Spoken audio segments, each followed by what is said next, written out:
know if there's a train coming anytime soon? Oh, yes, very soon. They are building it now.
Hello Matto and Chatto. Come on you saints.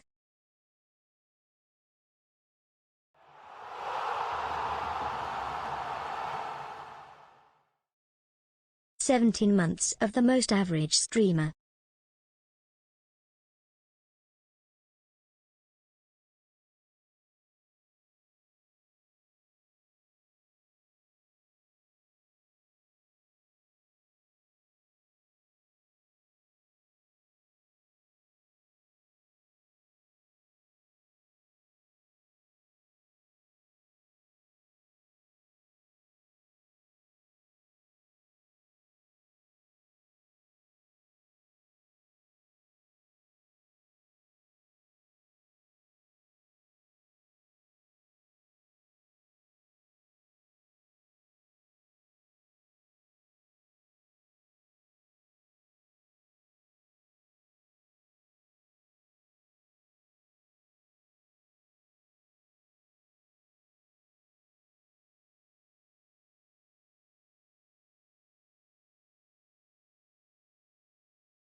Going high, she keeps going low.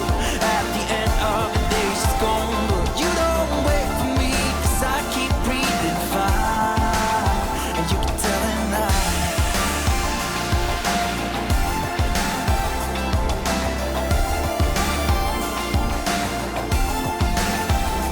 Tell her now.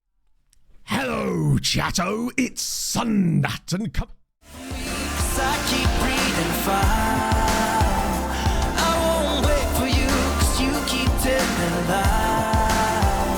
I keep going high, she keeps going low. At the end of the day, she's gone. But you don't wait for me, 'cause I keep breathing fire. And you can tell her now.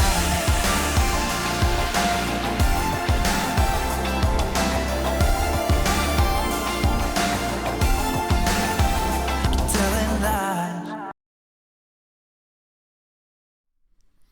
I was hoping it would just leave me back where I was so I could continue, but I forgot that if it triggers it a second time randomly because of the glitch, it doesn't actually put it back on my big face. How's it going, chat? Honestly, if it wasn't such a long-ass intro, I'd just run it again for the funnies at this point. It's just where we're at. Oh, God. Well, you know, God, I nearly pressed the intro button again then. Fuck me. My expected intros is higher than expected. To ruin the into. Oh wait, you already have. Happy half century of moon passes, I guess. Bloody months. I need to catch up here. Scrolling back through the many sabotagerers, if that's even a word. Run it again? I couldn't possibly. Oh, oh my God, what the fuck? Hang on. Was that, did two people just gift 5 subs at the exact same time? What the hell? So I don't know if this is what you can see on your screen, chat, but on my screen, you know, like when people give subs, there's like 5 different messages. On my screen, they came through so close to each other that they're actually interlocked. So it goes like Gold Raven, Afro Chuck, Afro Chuck, Afro Chuck, Gold Raven, Gold Raven. That's insane. Holy Christ. Right. Catching up. My God. Gold Raven, firstly, thank you for the 12 months. I've never seen that before. Steve Scott, thank you for the 17 months. I've already pressed that, haven't I? Fallen Down, thank you for the 8 months. Andrew, thank you for the 14 months. Con, thank you very much for the 15. We're just going up by one. Hibbos, thank you for the 50. Then, thank you both of you, Afrochuck and Golden Raven, for the combined Megazord that then became very cool 10 gifted subs in total. Thank you, friends. Quinn as well. Thank you for the 10 months. And Dan himself. Thank you very much for the gifted sub. Holy Christ. Well, presents for a start will be raining down upon us momentarily. Thank you, chat. That was a very unexpected start to the stream. No, it's just I've never seen that happen before. Usually when they come through like together like that, it usually does like 1 block, 2 blocks. But I guess it's because they were so close together that the messages actually got like dispersed into chat in between each other. That's cool. That's why I got so confused, because the whole chat filled up with them on my screen, because obviously the hype train bit was covering it. Morning, everybody. Thank you for that rather unexpected beginnings to today's stream. Do you know what? Actually, fuck it. Look at me go. Ready? We've got shit to do today. I'm going straight off a big face. And the presents can now come down upon us. What a day. Dupe now with the raid. God damn, the day just gets better and better. It's lovely to have you back, man. What save are you doing? Because I know you've only just gone back to brand new save. Fill us all in. In fact, I don't think there's any of the mods here actually yet, so I'll do the raid, do the shout out myself. If I can remember what buttons to press. How do I do this? Oh Christ, I've actually forgotten. 14 months. There Good we times. go. Please tell me this works. Oh, thank God for that. Richard Lelabera as well. Thank you for the 14 months. I thought I'd fucked it there, chat. Usually Inferno does this part for me. Biggest non-academic, non-work related accomplishment. I really like that question. Because I feel like a lot of the time accomplishments, you tend to lean towards academic and like that kind of stuff. Firstly, before I do anything else and start yapping, getting Pog to say in it, well, honestly, being able to have Pog put up with me for as long as she has, but for real, chat, you know, for real, it's probably running the half marathon in the Arctic, honestly. That it's just one of those things that I didn't think I'd be capable of doing. Did you know I run a half marathon in the Arctic, chat? Have I mentioned it before? I just want to make sure that you know. Booty's in the sea. He is. I mean, he's not a starter, obviously, but wow. Bart DeRover has got a very regal picture. Park run, really solid, actually. Did my fastest 5k time in years, honestly. Faster than, it was like 32 something, which for me is obviously pretty fast lately. But obviously it's all relative, isn't it? But yeah, I was really happy with it. It was a fucking horrendous day, though. Oh, dear. Oh, RB Leipzig. Oh, yes, it was attributeless, wasn't it? Pentagon with no attributes. Holy shit, that is going to be difficult when you're in the leagues where the data is going to be sketchy, is probably the best way of describing it. That is going to be crazy. So you're going to like pivot the RB Leipzig save straight into Pentagon, or is it like a separate save? Lazarus no aim as well with the 20-6. Wow, that is a insane start to the day. Only a half marathon. I know, but to be fair, they only did a half marathon. They do a full marathon, but it's only in the summer. It's a totally. I bet it is. Yeah. I guess that way you could sort of get used to it a little bit with like a club where the data is going to be better, right? By the way, today, chat, we are fully in a title race, but I'm still concerned because I just don't think we're quite good enough. But these new signings might potentially get us over the line here. Like people like Nasraoui, I think could be a real game changer because Lebro, he scores goals, but he just doesn't score enough goals consistently for the chances he sometimes gets in that position, pretty much. Whichever you have to stream one less item of clothing. That seems like the sort of thing for a different platform. A tip, right? Oh, enjoy. That feels like something that we'd enjoy. Pog absolutely loves going to the tip. Our local tip is just, it's a fun place to be. It's just really well laid out. It's an enjoyable experience. I know, I'm changing, Daz. I'm not cutting down on the yapping, obviously. The yapping will just be, hopefully... Oh, that's a really nice goal. What a great pass that is. No, we are excited, Zealy, yes. We are promised an A-rated youth intake, obviously, 5 stars, but last year it wasn't. But the crucial thing is, there's supposedly an A-rated DM in our youth intake, in our 5-star Golden Generation youth intake. And last year, we got some pretty solid-looking players, and it was all C's. This year, I'm excited about that massively. Tim Lum, thank you for the 23 months, my friend. Don't know why I chose to put a, like, why T-shirt did the underneath lettuce this. win the race? Because the tomato couldn't catch up. Jesus Christ, Tim. You come and you bring us that. Yes, so we've just found ourselves in Belgium. I've always wanted to manage in Belgium on FM, and I've never had the opportunity. So when a Journeyman presents itself in this manner, I figured, fuck it. Plus, I must admit, they were the only sort of interesting scenario that presented itself that would actually even offer us a job here. Are we actually going to lose? We're going to start as we mean to go on here, aren't we? Going to lose to that only shot or something. Oh, does well with the 25 months. My goodness me. Where are all of our really deep for some reason. 1 quarter for 100 months. Up the Ajax and loving this PSV downfall. They're currently on a Spurs level bottle. 100 months is insane, wouldn't that? Would be genuine. Which is this? This is technically, hang on, let me think about this, because with Journeyman, you kind of get confused because you have like weird half-season runs. So, Mariska was the first season, then we did 2 seasons at Cardiff, so that's 3 and 4. Sestri technically was the end of season 5. Sorry, end of...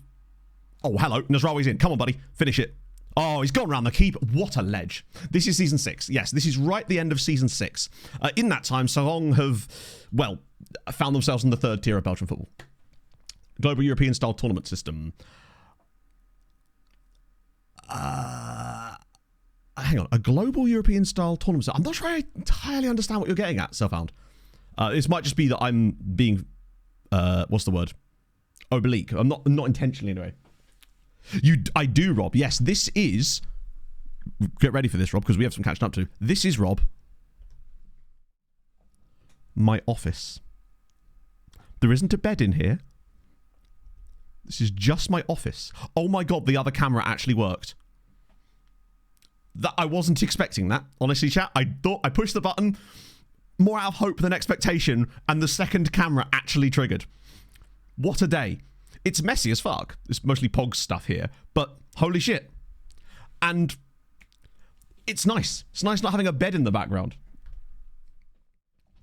Yeah, that's the first time I've actually been able to show you guys that, because that's never worked since. Yeah, we've always had basically, I bought the second camera when this camera was fucking up, so we just had a backup, but I always have it plugged in just because second angle, right? But it never works when I push it. And now it apparently does. Oh. Plans with Seraing. So basically, the plan with Seraing is to... We feel like...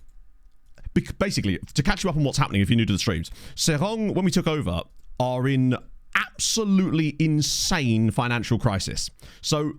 they have an outstanding debt that they owe of £12.5 million, which they're paying back at over 100 grand a month. And remember, we're in the Belgian 3rd tier, so we're not earning money. We're just hemorrhaging cash. I saved up £3,000 a week in wage budget to spend on new players over the summer. When we got to the summer, the board readjusted our budgets, took every single penny of my wage budget away from me. And we then had to start again, essentially, and work our way up to having like £2,000 spare so I could actually buy any or bring in any players. We had to sell to buy yet again. So the plan here basically was to, I think, if we get them promoted this year, which is still very much on the cards, but it will depend on how we play today, because we are finishing the season today, then I definitely want to stay. I think I would still do a 3rd season even if we weren't to be promoted, just because I feel like there is enough here to get a promotion, and it'd be nice to get that extra reputation bump that you would get with it, pretty much. So neat and messy. I would say it's not. There's a couple of boxes on the floor. There's actually still a Christmas tree box down there, to be fair, along with Pog's like fiber optics box. But it's mostly just clothes rails in that corner now. She wants to get like a dressing table to put in that little gap. That, yeah. The giraffe llama's sitting good next to the savannah scene as well. It's a good day. Bruised ankle. Oh, do we bring on Will? I think we do. I am a little disappointed that this is one of these games that we really needed to get a good result against the team around us in the league, and we've managed to concede their only shot of the game. I didn't watch the Four Nations yesterday, no. I was out to dinner with Pog for Valentine's Day. I had a fucking lovely day yesterday. Genuinely. Like, Pog, we actually had like a day out doing stuff. Not just going, hey, let's walk into town and get coffee. We did do that as part of it, but because naturally, you got to, right? But woke up early. Pog took me to park run. Did park run. Bashed that out. Not new PB, but since I come back to running new PB, right? Then went back, had a shower, went into town, got some coffee, had this insane garlic bread pizza that the pizza van in town makes for you. It's amazing because he just does everything to order and it's so fresh, it's unbelievable. Then we drove to this place called Duxford Imperial War Museum, basically. It's like an aviation museum just outside Cambridge. It is fire. If you're into anything like that, would highly recommend it. It is sensationally good. So... I've been there as a kid a long, long time ago, but I kind of wanted to go back again. Pog had a fucking... because Pog likes museums, and she loves like actually reading stuff in museums, and I just like the history of like the early 20th century, etc. So it was like the perfect little... yeah, great for that. Spent about 4 hours there until they shut, pretty much. And then we came home for a bit briefly. I saw the end of the Fulham game, saw Forest playing incredibly well and wondered how on earth we were winning. Then we went out to dinner. And may have had an entire picture of Purple Rain between us, which was really, really delicious. The benefits of living walkable distances to these places. Could you fly them? I mean, you can't fly the planes, but they are flyable. As in, they have a whole section of the planes that they've got a World War I bomber that is still actually flyable. And I presume they use it for like the air shows and stuff like that, which is insane. This is the thing, right? My biggest worry when it came into the game against Forest was, what if we go behind? Because I did not want to be chasing a game against Forest, basically, because they're so good in the transitions and on the counter that the last thing we wanted is to be chasing a game. Purple Rain is so good. I haven't had it in years, but it was on the menu, and Pog and I, it was like really expensive for like a glass of it, and I noticed that the picture was like barely more than 2 glasses would cost, and I thought, even if the picture is only 3 glasses worth, it's probably still worth it. Turns out it was 6 glasses worth, and it was very, very nice. As you can see, yes.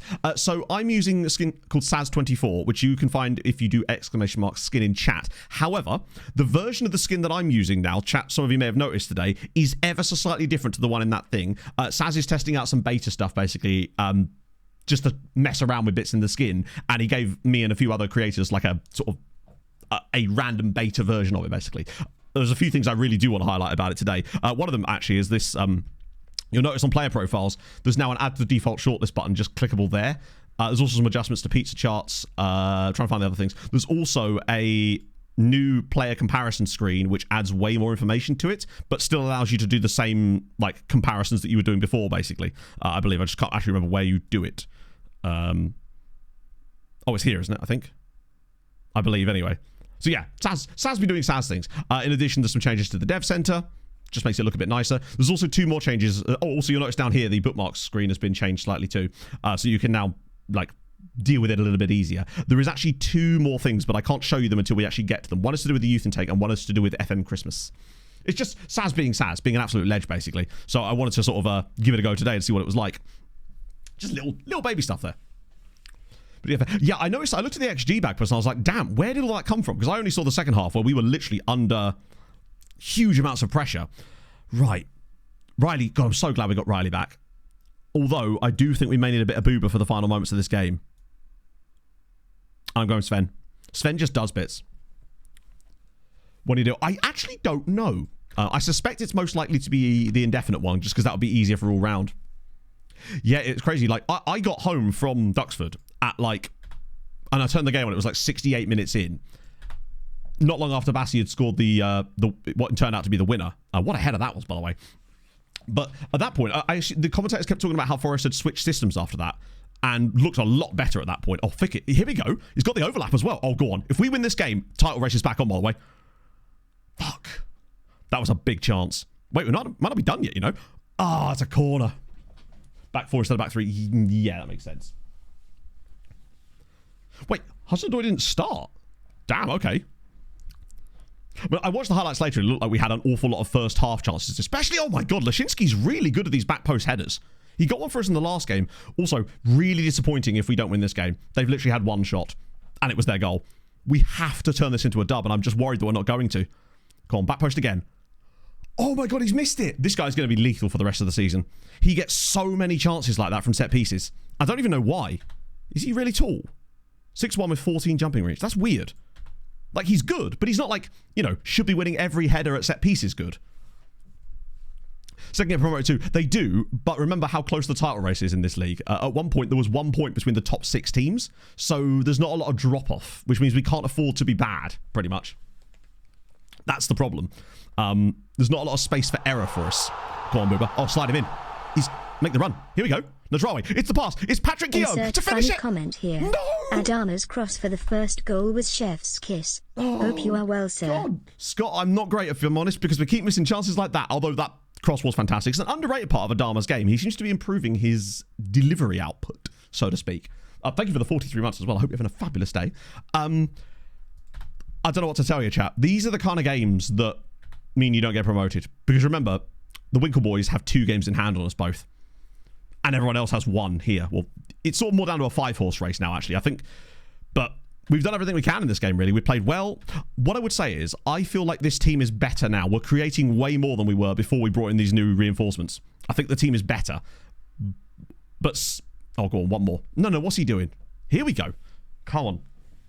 Yeah, missing striker report is what I called the tactic when I had to export it so you guys could download it, which you can now do. If you do !tactic, you'll get this specific tactic by itself. Oh, whip it across for a tap-in, please. Come on. Wait, LeBro. Oh, come on, man. It's in our culture. There's just... We're actually going to draw this game 1-1 and they've had one shot. Oh, that's another thing Saz added. Heat maps and pass maps to this screen. I don't know what to tell you. That is the sort of game that costs you promotion, potentially, when you can't bury... I did like the fact that when Nasraoui was presented with a chance, he took it around the goalkeeper, but he still underperformed his own XG there. Lashinsky's also had some great chances. It's in our culture. I just gutted, man. Because that was a... But what I would say is, these guys are a very good team. And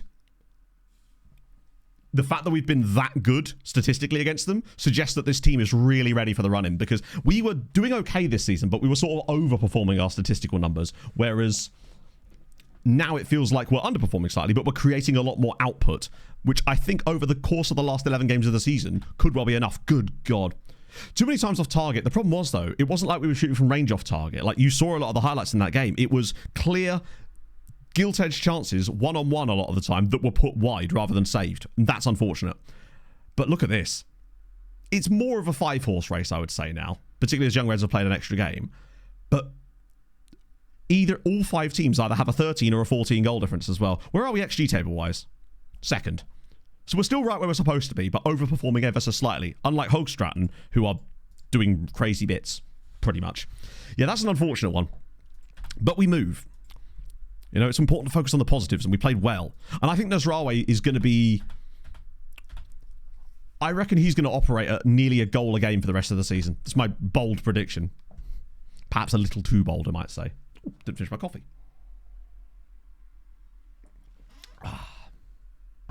So, as far as the youth intake today, it won't be like end of stream like it usually is. It'll be a lot sooner. Well, I say a lot sooner. It's April, isn't it? Oh, yeah. Training reports have changed too. As usual, Saz just doing bits. You'll see that training reports now will give you way more information as well. Just little things like that are just fucking cool. Just way more information laid out in a really cool way. Nice. Hello, Bente. I did Park Run yesterday. Dancing High Street. Ooh. Plan now that FM25 is cancelled. The plans have not changed. I was sort of planning as if that was the case anyway. Like, a lot of the things I was doing was a case of, oh, if we do get a game, brilliant. If we don't, then nothing changes kind of thing, right? I felt like those are the best types of plans. That way you're not surprised by it. Well, you are, but, like, you're not caught unawares, I guess. 25-14. Fuck yeah, man. That's awesome. I did, like, 32. But, hey. Krakow after this save? No. Well, I mean, Krakow will be whenever the next... FM comes out, that will be Krakow. That was always the plan. Krakow is an FM25 save. So, obviously, we're not getting FM25, so it'll be FM26 or whatever they call the next game, basically. Invents. No. Events? Events. Thank you very much for the follow, nevertheless. Please let me know what you want to be addressed as, because I can't read, apparently. So, yeah, it will be after this save in the sense that it is in the future, right? But it won't be like... we won't be doing it on FM24, pretty much. Ben CFP, thank you for the follow as well. Yes, they are, Hibbos. Some more lovely little bits of cheekiness from Saz. But yeah, so the plan basically is to continue OTI. I love these so much. And I think that means we'll at least get a chance to actually complete it now. All right, you don't play often, so you're going home, buddy. You just lay in bed, put your thermometer in your mouth and chill. KFC Mayor. So many KFCs in Belgium, it's incredible. It's finger-licking good, you might even say. Here they are. Unfortunately, I don't think there's much to say.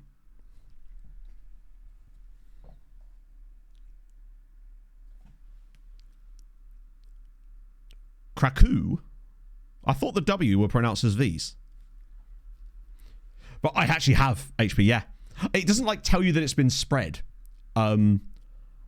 But you'll suddenly start seeing loads of players coming down with the same illness, essentially. I've been paranoid about it ever since it happened to me. I can't remember which save it was. It might have even been Nordic Nomads, actually. Do you think that the far north means that they're more likely to get colds? I don't know what I can show you here, unfortunately, because they've not been any, like, playable leagues over the save. And I don't believe they even had a squad in this save because they're so far down. Obviously, they've got, like, these kind of guys. Bogays. They've got Bogays. Is that, like, for the Belgian Dick and Dom?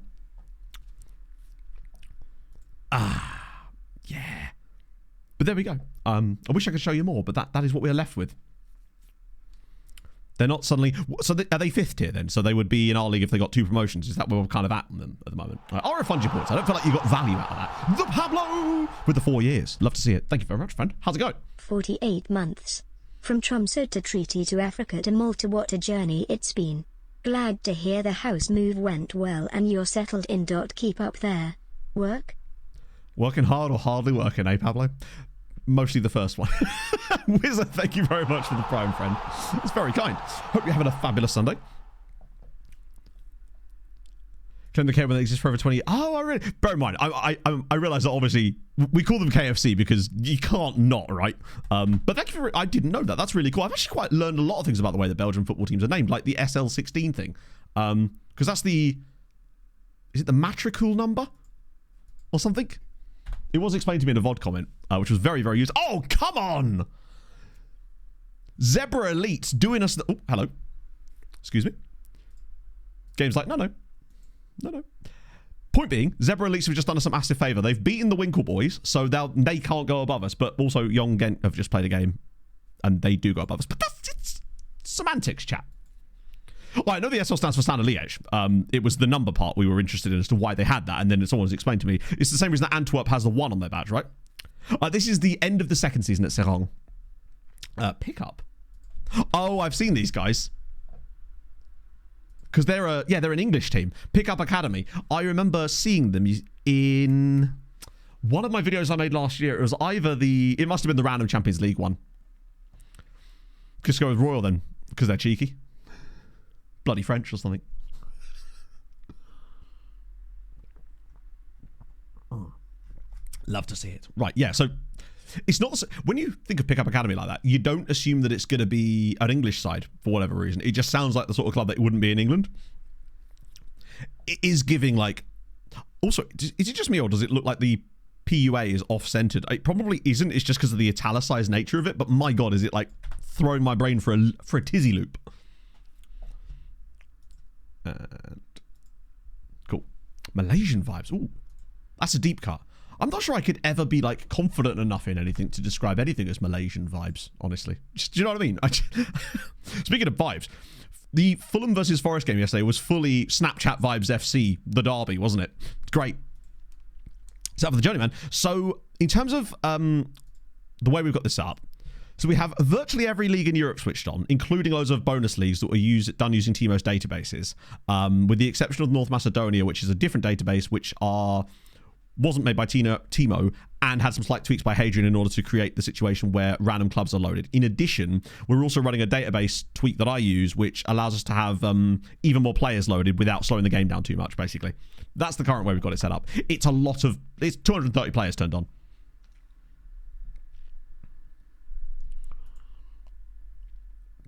Very specific frame of reference. Like, I don't know enough about Malaysia to even have any Malaysian-based references. That's why you've never heard me make one.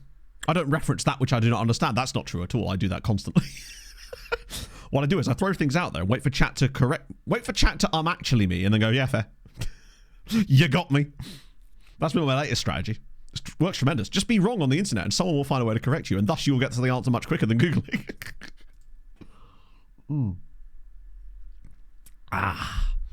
Oh, Christ, we're actually playing Hoogstraten next. God, this next little run is not great, is it, baby? Baby? I was reading Kravitalism's sub-message. Chat, it's not great, is it, baby? Stream, baby. Up the Stream, baby. Deary me. Kravitalism, thank you for the 9 months, baby. I just became some, like, weird, like, Casanova for a moment. I'm more of a casserole than a Casanova these days. I say these days as if I used to be in some way. I've always been a bit of a casserole. A new penalties book. Oh, yeah. Baby. The Big Book of Malaysia Facts. Right. I'm hiding the page numbers here because I want to know how many pages a book has to contain to be the big book of anything, right? If this has got less than 100 pages, I refuse to admit that this is the big book of something, right? 40 pages, get fucked. Take your book with you. Go away. I'm sorry. A 40-page book cannot be the big book of anything. I refuse. No matter how large it is in actual size. No. I'm not having it. Sorry, I refuse. Really small font? No, I just don't believe it. Just don't. Screw you and your book. 15 Hanger on months thank you for the watching 15 and months. it can be summed up by the comment, have you tried changing tactics? I haven't. Ever. Thank you, Hanger on. Relative to the nation's size, though. Malaysia's quite a big nation, though, is it not? So if anything, their book should be bigger. I'm just saying. Get a bigger book. It's a book that you have to, like, walk to turn the pages on. In that case, if that's true, then really you're getting a pretty good deal for a tenner, right? What was it? £10.99. No reviews at all. What else has this author written? See, I don't trust him. Like James K. Mahi, Big Book of France, Big Book of Norway, Big Book of Nigeria, etc. Big Book of Lesotho. 40 pages. Oh, that's convenient, isn't it, James? Kenya? Would you believe it? It's also 40 pages. What you've done there, my friend, is you've gone, ChatGPT, write me a big book of facts about a nation for 40 pages long. Also, I refuse to believe that someone could be that knowledgeable about that many different countries and just happens to, the entire basis of his knowledge happens to be 40 pages. Absolute 40-page merchant. AI as fuck. Yeah, innit? Catton, thank you for the 17 months. Thoughts on Malaysia in general? In 30 seconds, go. On the Arc Race, I actually didn't get a chance to watch it, although I'm very hyped for the Daytona 500 later, particularly as they've moved it up by an hour, so I don't have to wait as long. It's just good times. Oh, that would be incredible, Stillwellius. So it's like, Malaysia has the largest lake in the world, known as Lake Tanganyika. And then you go over to, like, the Belgium one, and it's like, Belgium has the largest lake in the world, known as Lake Le Tanganyika. His sources. Oh, I don't think there's going to be any sources. Yeah, he's just repurposed the CI World Fact Book. The one, was it? Christ, what was his name? Wright, I think was the guy. And then blamed his spotter for it or something.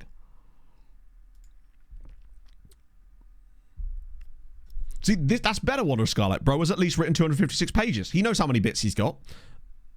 Do I want to change the team? Do you know what? I kind of don't, because they've done bits. I do feel a bit bad for Ishmael Van Wraith, but at the same time I also kind of don't, because Timo exists, right? Oh, I've just realised the reason that Van Wraith was playing is not because he was bad, it's because he was injured, wasn't he? Hometown 200... Exactly, Tom. Which means that you wrote twice as much as bro did about Malaysia. Have you considered a career in travel writing? Has a flag, but does it? Source, where's your source? Source, trust me, bro. Okay, cool. More facts than Malaysia. Well, clearly. I really respect local historians, because I feel like it's the kind of niche history knowledge that you're just simply not going to be able to get elsewhere. And I think it's really cool when people know a lot about the really hyper-local areas. And I find that fascinating, and I really hope that kind of knowledge doesn't disappear. Big Book of FMB. There'd be 2 chapters. First chapter, why you're underperforming your XG. Second chapter, answer, because of the woodwork.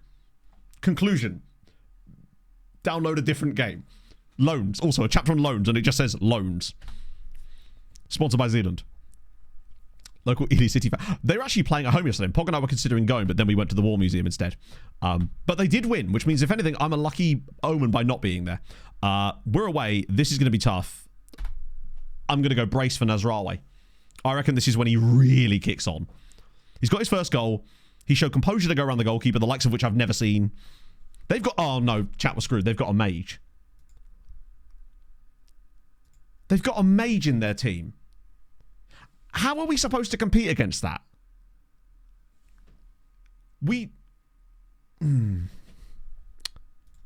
Right, well, I don't know how long of a spell he's been at the club for, but unbelievable goalkeeping there. They also have a ringling too. This is very true. Counter with debuffs. You're right. I think we're going to have to. We need some, like... That's them. Have we got any, like, AoE damage potential? Who's that guy that keeps getting sent off? We need to roll a nat 20.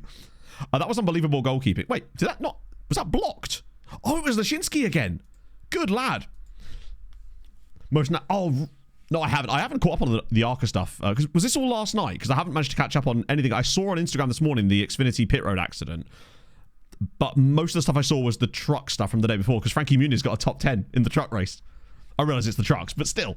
That's awesome. Feel sorry for Parker Kligerman, though. Oh my god, he's done it again. Patrick Lashinsky. I'm telling you, this man might single-handedly promote us from centre-back this season. Silence prevents use of magic. Oh. Great ball in from Riley Owen. Brilliant. That's bad goalkeeper. The fact that that like dangerously nearly didn't go in there. Ooh. Come on. Lashinsky gives us the lead, and we got surely not again.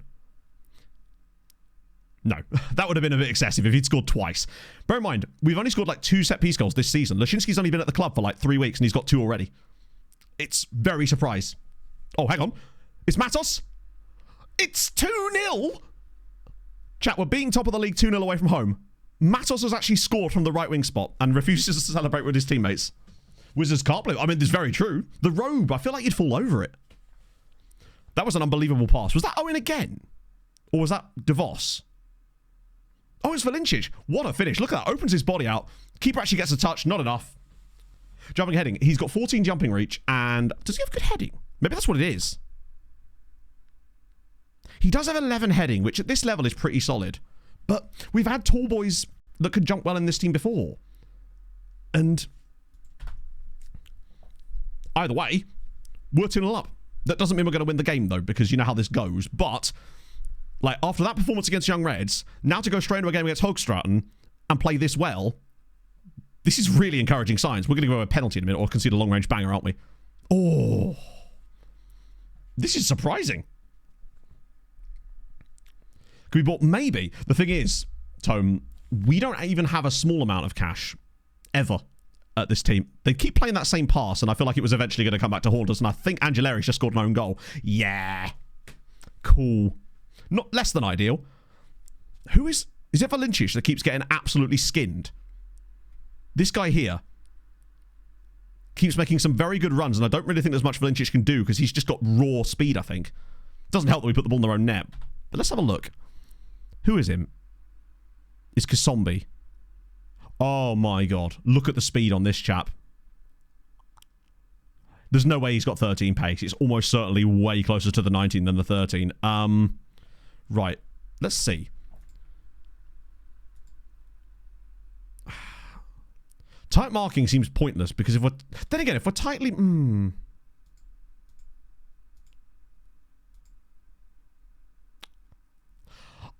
I never know in the way that the FM action works if it's a good idea to tight mark a player who's fast like that, because then you're closer to when he tries to receive the ball and it means that you're in a better position, or whether you want to stand off of him more, thus allowing him less room to run into. We'll see. Because I think he's their only danger man. Look at me making tactical decisions on the fly. How very unusual for me. His interview is 40 seconds. I don't know if I can play that because that'll be footage from Fox, won't it? But I will absolutely listen to it after stream. Familiar to the team with set pieces? Well, no more or less familiar than they were prior, right? Because we haven't done anything. We haven't changed anything to do with the set pieces for quite some time now. It was the start of this season that I made some tweaks to go to a different set piece strategy because the previous one just wasn't happening. I'm a bit worried that we're going to throw away a 2-goal lead here, you know. Something just doesn't feel right in this game, and I think I might need to make a change or two around about 65 to try to crack on. Nasrawi's struggling, but I just feel like he's got that speed that can continue to be a problem for them, but I will be getting on Jenkins. Angeleri's been poor, but we've got... we don't have the guy I wanted. Could be Booba?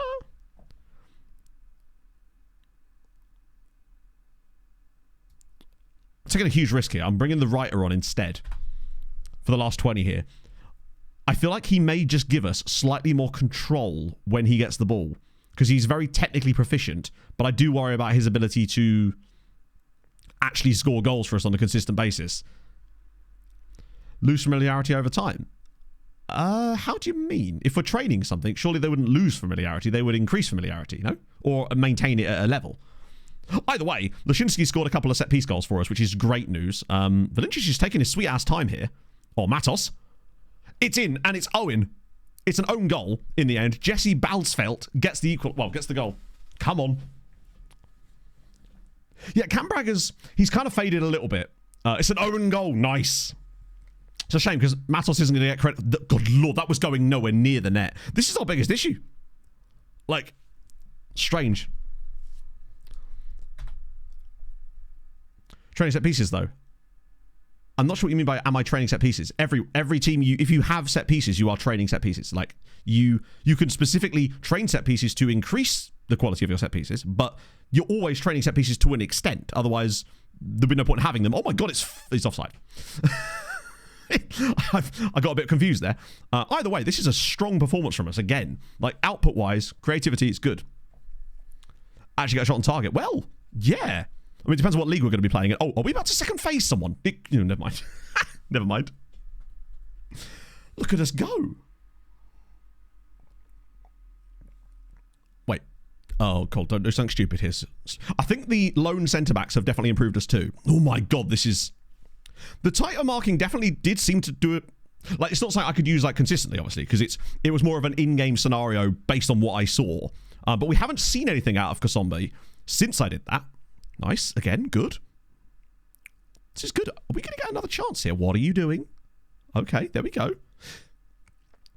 Yeah, you're right. We don't ever win by more than 2 goals, do we? Ever. Hang on. Wait. There's a chance. Valincic. Matos. He's got the writer in the middle. And it's actually nowhere near... How is that a penalty? That could not have been a more clear tackle. What I would say is we never win by more than 2 goals, which means he will miss this. How is that a penalty? Guillaume from the spot. Oh my god, we actually did score. It's 4-1. It never should be. But what I would say is, we can see these penalties all the time. The third tier is, it do be like that. We've scored 4 goals in a league game. Look at us go. Plus, it helps our goal difference and it hinders theirs, which is the double whammy of dreams. I've already done that. Right. What a result. Deserved win in the end. 2 own goals in the same game as well. That's great. Like, I genuinely think that in the end, Kinsombi ended with a 6.2. Because he obviously didn't get credited with anything to do with their goal, even though he was the one that set it up. I don't know what his rating was at half time, though. So I don't know if we actually really made him any worse. It's a shame you can't see a rate. Wouldn't that would be such a cool feature, right? If you could look at a player's rating progression throughout the 90 minutes of a match, i.e., it gives you like a 90-minute timeline, and you see the rating dipping in, like on the training ratings graphs over the course of a single match. This is where someone in chat's like, you actually can do that. It's in this menu that you've never looked in. Because that would be really, really useful in situations exactly like this. Just use the VOD. Literally, yeah. Either way, we won the game. It was also nice to get a bit of that nonsense going in our favour. To be fair, the game kind of did owe us after literally drawing the last game 1-1 off their only shot of the match. Frustrating one. But winning 4-1 away at one of our title rivals, having already battered on paper another of the Ursat's title rivals, 10 games to go, we're in this. We're actually in this. He's from Seraing. No way. How far are you in, Matt? Bit of that. I'll just send the assistant for that one. Report on Bragg. I like seeing this. Training rating's okay. Do you know what? I might take him off of that now. I love being able to switch this around now on this screen and get more defensive positioning. I want that marking and positioning just a little bit higher. Lose the bottom of the league. Do we have to play bottom of the league again? I don't think we do. But we are playing Zebra Elite next. The issue is, as much as they are proper mid, they have already beaten Winklesport, and they may well dump out a load of first teamers from the big team in this game, which is a bit of a concern if that was to happen, you know? Hello, Inferno. You bloody love to see it. I love how much you love linguistics. I think it's just cool. Yeah, they're Charleroi B team. Yeah, the other problem is I find you could have a centre-back that has a perfect 89 minutes, right? And the game will give him like a 6.8 or 6.9, where you keep the clean sheet, nothing happens. But if he gets injured or you need to make a change, right, in the 89th minute, even if the team doesn't concede a goal after that, he gets no like bump in rate. Basically, they only get their bumping rating once the game is finished. And it's like, I get that not conceding a goal should be rewarded, but to me, it should be a case that their rating slowly grows throughout the game the longer they go without conceding a goal, and then is knocked down when they do concede a goal. Do you see what I mean? That way players aren't punished for leaving the pitch early because they didn't get the clean sheet. Like, obviously the longer they're on the pitch, the more it should grow, but I feel like defensive players would be better off being rated like that in terms of just being randomly punished like that. I realise I'm just sort of thinking out loud here, but I think that would perhaps be a better system. Reserve teams in the league. Yeah, it's frustrating. To be fair, our record against some of these teams has not been horrendous. We're in FPL. Yeah, exactly. Well, I just think that basically the number should just slowly but surely creep up over the course of the 90 minutes, which means that the longer they're on the pitch, the better the number is going to be. And it would end up being the same number as it would do with that random bonus they get at 90 minutes. But then if they were to concede, it gets bumped down. Personally, I think that would be a better system. Seraing's Lebro leaves ancient bourgeois.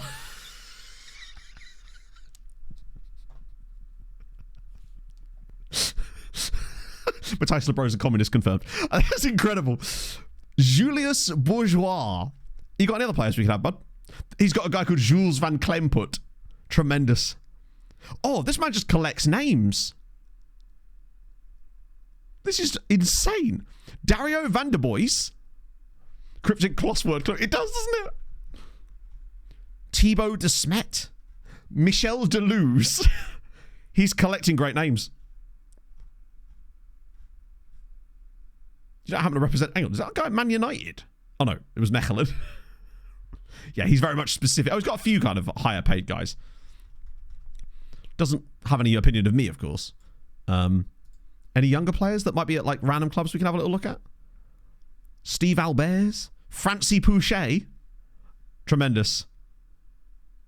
He just seems to have a better collection of names than the average guy. Ilyas Ben Sadik? Cool. Oh, so it's a guy that was at Man United, right? I think I got confused though because I saw the Mechelen badge and the colours just threw me for a second. Hang on. Oh, for a second I thought you actually saw a guy called Jean-Philippe Lego. Tremendous. His blocking is incredible. Unbelievable defender.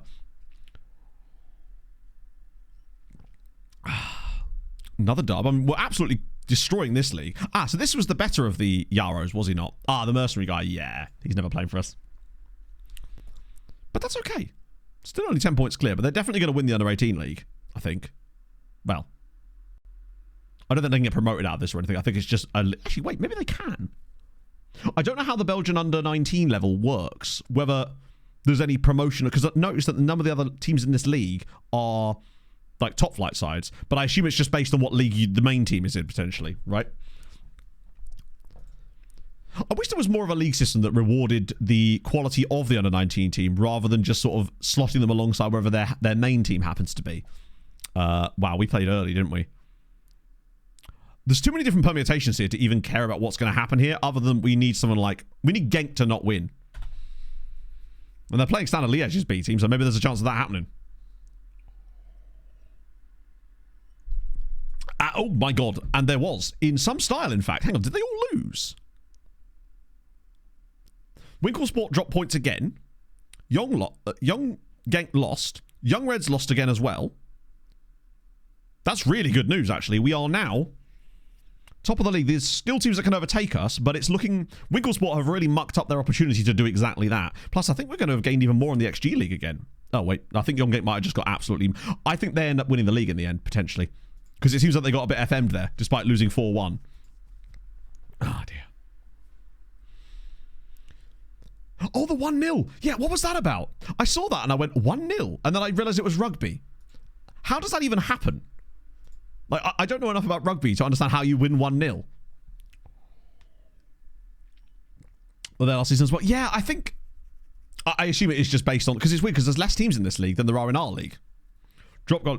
Oh, is it just a drop goal? Oh, so did they, like, go to extra time or something? Again, forgive me. Scott Parker! It is legitimate. I randomly was sitting there yesterday looking at the football highlights coming through, and I thought to myself, oh, I wonder what happened with Burnley. 0-0, obviously. I do have a suspicion, though, that Burnley are going to 0-0 and 1-0 themselves out of a automatic playoff, out of an automatic promotion spot, and meet someone in the playoffs that will just get... Yeah, they'll break some insane records along the way, but I have a horrible feeling for Burnley fans that it might end up coming back to bite them. But, you know, defense wins games. If you don't concede, then you can't lose, can you? I'm still, like, getting used to this. It's weird seeing regen faces this big as well, by the way. Oh, it is absolutely mad that they've been able to do that. But, yeah, you're right. You can't win a match 0-0 either. But, I mean, the fact is they're, what, third in the league? But... presumably, these 0-0s that they keep getting are who? Oh. But why? I assume he's a player that we like tried to sign ages ago for a different club, or even here, and then we just kept him on the shortlist. 2 points for a win. Agreed. Yeah, it does seem like it, but this is the thing, right? As someone who's had to bear witness to Scott Parkery, God help them if they do go up. They've made some really good signings, though, like in January. But the problem is he will... it's tepid. Even when your team is really good, it's tepid. But when you're bad, it's really bad. And I'm sure Bournemouth fans will agree on that one as well. We've all had the Scott Parker experience. Ooh, a nice little draw here would be tremendous. The deal between Burnley keeper. Yes, the JJ Watt one with James Trafford, where he said if you don't concede a goal for the rest of the season or something. Yeah, I did see that.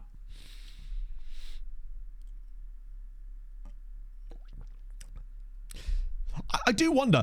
There has been there's like a beta version of Sharpie basically that Saz has sent to me to test some stuff out. So there is a few little tweaks to it. A couple more of them I want to show you later, but we can't get to those screens just yet.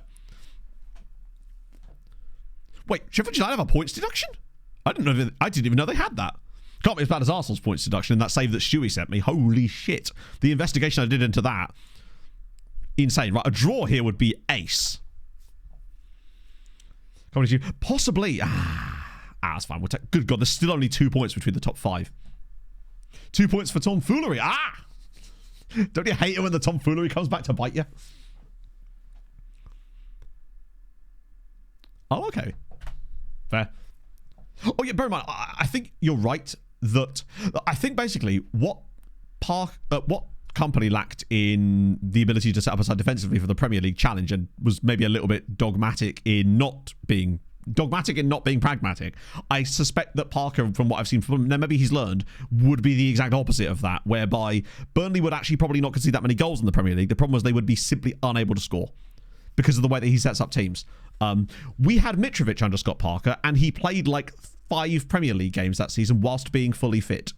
Because he chose to play Ivan Cavallero through the middle. And, well, we all know how that went. Tomfoolery. Having to watch Mitrovic sat on the bench every week. I just want to see if there's a foolery, perhaps. Oh, not quite. Be unstoppable. Or it would be stoppable force meets movable object. Josh Madger in January. Yeah, those are the days. Us winning randomly 2-0, I think at Goodison Park, and Josh Madger scored 2 goals out of nowhere. Yeah, I don't know if there's any Belgian... Well, we know there's Belgian viewers in chat because we've been doing a lot of stuff with Seraing. But also, I don't know how Parker was perceived at Club Brugge, but I'm guessing it wasn't particularly good. Speaking of Club Brugge. Lewis Baker's got... I did not know. Lewis Baker... I don't know who... I'm a level with you. I don't actually even know who Lewis Baker plays for. Very bad. How bad are we talking? Like, ruining the legacy bad or just like a little bit underperforming? Because I don't know. Like, to me, in my head, I hear Club Brugge and I think, right, that's big Belgian team, should be winning titles and, you know, doing stuff in Europe and stuff. Oh, Stoke. Oh, okay. That's the thing. Parker did the bare minimum at Fulham getting that team promoted. We had easily the best squad in the Championship under him, and he sort of stumbled our way there, you know? It was night and day between watching us in the Championship under Parker and watching us under Marco Silva. It was like, oh, we scored 7 goals on I think 5 occasions during the season under Parker. Because we beat Blackburn 7-0 at Ewood Park. We beat Luton. Was it Luton or Preston 7-0? I can't remember. Either way, it was the game when every single outfield player had now scored a goal that season. It was just insane. I think it was Luton, actually. This was before they were good. And apparently have gone back to not being good, sadly. They look like they could actually get relegated again, right? Oh no, right. For some reason I just convinced myself that this was the same game that had just happened, but no, they've just got slightly similar badges. Dessel, lads, if you could, like, just lose to the Weasel Boys, that'll be ace. I keep saying ace today. It's new. They didn't lose, but that's okay. Jesus Christ, this league is insane. I'm loving it. 2 wins in 12 and lost 7-1 against Benfica. Yeah, that's not great. When you consider what Club Brugge have done recently. Who's managing them currently? They're rock bottom. Wait. Oh, yeah, because, like, Pompey suddenly got good, didn't they? Which is really cool. Hang on. They're bottom. They're below Plymouth. Oh, yeah, because Plymouth won, didn't they? David Best. I do really like how well done. I've enjoying David Moyes back at Everton because it reminds me of when I started watching Premier League football in the first place. It's like a complete return to that. Yeah, they're going to go back down again to complete the section. I've been impressed with how... I thought Oxford would be one of those teams that would just kind of straight back down to... Well, not straight back, you know what I mean? Like, but, hey... I want Pompey to stay up because I do have a soft spot for Pompey, mostly just because, you know, my first ever proper FM YouTube save was with Pompey. But I've always kind of liked Pompey. That's mad. Speaking of the Fulham game, look at us go. Actually playing quite well. But my scouting emails, I think we went over this before, but let's go again. That sounded really sarcastic. That was not my intention. I mean, let's legitimately have a look again. So basically, I've got it set up where everything is funneled into my scouting inbox, except you'll note that this one doesn't say that. The reason for that is because I have an advanced filter set up where I have this requested reports for started scouting player. This thing here is one of the most annoying scout reports you can get. So basically, what you'll do is you'll get a player in your inbox here. No new information about the player. It just puts them in there to say your scout has started scouting them. I don't need to know that. Tell me when you've got something. So I always have that switched off, and as a result, it kind of makes this look slightly different, basically. But that's how I have them set up. So it just throws everything straight into my sort of scouting inbox, so to speak. There's some good, when we next get our proper inbox through, that's going to be a fascinating look, actually. Absolutely. Oh, I used to enjoy watching them back in the day. Oh, I didn't realise they had Gary Rowett. That makes a lot of sense. Young have lost again. I keep calling them Young as if that means anything, but the Winkles have won again. This is the problem we've got because there's so many different teams that can win at the top here, so we're not just competing against one team. If someone drops points, it doesn't matter because there's 3 more teams that are going to be right there. Let's see. I mean, they are back in League 2 now, so it does make me think that you might not be play... Oh, no, you're not in League 2. What am I talking about? Oh, hang on. Asked to leave. Wants a new contract. Wait, you... Wanted by Shrewsbury. How are we feeling about Shrewsbury Town, James, as a potential move? Because you're national leaguing it up here. Arguably less games than last year. I would suspect... Hang on. Aren't Shrewsbury in like League 1? Wait, Tribunal? I don't think I've ever seen that listed as a transfer type. I presume that's because you're out of contract and under a certain age, no? But apparently Shrewsbury want to take them to a tribunal. I think it has to be because you're out of contract but you're still under 21 or something? I genuinely don't know. I've never seen that listed before. That is odd, actually. Yeah, the best thing about the asking to leave because he wants a new contract about that is that he is out of contract, which means he can literally leave if he wants to. He is... It makes no sense. Only yeah, true. I suppose it is. There's a lot of games to still be played. I lose track of what day it is sometimes. Phoenix Wright bombing down the way. Good. That's true. We do just need to keep winning our games. Like, this is the sort of game that you'd expect us to win, but I think that Zebra Elite are a much better side. Where are they expected to be? It feels like they're up there with us, but also... I'm pretty certain they've underperformed there, actually, this season, have they not? Oh, my God. I'd like to take that back. They've actually been worse. That's crazy. Okay, in that case, we maybe should be winning this, but the problem is they'll throw a lot of first teamers into this game. We'll almost certainly have that guy with the Serbian-sounding name in the team again. And... Oh, and Zonneveld will almost certainly be... Or is it Sonneveld? He'll be in the team as well. That's the problem. Also, it looks like it's the end of the season coming soon. I've realised I've spelt that wrong. Which means, in theory, because we will be finishing the season today, there will be, hopefully, a Patreon recap of the stuff tomorrow, in theory. Lucas, thank you very much for the follow. I quit. Right, so... I opened my own hotel. You've made a single appearance in the EFL Trophy this year.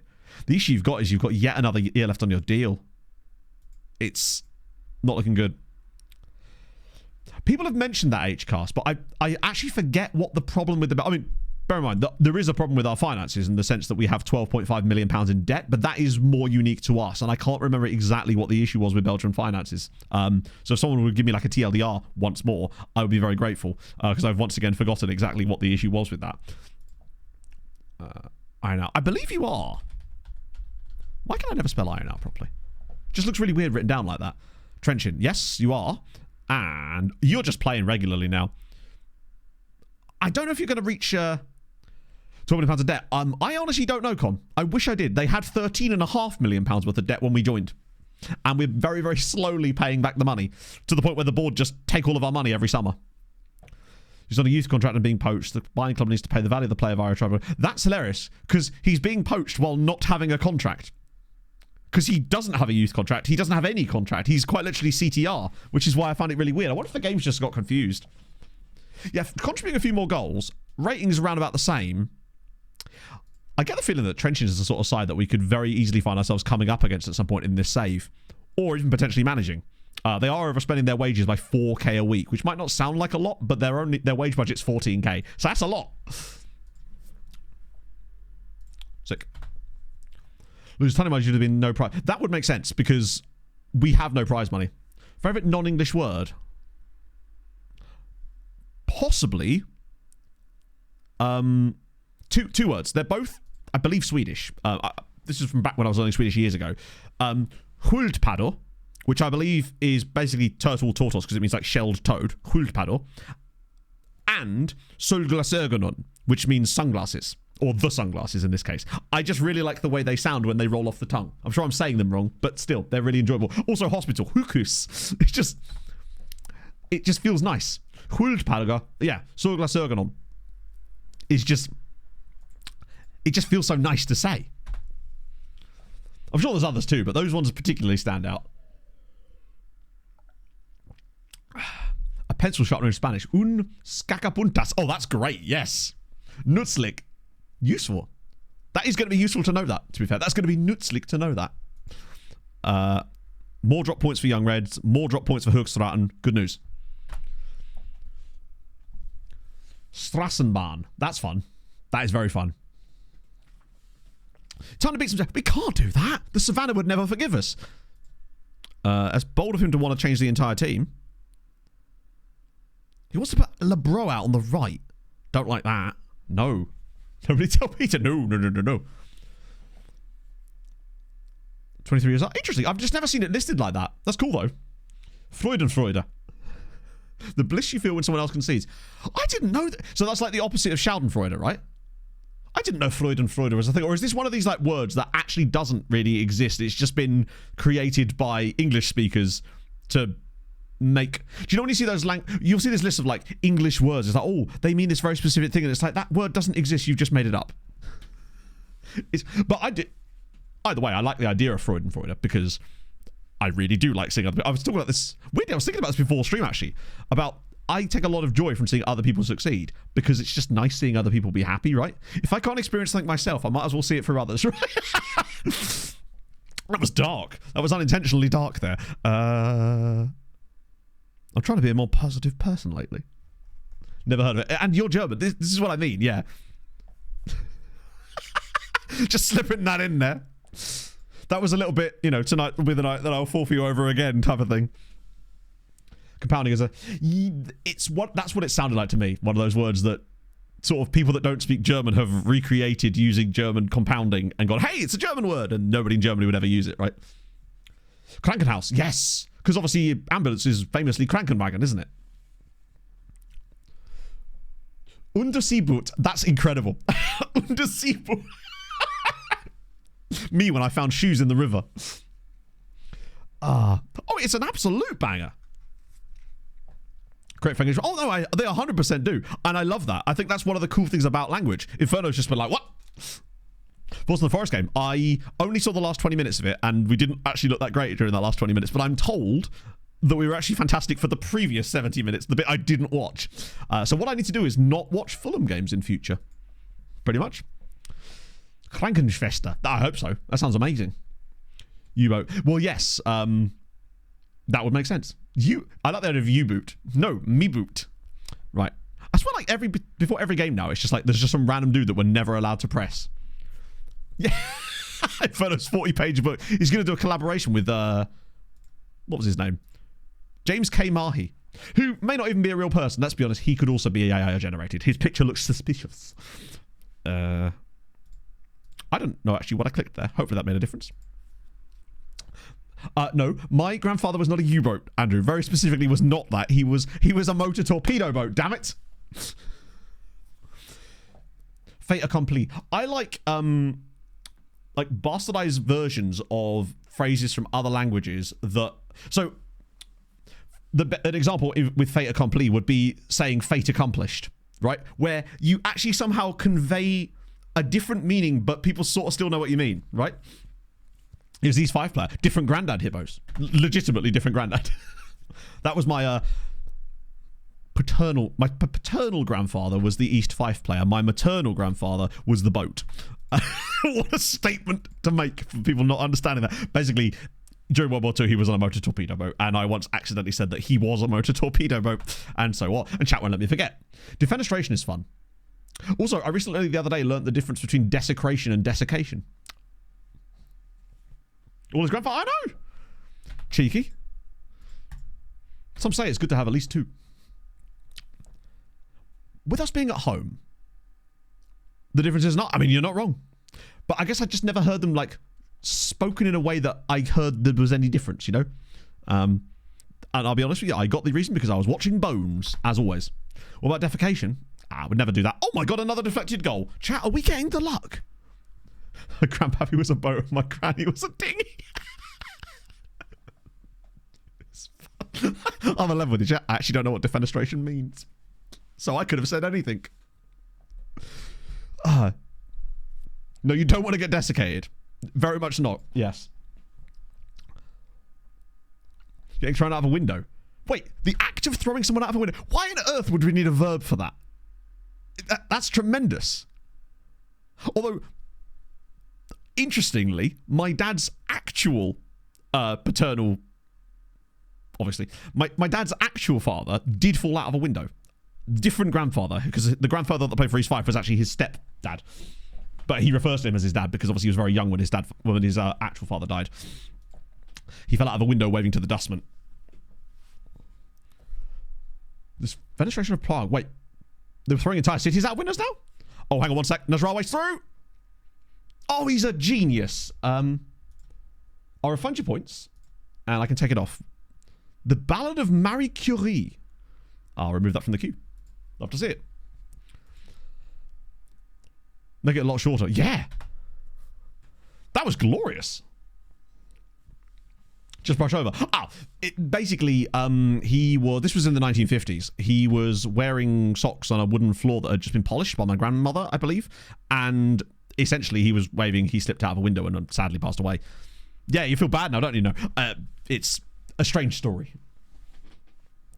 That's a hell of a finish. He's got 2 defenders, one on either side, and he's decided that he still needs to dink the goalkeeper. That's the level of confidence that we need around these parts.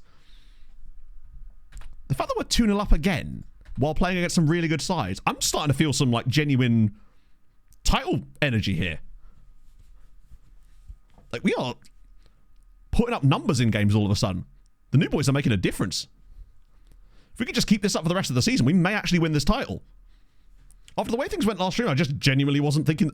I thought he was just going to leave that ball there. Oh, slide. Someone make a run. There's got to be somebody there. We've got about 5 players through in the middle.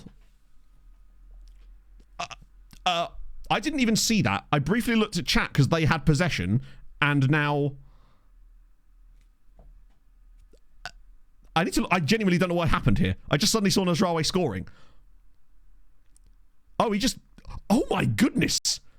Did you see the little chop assist from Guillaume? He's literally done like a little Ronaldo chop between his legs to pass that to Nasraoui, who scores his 2nd goal of the first half. I think he might be the type of player that could make an enormous impact in this final 9 matches if we carry on at this rate. Lashinsky looks very good. Both Lashinsky and Slukic. It's the kind of guys that if we could find a way to get them on loan again next season could be really, really crucial. Never hear again. I only hear one word or phrase for the rest of your life. I think the idea of hearing one word or phrase for the rest of my life would sort of torment me, even if it was something like Pog saying I love you, right? So I think in that, because I feel like communication would be easier if you could hear nothing in that sense, right? Yeah, everyone's kind of got no games in hand now. Things look really, really good. The team just seems to have gelled quite easily. So precisely, yeah. I think in that case, they've not had a shot yet. An hour into the game, we've not even given them a shot. They will score it when they finally get a shot, because that's what happens in these scenarios. There it is. Good.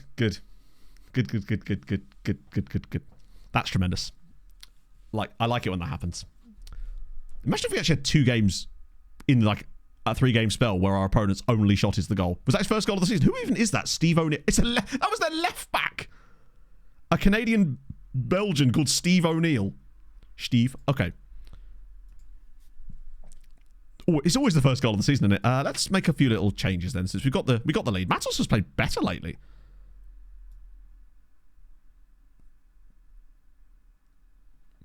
It's kind of vibey. Okay. I'll leave it at that and just give us some options. God, we've done a lot of centre-backs lately. 2 to 8 finishing. Oh, it better be 8. I mean, to be fair, I think our goalkeeper is more at fault than the player is. He's just had a shot on goal and our goalkeeper's gone, yeah, on your way, son. Don't let me stand in the middle. I swear to God, if they get another goal back here out of nowhere. Okay. Phew. To be fair, their team has been relatively poor this season. I can sort of see why they're overperforming their XG though if they are scoring goals like that occasionally, but they are honestly probably more likely to be relegated to the 4th tier at this rate. But Nasrawi's got 2 goals. I think that's his 2nd and 3rd goals for the club in 4 or 5 matches. He's putting up some solid numbers. Oh, here we go. Go on, Jenkins. Oh, hello. He's got it all the way. Oh, probably doesn't want to be going off the outside of the right foot there as it happens. But we've pretty much deserved to win every game we've played so far today. We're getting the goal difference up a little bit. We actually finally got a 4-1 victory over someone, which is nigh on impossible. We've overperformed our XG in today's game. Defensively, not so great, but... Oh, it's because he got the assist. I was wondering how on earth he'd managed that. Good again. We actually look kind of good. Either that or is it... Wait, is this... What are we listening to here? We are... I wish I could explain it. How many points has it got? How long's left on this? Oh, good God. Where's my turn the sound down button? Am I in an elevator? It does feel a bit elevator operator, but not in any way. We're jazzy, chat. It's a bit of Belgian jazz. Or something. 6 unbeaten. Look at us go. The mosquito. It's... I like a lot of music genres. Huge. I'll listen to a lot of things. Jazz, I've just never been able to... sadly not being thrown out of Windows and FM. I wish I could. Oh, little man, you emphatically did. It was after you'd left last stream, but yes, you did get a move, and it was to Borussia Mönchengladbach.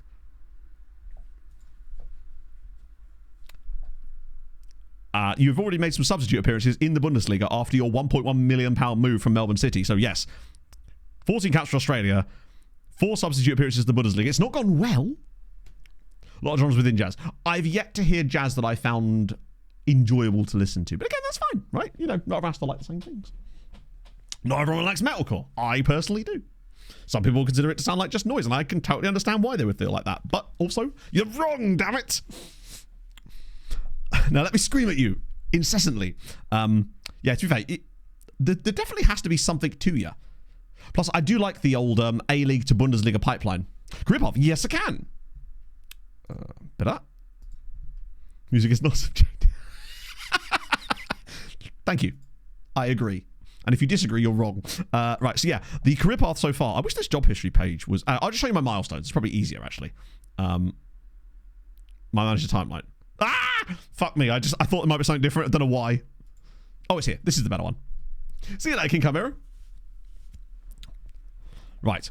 So yeah, obviously, Mariska Mersch didn't go well, got relegated, went to Cardiff Drax, did get some nice Manager of the Month awards, as well as winning the league and getting the promotion to the top flight. Then got a few more Manager of the Month awards in the top flight as well. Nearly got them into Europe and nearly came second.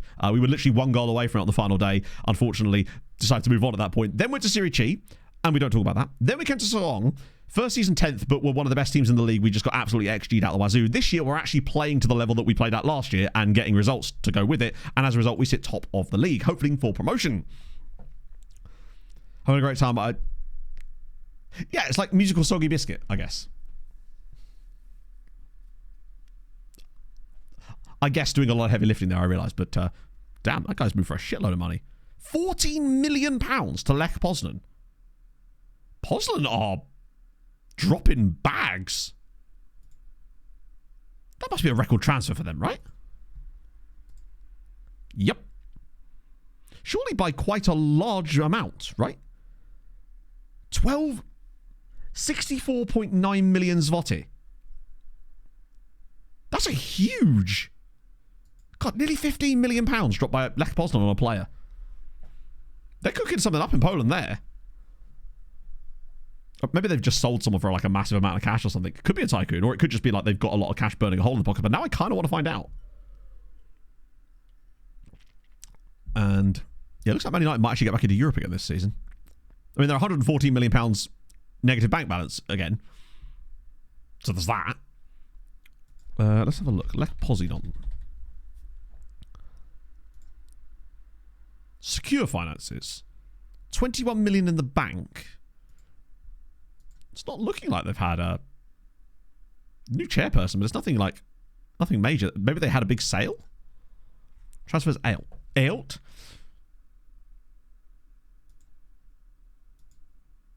No, they're just going for it. I mean, I guess they'd have Champions League money, but it's still a huge risk. Well, they've sold a few players, and they're in the Europa League. That's the sort of transfer that needs to be absolutely perfect, or it's going to risk coming back to bite them severely. Worrying.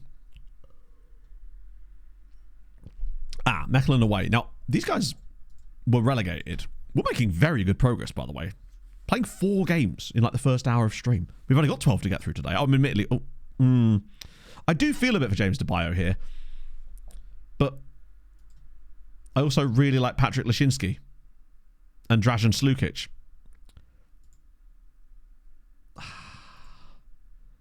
I might just try the old cheeky... Well, first we'll ask Guillaume to do his job, and he'll... Wow, he actually did it. No, don't be silly. I'll try the whole more of a squad player. Fair enough. I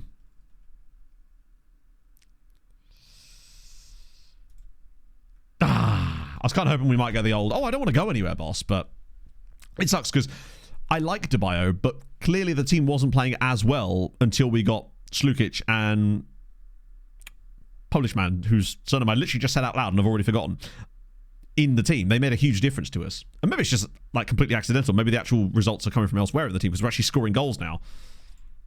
Speaking of, how many goals has new guy got? He's actually only got 3, but 3 and 4. And already having nearly 3 XG after only playing 4 games. I think that's the really good thing, is he's getting chances. Is there a way to see like XG per 90 for a player? I don't know if I have this in here. XG per shot. Let me have a look. It might be in here.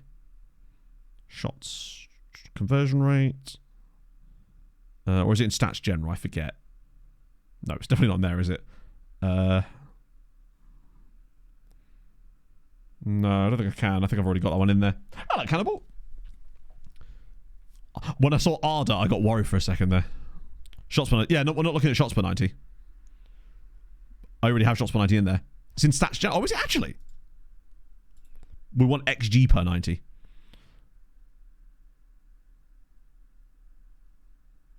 Yes, you might be right here.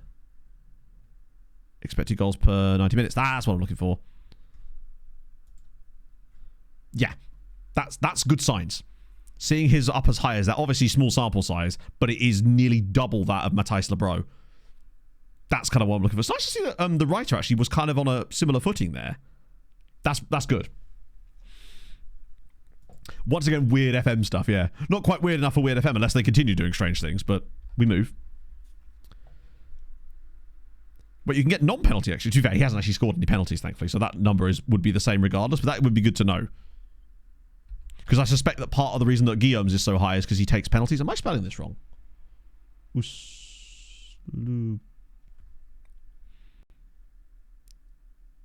Oh, Sluo. Wait. Like that. Oh, no. I think he may well just... Well, certainly not spelled like that, is it? Sadly, I don't believe he's actually in my database, which is weird. Huh. Am I just misspelling his name? That looks to be correct. Huh. Nah, if he's a regen, then I don't think he'd be looking up a regen. Although occasionally people do, but I suspect the Pixpetter wouldn't be looking up a regen. Oh, pardon me. So then it's Dienza are at home. Oh, that game there on the 17th of March, though, against Winkle Boys is absolutely crucial. In fact, I wouldn't mind looking at our run-in. I mean, we've got enough games left that we practically have to play half the league in our remaining 9 games anyway, but it'd be good to sort of see what is actually left for us. Come on, FM. Sorry, why does it randomly do... Does anyone else notice it does this too, where it randomly just removes the month groupings and then sometimes just clicks back in for some reason? So Mechelen is... that's tough. But then, like, 10th place, 9th place, 17th place, 12th place... It's this run of games here. Those 4 games are absolutely massive. If we can get through the next 3, that little run of 4 is big points needed. So, Bukaspor. Maybe Turkey. I think we do have Turkey loaded. No, maybe not low enough down, maybe? We have the top 2 divisions in Turkey loaded. So maybe that's why. Yeah, another thing I find very annoying is the random view changing shit that happens on... Oh, that's another thing Saz added. You can add players to shortlist by clicking this button on the scouting screen as well. It's probably a case of released and retired, yeah. Sadly. I think we might finally be done with the amateur regen, guys. Right, let me just look at wage demands for a start. 8,000. Yeah, probably not going to be able to afford that. Nor you. Oh, no, not Dylan Velociraptor. Just wondered if he maybe was like, oh, he's out of contract at the end of the season, potentially. Maybe we could sign a Velociraptor of our own. You're wanted, but good God, he is very, very physically excellent, but worth way too much money that we can't do anything with that. Let me just switch this over, actually. Because Maze Reichs, I think he was one of the other guys we were looking at when we signed Nazraoui on loan, but this guy wanted way too much money, if I recall. But I'll take him on trial, because I do want to see his attributes. Matasevic, they all just cost money, and we don't have money. I mean, some of them are listed for loan, but we... Good God. This guy feels like the sort of lad that's going to be on the next-gen list at some point, or has already. Matasevic. He's got very good technical ability for 20 years old. I'm actually surprised he's not been playing more regularly for Rijeka. Because he's decent. Is there anyone that's available for free? Or is this just useless scouting stuff? I'm not sure. Oh, hang on. There's a few guys down here. Damn. Was he 6'6" as well? Jesus Christ. No, yeah, he was. Like, at this level, that sort of pace is okay. The fact that he's only got 11 headings a little bit. 15 jumping reach is actually pretty crap for 6'6". My 6 foot centre back has 14 jumping reach. But I guess if you're not a centre back, you'd probably train it a little bit less. Yeah, I think all of these guys are just not really going to be guys we can go after. I think, honestly, the only players that are even worth looking at is Mr. Djibouti here, Mahad Wahi, who still hasn't been scouted properly. In fact, neither of them have. Oi, FM. Cheeky. At best, we're just window shopping here. Haidini is listed for loan.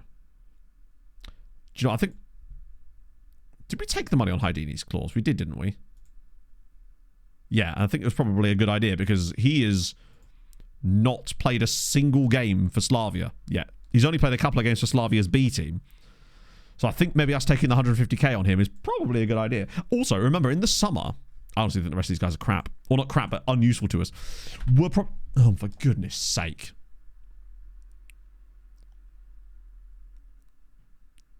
Like, oh, sorry, we're on a really good run of form. Be a shame if we just ruined it. Clearly deserves it. In what way does he deserve it? We were worse when he was playing. I really wish the game was like, since it uses all these reasons, right? Wouldn't it be cool if it just went, all of a sudden the guys you've put in his place are playing really well. Deserving is not about it. Other teammates, yeah. Play him or lose him. That was what I was trying to do, Arthur. was very much trying to lose him. Oh, dear. Those Ryan Sessignon. I'm not sure what you mean about Fulham's best player for ages and then something went wrong. Because he's only just joined us again in the summer. And he was, at no stage this season has ever been our best player. He's very much been a bit part substitute option. And I must admit, in some cup games, he's looked pretty solid. And I think he's sort of worked his way back into the squad a little bit as a utility man that can play up and down the left-hand side. I'm very impressed with him. Then prior, he was playing for Spurs prior to that. So it was not really anything to do with Fulham at that point. He spent the last, was it 4 years at Tottenham? Maybe more than that, as it happens. So injuries, not in the pecking order, but that's got nothing to do with Fulham. That's just things at Spurs, really. He was very, very good for us. And I have no bones about that because at the end of the day, he stuck around longer than he probably needed to and got us a massive transfer fee as a result of his move to Spurs. And now he's back anyway for free. It's brilliant. I think, Zealey, it's just that there's certain things in the game that are sort of like, I call them like artificial speed bumps that just, they create drama, but it's like unearned. It's more annoying than feeling immersed in it, right? The other thing I find funny is how in every single, or in most releases prior to this one, and in this one too probably, they always go like 6,000 new lines of text. It's like, I have yet to see them, friend. Or it's like a reworded version of the exact same phrase. Oh, yeah, no, I mean, what went wrong was him basically not playing and being injured a lot for Spurs. I just don't think that... I'm not sure quite what Spurs wanted to do with him when they bought him. That and the sort of sections of various managers and... Like, one manager will bring a player in and then that manager's no longer there and then it just... Yeah. It's not ideal. But I'm glad he's back now. Maybe he can get his career back on track again. Who knows? Willian looked very, very good off the bench. That man is... He may as well be wearing slippers when he's on the pitch. He strolls around in a beautiful way, just popping little passes here. He's so calm. It's unbelievably fun to watch as well. It almost feels like he never left. The way you can't say you'll loan them out. Yeah, I hated that one. And do you remember back on the original, not the original Outcast Icons, but the previous one I did, the YouTube one with Sassuolo in the end. That guy I had who was named... It was a striker I had who was decent, but he wasn't as good as our main striker. But then we sold our main striker or something, and I had a meeting with him because I turned down a move to Monaco on loan. And he said, why did you turn the move down to Monaco? I wanted to go to Monaco on loan. And I'm like, but there was no option in the meeting for me to say, I turned down your loan move because I'm going to make you my starting striker this season. So he then threw an 18-month tantrum about it whilst I was playing him as our starting striker. It was irritating. I think his name was Maxime. Maxime something or other. Maxime Le something or other. This isn't me just creating a French caricature. His name was genuinely like Maxime Le something. Intake date. I don't know the exact date, but my guess is it'll be the same as last year, so we can have a little look. Dupont. Yeah, it was Dupont. That was the guy. Just really wanted to go to Monaco on loan. Yeah. No, I had listed him for loan the previous summer, but in-game editors for... Come on now, we've been over this many times. I cannot use the in-game editor, and you know it, right? It's just not something I can do. As in an off-stream, say, like your own personal save, absolutely, it's for that, but I can't use it for that. Thus, it was more frustrating and confusing for me. Right. Belgium. Transfers. Youth intake. Oh, no, we can't do it like that, can we? We have to... That screen's broken. Oh, no, hang on. Maybe not.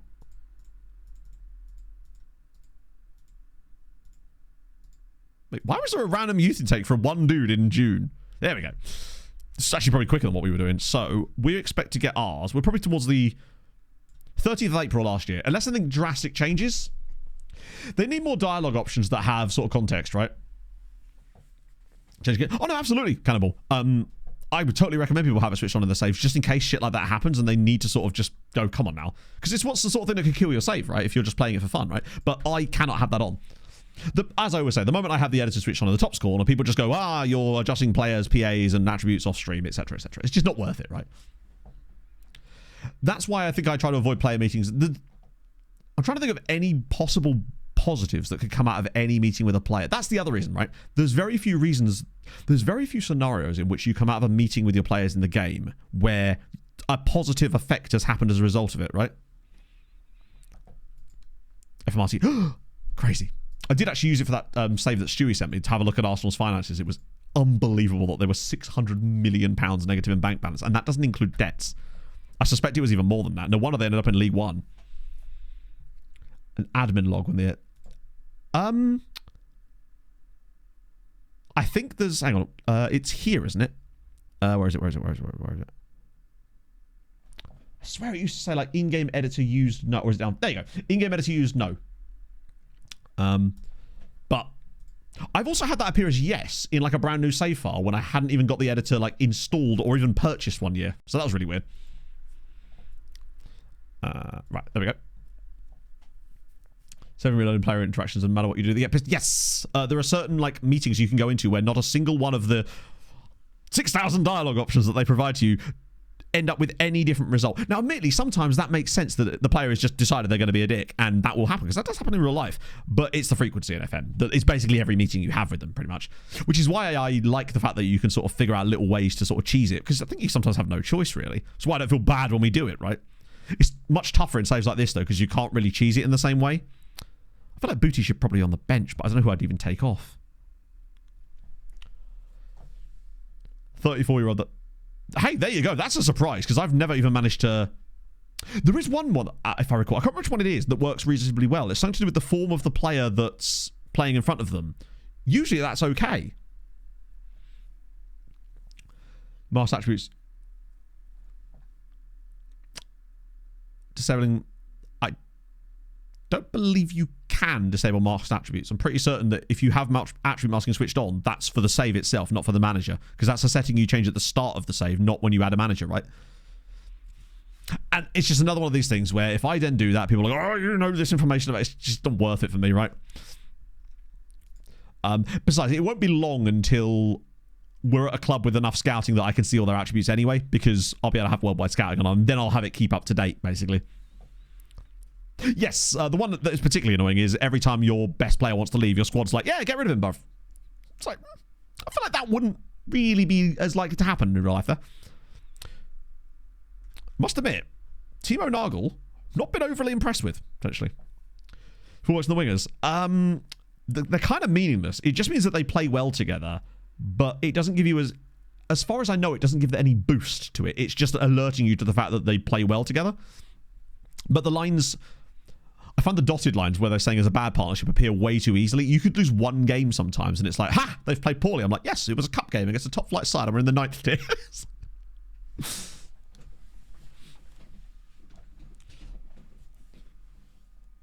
Unstackable. Yes, true. What about letting them go? Yeah, there's so many different things. My other favourite one, obviously, is the one we've encountered a few times here, is the cheeky little... what was it? The finances one, where they come to you about the club's finances, and it's like, I understand they'd be concerned about not getting paid potentially, but I am the manager of the football team and have no control over the actual finances of the club. The fact that we're in £12 million worth of debt, which we were in when I joined, and I've only done everything we've done has improved the financial situation, and then they complain about that to me as if I have any control over it, you know. Alexandre Esposito is a great name, by the way. The player I've become. I think it happens too quickly. It's like you give a 16-year-old a couple of starts in the cup, and they're like, I guess I'm Lionel Messi now, and should be paid accordingly. Asking questions. Yes. And the other one I find particularly funny is when, you say to them, I'll let you go if a reasonable bid's come in. And then what their idea of a reasonable bid is like half of what you've already been turning down. That's what I always find funny. And the problem is, the moment you enter that meeting, something in the background of the game's code changes, and no longer, even if you don't agree to the prices that player has now asked you for, something in the background changes, and the clubs will no longer bid anything more than the amount that they've just told you in there anyway. So you just never go into that if you want to keep your players, basically. Yeah, we have built a new stadium. It's like, I probably should be managing the team, but if you want me to start on that, I can head down to B&Q, get some bricks and stuff, and they've gone out of business now, haven't they, or something? Or is that home base? Either way, I'll get going, right? Well, I could sell every player in this entire squad and we'd still be in roughly the same amount of debt that we are now. Pretty much. On account of them all being worthless. This has been a poor start. Don't have a message on. They keep saying that. But I think that's just because both of the guys that I have are like stay back if needed. And occasionally we do get caught on the counter-attack. Not because they leave players up, but because they get like counter-attacks from their own penalty area, essentially. God damn, the Winkle Sports are winning again thanks to an own goal. Although it would knock Young Genk out. Oh, here we go. Come on. Lashinsky, I'm feeling it. Back post Lashinsky. Where is he? Oh, he's front post. Never mind. It's unlike to score from the back post from the front post. Matos, have a pop, son. Oh, the patience. Oh! Come on. 1-0 Seraing. Valentin Guillaume. As much as I criticised him earlier this season, he has still been the GOAT. Still the top scorer. Still has 11 more goals for us this year. This is patience. And it's another assist for Matos. It seems like Matos has actually started to really put up some nice contribution numbers lately. It's great. Oh, dear. Morning, Mats. How's it going, man? Matos wasn't doing a lot before that, but that would send us back to the top of the league again on the goal difference front. And, albeit with them having games in hand, ever so slightly, a gap is starting to emerge, which they'll inevitably catch right back up again. But it would start to gap Young Genk a little bit. They are building Just starting to drop these guys one by one would be ideal. Jack Danny, thank you for the follow. How is your son, that friend? And remember, we're getting the next, like, Moussa Dembele, Belgian one, specifically Fulham and Spurs Belgian one, in our youth intake, so it's going to be fine. Mechelen, yeah, they've fallen off hard. They were relegated from the second tier last season, and honestly, this year, oh, no, not again. Problem is, last time we got an injured Riley Owen, us getting Riley Owen back was the catalyst for this run that we've been on today. And I do worry that we're losing him again. There's something about the way that he plays that just seems to work. I think his set-piece delivery as well is very, very excellent. And I think that's part of the reason why Lashinsky's been so successful in front of goal. It's quite a big stadium, obviously, because it's Mechelen, but a reasonable crowd as well. Yeah, I think it's just because we've got so many different leagues turned on, stuff can happen, and one of those things is Mechelen falling down so far. Oh. Let's see. How has he already lost rating, man? 20 minutes to go. Belgium. Yes, we are in Belgium, yeah. Let's see. Oh. Brass band. Oh, wait. Surely not. Is it the second coming of the Howard Bishop Ultras? I've got to play this. I'm so sorry, headphone users. I did not know that was going to be that loud. What the hell? Forgive me. There's car alarms going off where you live now. There's cats yelling. Oh, it's not even a brass band. That was so fucking loud. I just thought, oh, that'd be fine. I can't even, like, change the volume because I have to turn the volume on in order to change it. That hurt my ears. I'm so sorry, chat. Not loud enough. We need louder toots. Everyone's baby's crying now. God. Cheers, son's crying. Toot. Well, to be honest, I just wasn't expecting that, honestly. I can only see people in coats. Maybe it's you go so far the other way. You get so much tinnitus that it just goes away. You balance it out. Resonant frequencies and all that jazz.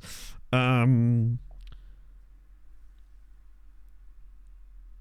guess I just do the standard sub that I've been doing a lot lately, which is that, and go from there. It's the jazz is back again, chat. Just woke my nuts. Fucking hell. Oh, we got dark today. We're going to concede off this, aren't we? It's the 69th minute. That is very much part of our culture. Oh, goalkeeper.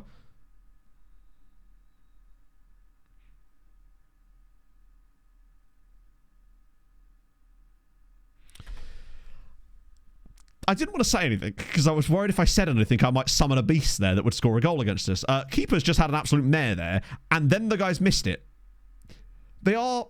The problem with Mechelen, this is why they're in this problem, by the way, because they try to walk it into the net like that. What on earth? How has he missed that?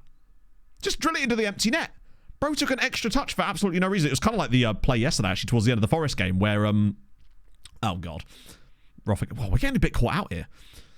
Where we had this wonderful breakthrough, and all they had to do is just square it to Ryan Sessegnon, and he literally has an open goal tap-in. Keeper heard that, yeah, the keeper's gone deaf, unfortunately. He didn't hear the shout.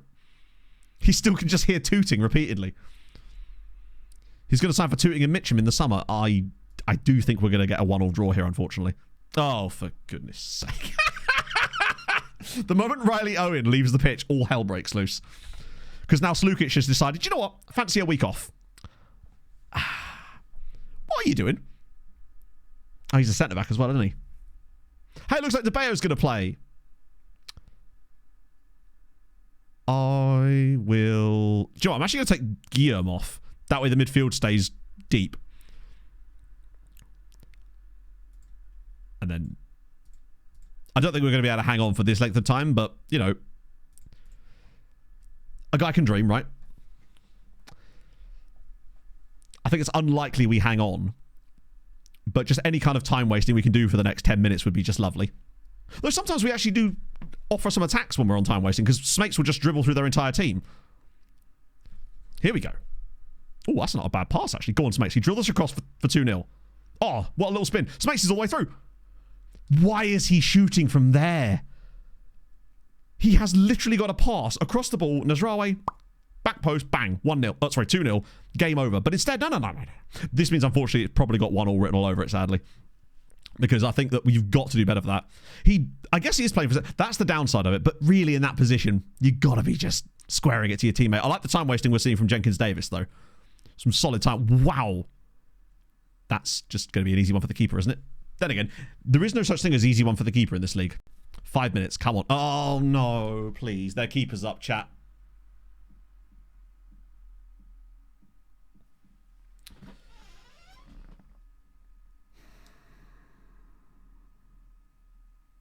We're not getting promoted, are we? We're just not. Oh, man. When this gets blocked, I thought, my God, we've actually got away with it there. The moment you miss those chances, that's Sven's fault. Like, if Sven just squares the ball, we're 2-0 up, game over. But instead, we draw. It's not just Sven's fault. It's also Drazen Slukic's fault for whatever the hell that was. Yeah, at least it wasn't the keeper, I suppose. God damn it, man.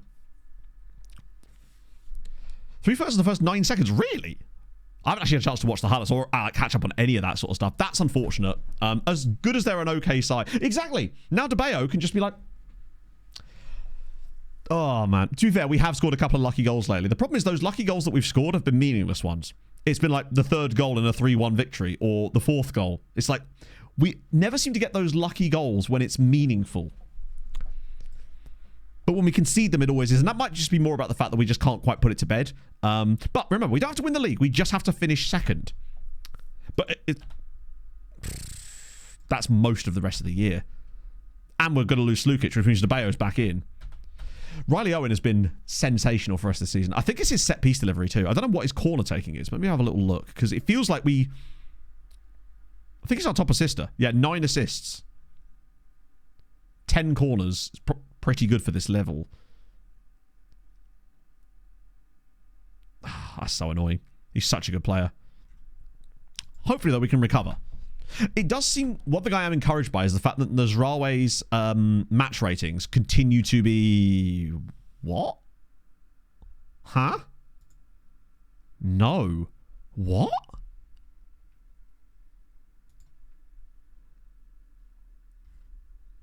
No, I mean, it is emphatically a trap, but my question is why it's even triggering. We're unbeaten in 7 league games with 4 wins in there. Why on earth is it triggering a team meeting? Usually you only get this if you've lost like 5 in a row. So bear in mind, if you do get this scenario, this one particularly, never ever go into it. You will hurt your team's morale no matter what you do. Even in this one, I believe, even if you do what your assistant says, because he doesn't even give you any advice there, you will fuck it up. They're trying to bait us into losing team morale when our dynamics are actually still quite... Morale is low around the squad. He wants to leave, but he won't leave. He wants to start more games. It's the DeBayo thing, basically.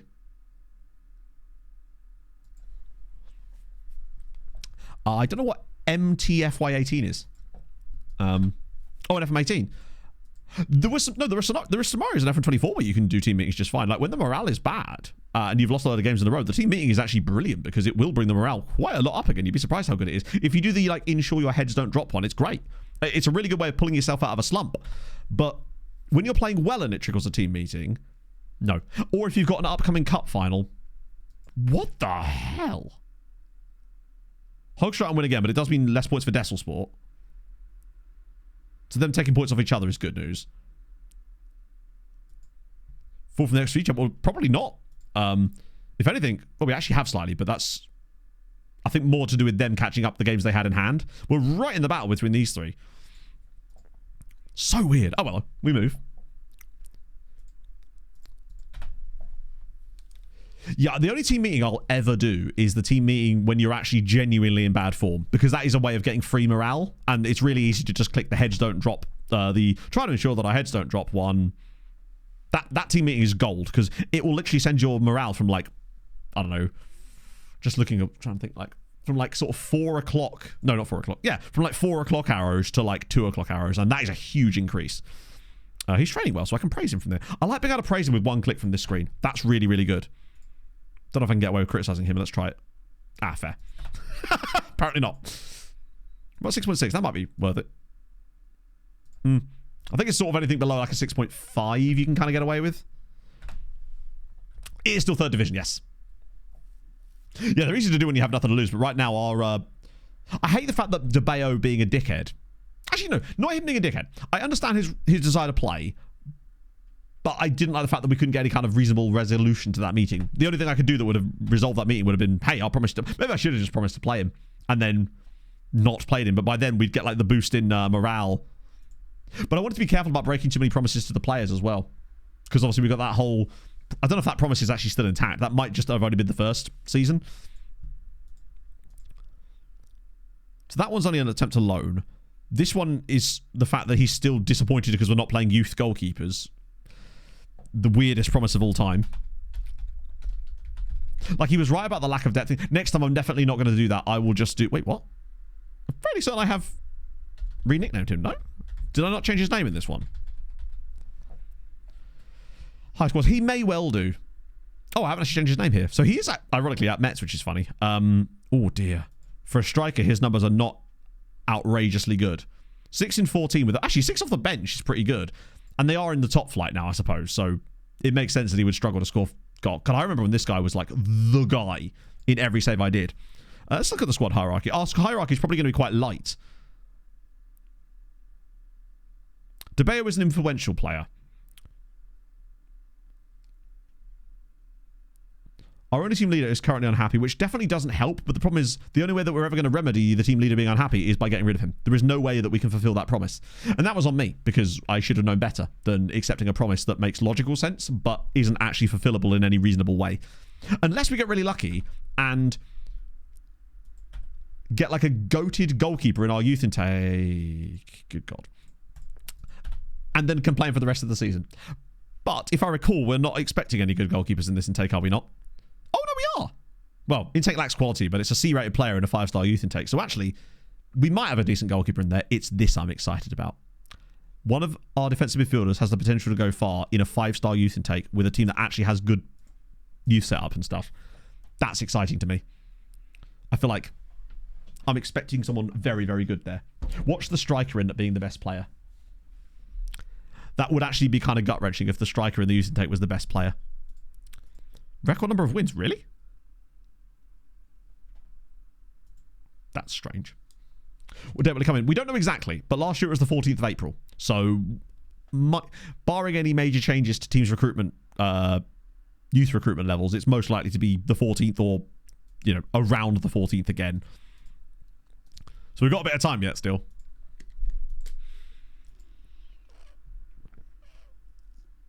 That's the problem with saves with restrictions. If those restrictions... Because if it's a restriction with things like signings, you're basically at the will of the game. Star player from the last year's youth intake. I'm a level with you, Kingsley. I don't even remember his name. Was it James Bradley? Was the star guy from last year's youth intake chat? I think it was. Wasn't it the English Montenegrin dude that randomly came through our youth intake? I think it was like a DM. If I recall, he's doing well for our B team, but he doesn't look to have any potential, really. DM with 2 tackling. Basically, from our DM, I either want a guy that's really good at passing and vision, that kind of stuff, or it's a guy that's got good work rate and tackling. At least with 2 DM rolls, there's a 50-50 shot that he might go into one of the 2 categories. Or we'll get like the perfect Segunda Volante. And it's like, to be honest, if we get a perfect Segunda Volante type player, then I'll just retrain him as a CM, because that's actually what we kind of need in this role. The one thing Guillaume... Actually, doesn't he have okay tackling? Yeah, the thing that makes Guillaume so good for me is the fact that he kind of is very Segundo Volante-ish, because he can actually tackle as well. Like Harlan, I hadn't considered it up until now, but maybe I should. Is coming in. Yeah, that's the thing. You're just going to, particularly with like regional restrictions like that, unless there's a lot of teams in that region, you're relying on big teams from elsewhere randomly having players come through their youth intake that are from that region, which can happen, obviously. Honestly, Mats, after this, I don't know. I think it will be just a free-for-all after that. Just kind of see what happens. I forgot what I was doing on this page. Completely forgot I was even checking. Oh, it was Guillaume, wasn't it? Oh, yeah, I was looking at James Bradley. So in terms of potential, wow, this guy's...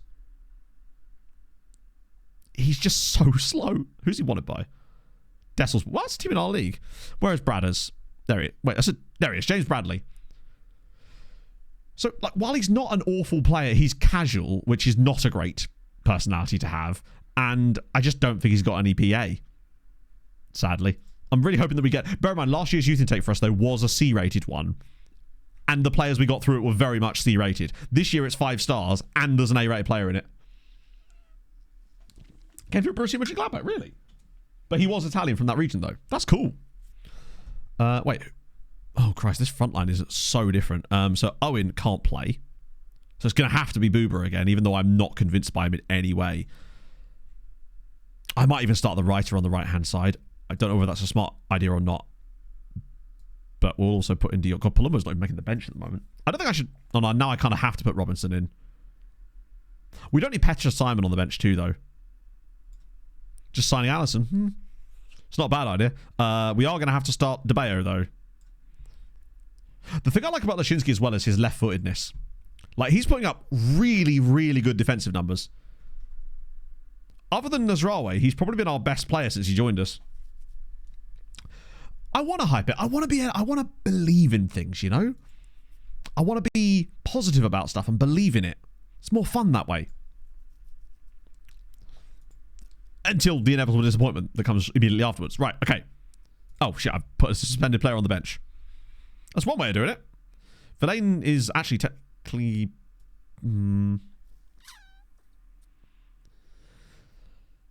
I guess I could put Verlaine there, but... fuck it, we'll put Verlaine there. Have we got any more information on Maze Reichs yet? Oh, see, he is just... He's so good Shadow Striker-wise. The one thing he lacks is that raw pace that Nasraoui has with his 14-14. And at this level, that is... I don't know. Sometimes it is nice to just get a decent youth intake. I love how bad our morale is despite being literally top of the league. It's not ideal. And I suspect it's because of that... So we're kind of doing all this in spite of the morale situation at the club too, which I think, if anything, makes it more impressive. But would sort of explain why occasionally we just guff it up. Plus, it's FM Christmas soon too. I've already gone through my birthday in-game. Well, first in the form table as well. Need to sell more players to keep them happy, it's true. They won't be happy until everybody is gone. And they're the only one left. They're just playing a game of last man standing that I'm not allowed to be privy to. Okay. I like the fact the shout button is slightly bigger now. This really, again, has to be a dub. Bouncing back from that poor result in the last game, the more of these games we can get through and get some of these guys back. Because Riley Owen will be back by the end of the season. I'm just concerned that the damage may already be done. Now, you know what? Positive thoughts. I think we win this game, go into the next couple of games which are really tough, but after that we've got a nice little run of matches against teams that we should be beating. And if we just do that, I think we could be really on to something. It's the last 3 games, I think, where... Was it the last 2? I think it's the last 2 are against quite good sides, but I believe one of them is at home at least. So some nice build-up. They're actually popping it about quite efficiently. Plus, it's a nice long highlight. Oh, look at the space. Here we go. Yes, what a great pass. Nasraoui. It's a tough angle for him to shoot from, and to be fair, as if, bro, do you know what? This is what I mean, man. We literally fight fire with fire, because we concede some stupid goals, but there's just no way that's a penalty. But we will take it. Maybe I have no right to complain, because we keep getting these ones going our way as well. Right, okay, come on. Guillaume from the spot. Beautiful. Sends the goalkeeper the wrong way, and that's just a really important goal to get us started. Also, his 12th of the year. I think half his goals have been penalties. Yeah, we've had a few shit calls our own way, so it kind of balances out. Some weird goals being scored, and you just got to take what you can get. Streets of Far Brothers is pretty good. We are nigh on top of the league, actually starting to play some really good football, but we've just had a spate of injuries and red cards in one game that's kind of set us back a little bit. But as things stand, we would be top of the league. Best goal difference in the league with 7 matches to spare. Oh, did I say hello, son of a quiche? I hope I did, but if not, how's it going, man? Hope you're having a fabulous Sunday.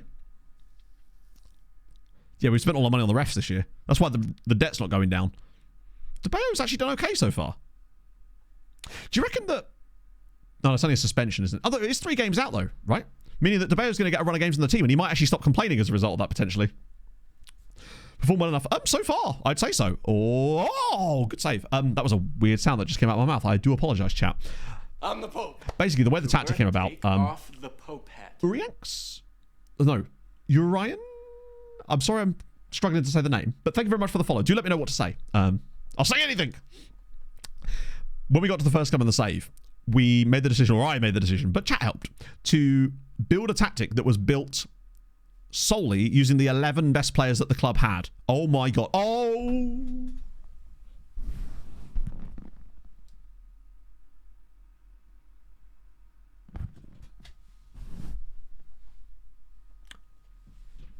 It's tumble dryer football. That was Lashinsky again. Sorry, chat. I couldn't show what I just did there on stream, otherwise I would have been banned. Needless to say, I'm going to have to wipe some stuff off of the chest of the drawers. That's incredible. Funny, diagnosis is Wednesday. No way. That's amazing, man. Are you UK based, son of a quiche? I genuinely don't know with chat a lot of the time. I'm just curious because I need to message James, actually. I don't know if you're still here in chat, James, about your exact process that you went through about this exact thing, because Pog's been pestering me about it and I know that I need to. Also, some really interesting comments on the VOD from last time when we discussed this, and I'm glad that people feel like comfortable sharing that sort of stuff. One kid from Poland. We've got him on loan from Radunia. He's a centre-back. He's good, but we're surprised at how well he's playing from centre-back for us, since he's only signed in January from Radunia of all places. There was also, I must say, shout out to Daisy Chain as well, a viewer on the VOD, who left probably, I would say, the most insightful comment I've ever had on a video of any form. It was fascinating. I know that he or she is behind on the VOD, so this was only like episode 17, so you'll see this in a bit, Daisy Chain. So hi a week from now when you actually watch this. Yeah, I just want to say thank you for that incredibly insightful VOD. You managed to identify some things about my content that I had been struggling with for a while, and it kind of put me on a very interesting path brain-wise in terms of focusing things a little bit more. I was very, very impressed. It was really, really insightful. It was like the best possible form of criticism, where as if are we gonna get another one? Oh my god, it's 3! Guillaume again. Love to bloody see it. Any money for him? They do. His value is between something and £85,000. I think our best bet would be that we try and loan him again next season. That's really where we're likely to have any kind of success with him, because he looks I don't even know why he's so good. I don't know how to suspect it anyway. Interesting. Okay, I'm definitely going to have to... I mean, I've been saying this for 2 years, right? But it's something that Pod keeps pushing for, and I just need to... Yeah, I think it's basically, to catch you up, I know I mentioned this before, but still, for those who are unaware, I had a meeting with my GP about this nearly 2 years, in fact, just over 2 years ago now, to which she was like, at the end of it, I was like, look, is this something I need to be pursuing? She was like, yes, very much so. And at the time, I was going to try and see if I could do it privately, but I looked into the prices and I was just like, I don't have that kind of money knocking about. And then I've sort of been putting off doing anything about it after that. And then, of course, we moved, which meant I couldn't just go back to the same GP and talk, and then it's like a whole new process again. It's just like, yeah. And naturally, it's just, you just sort of put things off because it's difficult. But I would just like, it'd be nice if my brain was quiet occasionally. Most days, just a big struggle trying to make my brain do things it's supposed to do. I've managed to sort of cover it up with exercise sometimes, but there's only so much exercise a man can do. Adam, thank you for the follow. Open my own. Look at us, by the way. This is much better. What were we even worried about? I mean, we got lucky with the penalty, let's be honest, right? But the writer's not done a great job. Considering we've done it without both of our wide players actually, you know, playing well, I'm impressed. We'll get Smates on left side. Guillaume's been exceptional again. We're going to get De Jong on for a little bit, though, just for the fun. Instead of 75. Yeah, exactly. Hello, Fry. How's it going, man? We're feeling... Oh, hello. He's got a bit... Villain does have a bit of speed, actually. It's weird that he's guffed that up so much. Like, there's still time for us to screw this, so I'm not going to get too confident in us. But I'm hoping that just, like... The fact that it's a 3-0 advantage, we will concede a goal, because rarely do we ever win by more than 2 goals. Oh, that's a pass. Go on, finish it. Oh. Okay, sure. Time for something you've got for... Unfortunately, the game won't care. Because the game only cares when the player starts matches and not who finishes them. You could sub on a player 2 minutes into the game and they won't care about it. I really wish it cared about minutes rather than the number of starts they get, but 'tis an unfortunate situation. And these guys are not a bad team either. Like, they are probably better than their position would suggest, just because they are a relegated team. Villain's done quite well, actually, off the right. We'll get Palumbo on. It would be nice to keep a clean sheet, truthfully. Switch my emotions. Yeah, I certainly wouldn't want anything like that. As much as I struggle a lot with... That was one of the other things that Daisy Chain mentioned in the comment, was to do with the fact that I doubt myself a lot. And I know I absolutely do. It's just... I'm one of those people who's very factual and logical, but I can find that makes it hard to believe in myself at times. It can also... But then, coincidentally, when things are going well for me, I then refuse to admit that it's because of something I've done. Like, when something goes well... There we go. When something goes well, it's luck. When something goes badly, it's my fault. That's the way that my brain works. There's the clean sheet bonus gone for everybody there. A blockade. Yes. I have to-do lists on to-do lists. I have a fucking reminder on my phone that says brush your teeth, for crying out loud.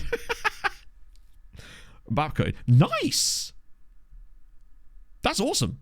Honestly. No, genuinely. Like, it's the small wins, right? I think I messed my back up slightly yesterday as well, actually. When I came off the grass part of the track onto the concrete, it was very muddy, and my foot probably only slid like an inch further forward, but I felt this like shudder in my back, and my back was really sore yesterday. But I didn't fall down a rabbit hole, so it's probably not that severe. Okay, that's a really fortunate win in there. They really did start throwing some stuff at us. I'm guessing it was like multiple smaller chances. Just to see after a while. God, that must be the worst thing, forgetting to take them, considering that you know that you wouldn't forget were you taking them. Honestly, Bill, we've not lost a game yet. We did draw one in really unfortunate circumstances due to a red card, an injury, and a deflected goal, but it is what it is, right? What in the Comic Sans is this? It is a bit, isn't it? I'm assuming it was a rabbit hole. It was just, well, you know the story, right? Like, that's good. Still only 4 points clear of Hoogstraten, but we're starting to gap Dessel Sport and Young Genk now. Yeah, no, if you get a chance, go read what Daisy Jane said. It's the reason I'm not going to read it out on stream is just because it's a very long comment, and it's very, very insightful, though. And yeah, so Daisy, when you see this, thank you for that. It actually, I was having a crappy day on Friday. Just the usual sort of crappy day. It is VOD, I think it's VOD 17 or 18. I forget which. I think it's 17. Or is it? I believe it is 17 because they mentioned being on 18 or something. But yeah, it's 17. There you go. Yeah. Short lived, not the company. That's exactly it. It's one of my biggest problems is I very rarely feel pride. It always feels like when something goes well for me, it's because something else has happened that's out of my control, and as a result, it's an accident. But then when anything goes wrong, even if it's got no chance of being my fault, I still find a way to take responsibility for it in my head. So Vienna, we're obviously only there for the day, so you get a limited amount of time. But I would highly recommend St. Stephen's Cathedral. I know that some locals in chat were like, it's not even the best cathedral in Vienna, man. I had a great time there. I thought it was really cool. The catacombs especially were fascinating. Pog had a glorious time. Make sure that you don't get the airport train, though. The cat train. Avoid like the plague. It will cost you a fortune. And it's really hard to not end up on it nearly, because everything in the airport's basically like, hey, step this way, friend. I believe the line you want is the SR7? Sacroiliac joint. Is that the one at the lower part of your back where it joins onto your sacrum? I'm obviously wrong about this. Doc Paul will correct me about this one. It's a really beautiful city, though. Like, Belvedere Palace is beautiful. We didn't go inside that. We were like, which one are we going to spend money on doing today? Let's go to that. Yeah. Thank you, TSRD. I know. It's... that's why I'm trying to be more positive now. I think I'm trying to focus more on, as difficult as it is, right? But I'm trying to be more positive. And it's difficult because at the end of the day, I'm only human, right? And this is the problem. I feel like occasionally, every now and then I get like a VOD comment and it'll be quite negative because it's usually because a person has watched like a 2-hour segment of me, Pat, and just sort of think that they know my personality, when in actuality, I may be just having an off day, or maybe I was actually extra hyper that day. You just don't know, right? It's difficult because with its VOD highlights, it's like you're getting a snapshot of 4 hours, and lots of things can up and downs from that, you know? Oh, this isn't where Witty, thank you for the follow. Dopamine issue. Oh, 100%. That's just one of the many factors. The fact that I'm constantly forgetful, wake up paralyzed most mornings, and I don't mean paralyzed physically. I mean to do with like task, executive function, basically. We go to Ljubljana. I've never been. One of the dumb ideas we had when we were in Vienna was, what if we did like several little trips, each one of them to see different cities that were in the movie Eurotrip, and go to the locations from Eurotrip. Now, personally, that sounds like my idea of a dream, you know? You've changed. Yes. Yeah. Weirdly, sometimes, I guess. There was a really weird, this was years ago now, some comment about how I hadn't changed, but the things that they were all referencing were things that I no longer did. Like, this was long after I'd stopped vaping. And it was just like, oh, he's constantly vaping on stream. And at this point, I don't think I'd vaped on stream in like 2 years. But anyway, we're focusing on positives. We're not going to talk about stuff like that, because that's, at the end of the day, I try not to give it much mind, but I'm very self-critical. So when I receive outside criticism as well, it's sort of almost like amplified, because I'm like, yeah, you know what, they are right. Someone could say something negative about me that is factually wrong, like very factually wrong, and my brain will find some way to be like, you know what, they're probably right. It's positive. I know. Bratislava. No! You're telling me it's not an absolute dump? I know, it's an absolutely gorgeous city. That means Prague. Does it? Did they go to Prague in Eurotrip? I don't think they did. It was Bratislava, Amsterdam, Rome, Berlin, lol, London as well, Ohio, probably don't have to do the Ohio part. S7, yeah, €4.50. That's the one you want. This is what Passpro told me.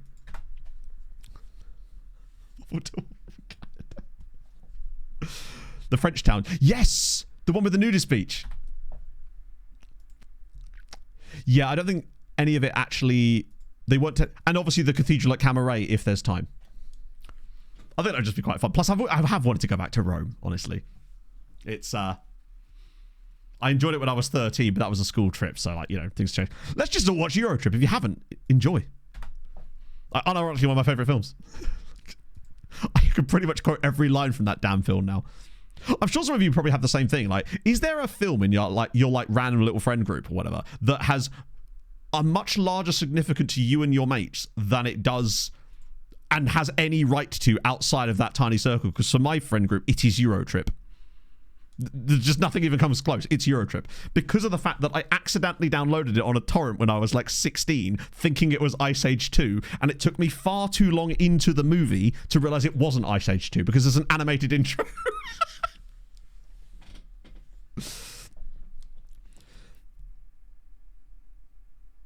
I like to think that's the case, James, yeah. So I love the fact that your really nice messages being wiped away from chat with like Mars attacks, basketball. But I totally get what you mean. That's unfortunate. Very weird. How to Train Your Dragon. There it is. You know, it is what it is, right? Where they put a caravan on rails. Oh, what? I'd love to know what specifically is about that, because again, I love that episode. I'm really curious now. No, the juxtaposition made that even better. That's one of the things I actually love about you guys in chat, is that we do have this incredible juxtaposition between serious and heartfelt tone, mostly memes, at the same time, right? I do it with you. Oh no, Millennia, that's why I enjoy your presence in chat. I think chat needs that. It's like chat needs Harv too, and his pastor anus, you know? It's chat needs Rob to take the piss out of me, and Jack to, well, he's not around much lately. I hope you're well, Smack Jack. I haven't seen you for a bit. It needs that. It needs that balance, you know? It needs the balance of the hardcore really enjoy FM and actually like really enjoy the story as well, and the banteriness in chat. But the one type of like stuff that I kind of can't abide as much is that kind of, I would call it hyper laddie banter. I realize as a non-English speaker that would probably be a bit confusing. I mean that kind of basically it's just bullying disguised as something else. That's the kind of stuff that I find really irritating, and as a result we rarely ever get that in chat, to be honest. Thank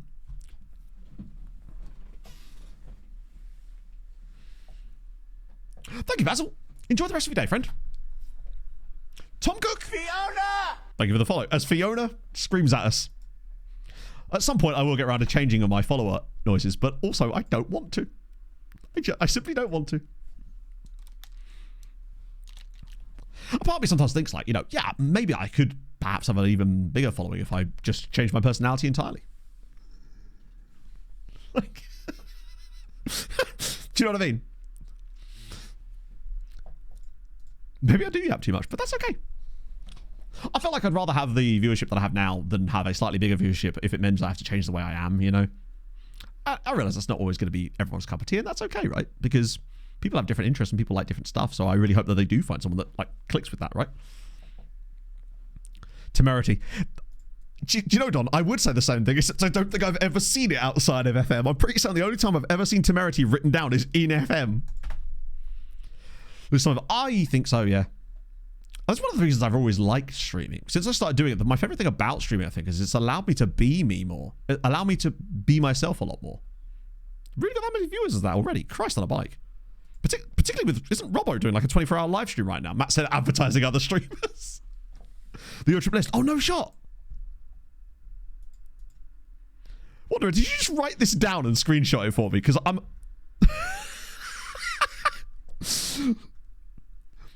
Brilliant work. That is the ultimate screenshot. So yeah, London, Paris, Berlin, Bratislava, Rome, Vatican, and then Ohio. Probably have to skip the Ohio part. Is he really? But oh, I know who I'm raiding then. I love Callum. He's such a nice dude. I realize I say that a lot. It did sound true, yeah.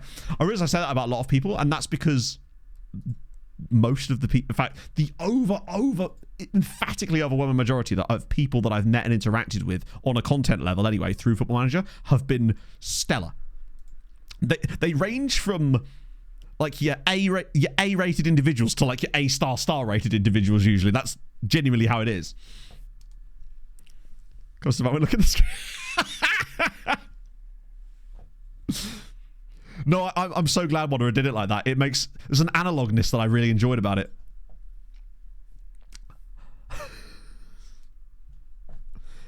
Looks like Interstellar.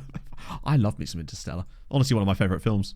Oh, speaking of, Pog and I were trying to decide, well, not speaking of in any way, there is no connection between what I've just said and what I'm about to say. I just like to start sentences with speaking of as a nice transition. Now you know. I've shattered the glass of your expectations. Pog and I were trying to think like what we could do for our birthday, because we want to actually like do something, right? And we've decided to go to an ice hockey game. I've just put Sergio Matos on the left side of our midfield, and I meant to put him on the right. Is Outcast Icons? Yes.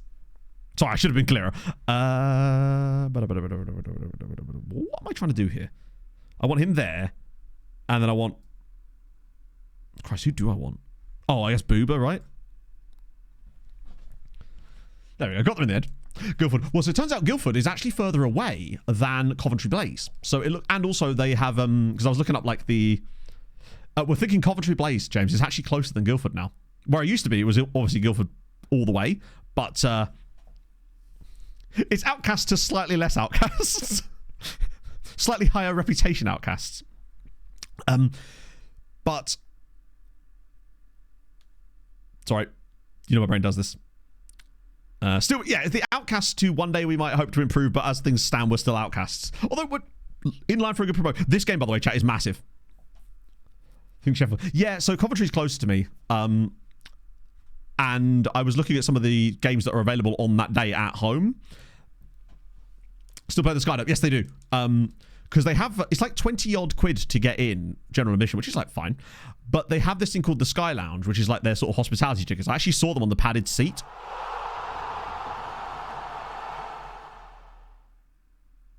That was so out of the blue. so emphatically out of the blue. Mats, thank you very much. When I say your name, it always makes me sound like you're Norwegian. Like Mats, because obviously Mats is around sometimes as well. Thank you very much for the 5 gifted subs. That was so out of nowhere. Proper left field. Thank you so much, friend. That's very, very kind. Sorry, just sort of trying to organise my thoughts for a second there, but I want you to know how grateful I am, and I really do appreciate it. They have like a hospitality section, which is like not that much more expensive than the normal admission seats, and Pog and I are probably going to go for that and just go watch Coventry Blaze game. I don't remember who it's against. I think it might be Cardiff. I forget. Crispo, thank you for the 39 months as well. Holy Christ. Is this the right team setup and everything? Sorry, chat. What you've done there is you've shaken me. I am shooketh. You know what to do. Choo choo. In it. Thank you, Chris. That's very kind. Let me just look up Temerity. Oh, I thought it was a song request for a second there. You'd nearly done me there. Oh, thank you, man. You're not the only person. That's the second person this week that's got a big bonus at work. I'm loving that for you lot. Why can't I spell? Chat, why can't I not spell? Oh my goodness me. What is words? Christ the mic. Did I miss something? Hang on. Bakroom. Ah, here we go. Doing 2-year loans on the 2 clubs. First get back to you on the 3rd of June. Oh, I've never encountered that. Is it potentially something to do with the individual league rules? Honestly, I don't think I've ever encountered that happening. Ah, wait. Sometimes that can happen if the player only has a shorter contract. Because that's usually, I find, when they offer those dumb 11-month loans, which are horrible, never do them ever. I'm a level with you, chat. I'm actually thinking that we put Van Wraith back in. Because Nagel has been really, really average. Actually, he's not fit again. As soon as I can, I'm going to put Van Wraith back in. Because I think Nagel, despite being the best of the bunch, is just... Yeah. This is the... Sorry, I should have been clearer. This is the Belgian 3rd tier that we're in now. I say now as if we've moved. That's our current situation. Was that only a 1-match ban? News is good. Who do I want to take off the bench? Probably Robinson, right? We've got Smatesy if we ever need him. Was greyed out despite player contracts for another 4 years. That's really weird. Particularly as I actually discovered that glitch in Hungary. By accident, of course. We're in a season loans. That's so strange. I honestly don't know what to tell you other than it's just we've yet another way that FM has glitched out, right? Have to concentrate for a whole word. Yeah, and particularly that had like 8 letters. Like expecting me to concentrate for 8 letters is brave. No, this is National 1. You're thinking, cool, must be the top flight. No, 3rd division. Obviously. I think I should just come up right, yeah? Oh, wow. I actually didn't see this go through. I love the way you phrased your name. It works so well. No caps for Morocco yet. National first. If anything, having it for the 3rd tier and calling it National 1, you can sort of forgive them because it feels like it's the first step of the lower tier. But having your 2nd tier being called something like National First is psychopathic behaviour. Do you know what I mean?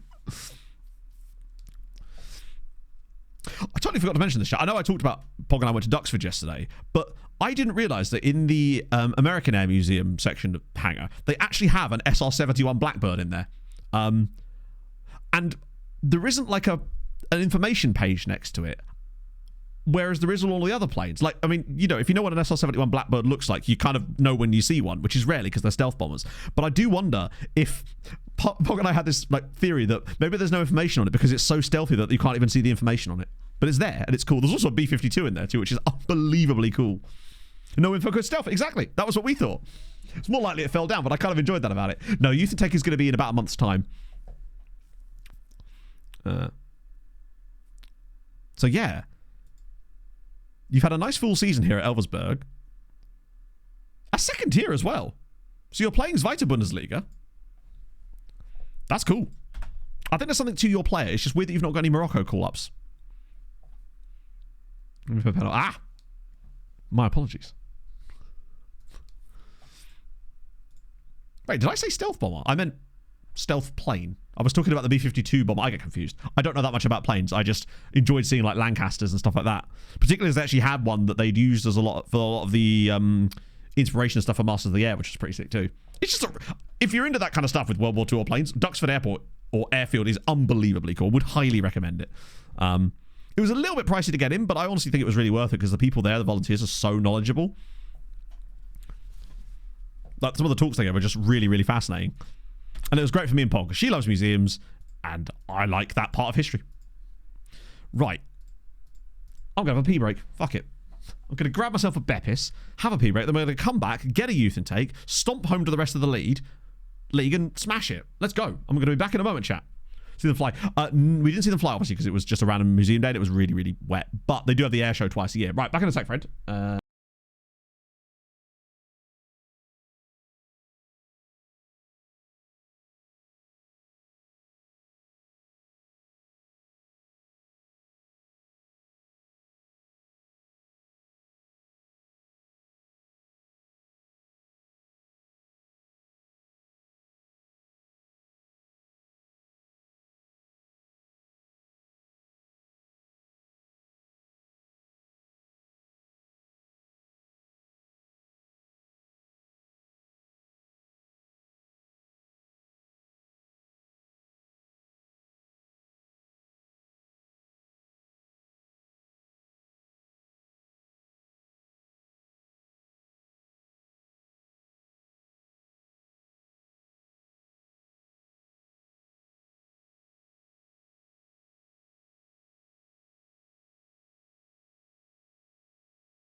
Fiona! It's actually a good question, Chad. Did any of you claim F124? Because it was apparently free on Epic or something. Well, that's what I was told. Twitch randomly gave me a copy of it last year when it came out, and I didn't know why. There was just no context for it. Wayne, thank you for the follow. How is your Sunday going, friend? And Mikey with the 58. Wash my hands never. I hope Gets the you immune washed system your up, doesn't hands. it? How's it going, man? Also, question, Michael. In that takeaway bag yesterday with the... it wasn't called a takeaway yesterday, and they left a post-it note in it telling him to leave a review, which is brilliant for a start. Was that an onion ring in the bottom of it, or was that a churro? Gotta know. I have done the self-screening survey several times. I just forget. And usually it's a case of like, yeah, dude, go to a doctor, please. Also, Beppis time. And it's in Pog's favourite glass, i.e. Pog's least favourite glass, because it says on it, Matt, cider lover. And it was got to me by my ex-girlfriend when I was a teenager. And it just randomly comes with me all the time because it's just never broken conveniently.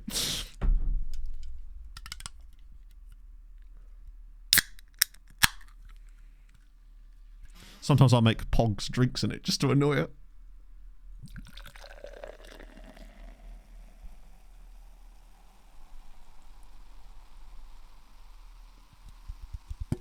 There we go. Actually, I'm surprised by that too, honestly. But nevertheless, it prevails. Yes, we are playing a strikerless tactic. We sort of, I would say lucked our way into it so much as fell into it accidentally and then tried to make it work desperately from that moment on, and it kind of does. They gave me free churros. God, why don't I ever get free churros? Churros are absolutely goated. Ironically, the first time I'd ever had churros was in, of all places, Copenhagen. Home of the churro. Oh, God. Hang on, they've got Van der Veen. This is not fair. That's a really weird clearance. Also, they are playing on a very, very narrow pitch, and I don't know whether that's going to be good or bad for us. Oh. Matching glass for your birthday. Oh my goodness me. Oh, don't even tempt me. I do need to start getting some stuff for Pog's birthday. Luckily, I am a prepared individual who keeps a notes app list of things that I want to get Pog whenever she randomly says something. I'll just jot it down. Be like, that way, when any time of special occasion where I need a present comes along, I already have, oh my goodness, things there. Then Super League match. No, I haven't. We were only there for the day. So we did things like, well, we went to museums and stuff. It was one of our like extreme day trips from last year. It was the first one we've done. We're still trying to work on what we want to do for the next one. Oh my god. That's offside, right? Nope. Oh, did I get the whale? No. So we couldn't get the whale. Pog and I went to Tesco's after stream on Thursday. What a weird goal, by the way. Oh, he's not offside because that guy's... Matos has just played him on. They completely had removed that entire section from Tesco's. So it was a whaleless run. Sadly, I could not get the whale of love. Lipicto, thank you for the 24 months. How was your Sunday? An 0810 retro database. I don't know of any. I honestly, I'm not super clued up on retro databases in general. I've only ever used one, and that was the Mad Scientist one, and I can't remember which one that was for. But it was really good. But I can't remember which era that was. It was, yeah. So sadly, no whale of love. Pog was... she was doing the whole, like, pouty thing the whole way around Tesco's. We picked something up, and she'd be like, it's not the whale of love, though, is it? I'm like, mate, I tried to get it for you the last time we were in here. Oh, go on. Here we go. I still think we can turn this around, but anything but a defeat would be catastrophic for us. Oh, no. It's going to be one of those games. That's such a shame. Don't know. He might have done. I don't know. That might be the one for all I know, that was the one I played. I genuinely cannot remember. Like I said, I've been to Copenhagen already. Happy like, Sunday, I have no real particular desire to do that because I've already been. Looking up at the stars, wondering who the hell stole my roof. Thank you for the 38 months. I actually did not see that coming. Let's Fall on Floorman. I should know. Is he being a whiny baby again? Yeah, like, isn't Mike doing some, like, going to random European football stuff? Because I know that he and Chloe have been in Paris this weekend, but I believe that's more to do with their own personal, like, yeah. Like, their own personal shit, you know? So what did Vinny do? Love on Amazon. I don't think you can get it on Amazon because it's Tesco. This was in Tesco, of all places. Like... I can't believe we missed that chance. Oh, this is such a huge moment for us. If we avoid defeat here, we're in the driving seat. But a defeat to them really troubles. I have seen some of these Hidden Ground series because he was in Haiti recently, was he not? I don't know if that's for the same thing, but Jesus, he's really struggled today. Might actually have to be LeBro. Boober's, God, we are so bad without Riley Owen really does make this team better. I know we had that one win without him, but there's just something about Owen that makes his team better. And Boober just ain't it. Might have reduced to clear. Ooh. What, you think they maybe couldn't shed their full whale inventory, perhaps? Yeah, Copenhagen was... I mean, the metro system in Copenhagen was fantastic. I really enjoyed it as a city, but obviously we only had the day there, so we were just trying to sort of cram as much stuff as we possibly could. Oh, shit. We're going to concede the second goal, aren't we? That's unfortunate. Wait, it's offside. Offside. We're fine. We're fine. Tat like that. How dare you call it tat? I agree. Maybe we'll find a way. It's weird that they've taken it off, because Pog and I looked on Thursday, which was the day before Valentine's Day. An extra day. I think if you ask a lot of Swedes, they wouldn't be particularly fond of Malmö. Correct me if I'm wrong on that one, Swedes. I think, isn't Skåne seen as, like, the redheaded stepchild of Sweden in terms of its, like, yeah. We haven't had a shot on target today. That's not great. Yeah, Copenhagen was really easy to get around. Honestly, Vienna was pretty easy to get around too. The trains were nice and easy to use and relatively cheap. It was like €4.50. And on a group ticket, it was even cheaper. We're going to lose 1-0. Really tight game. If we're going to lose to a goal, at least it was a fun one. Disconnected. Just give it back to Denmark. I think back to... Just give it to Denmark. Let it be its own thing. Denmark's like, actually, no. Oh, yeah, you can just go across the... Well, you can go across the Øresund Bridge, can you not? But if there's a body in the middle, watch out. Yeah, that's our first defeat of the whole stream, to be fair, but it could not have come against a worse team in terms of relevance. We don't want it in Denmark. That's all you need to know. How's Norway feeling? Could you just move it to Norway? A bit further to go, I realise, but you know.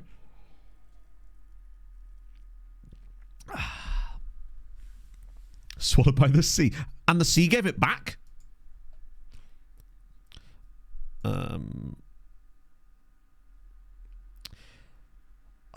Yeah, this is going to be so goddamn tough now. I think the only hope we've got is that it's a defeat against a title rival, which sucks, but at the very least, we've got now 8th place at home, 10th away, 17th away, 11th at home, and then obviously 5th at home as well. Our next 5 games, it feels like every single one of them is in theory winnable, and it hopefully means, for my money anyway, that we could be getting a nice haul of points here. The others will surely have to play each other. Some of them will have to play each other in that little period.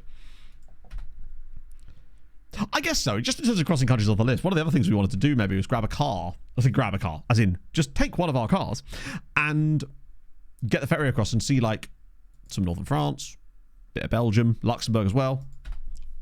Stay overnight, obviously, not overdo it there. A nice Scandinavian industrial city. Yeah, go GTA style. Just, yeah. I simply don't know, Sam. I don't know if that's the one I played. But I did play I used a retro database from Mad Scientist. And I think it must have been that one. Most likely, anyway. But yeah.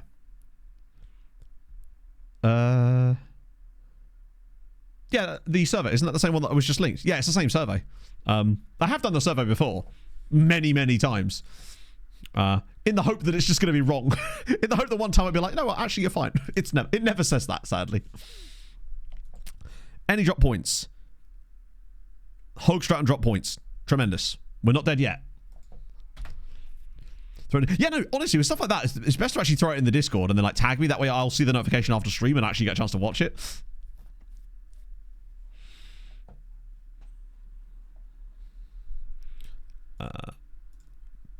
Oh, wait, Nick Lemon's been released. Oh shit. Crap. That's one of the Patreon regions. We're gonna have to trial him in now. That's weird. Just randomly released in the middle of March.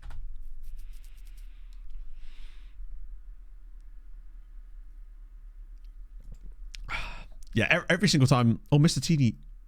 Oh yeah, the new. Yeah, I don't think I had that installed, obviously, because I was only doing it as part of the retro database video I made for the agent stuff. Also, one of the other things that Daisy Chain pointed out in that comment was the exact reason I think that the agent videos were so successful, and I had never been able to pinpoint what it was.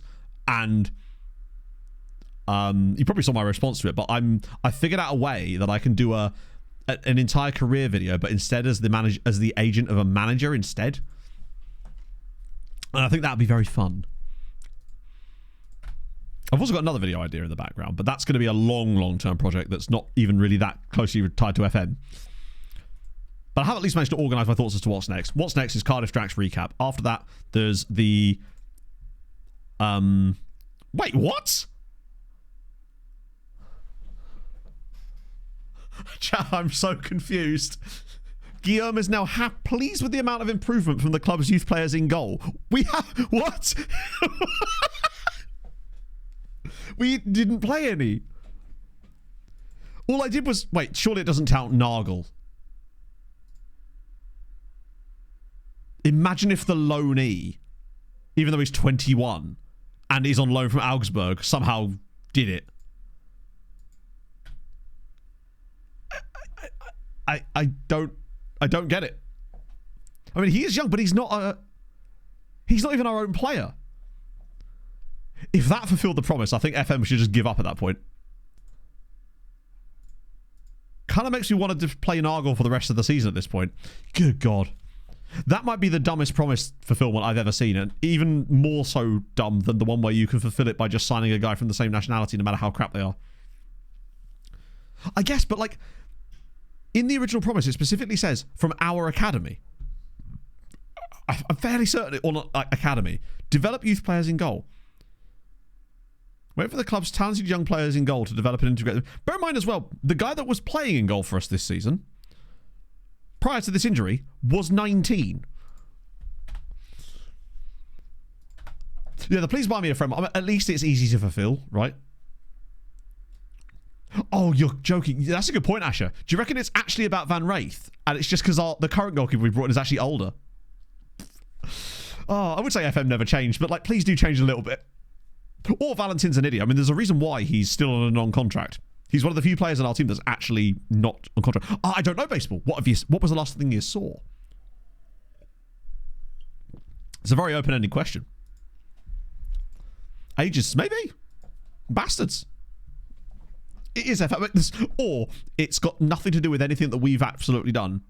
No, sorry, because it was first time chat, I wasn't sure if it was like, what have I missed in the last few streams, but basically today, I'll catch you up today. We've actually only lost one game, and it was the most recent one. Started off, was it there? No, it was here. No, it was there. We've picked up some good results. We were 8 unbeaten, lost an unfortunate game, shit happens, but we are still technically in the title race, which is the most important thing. It's just a question of whether we could stay there, because our next 5 games are incredibly winnable. But that doesn't mean we're going to win them, unfortunately. I'll praise your training again. God, I love being able to do that. Losing the cup final, he missed the deciding penalty. Oh my God. Oh, my favourite one was, we used to get that sometimes with Syrenes, where they would yell at me for us not progressing far enough in the Champions League, even though we'd had an absolute shitter of a performance.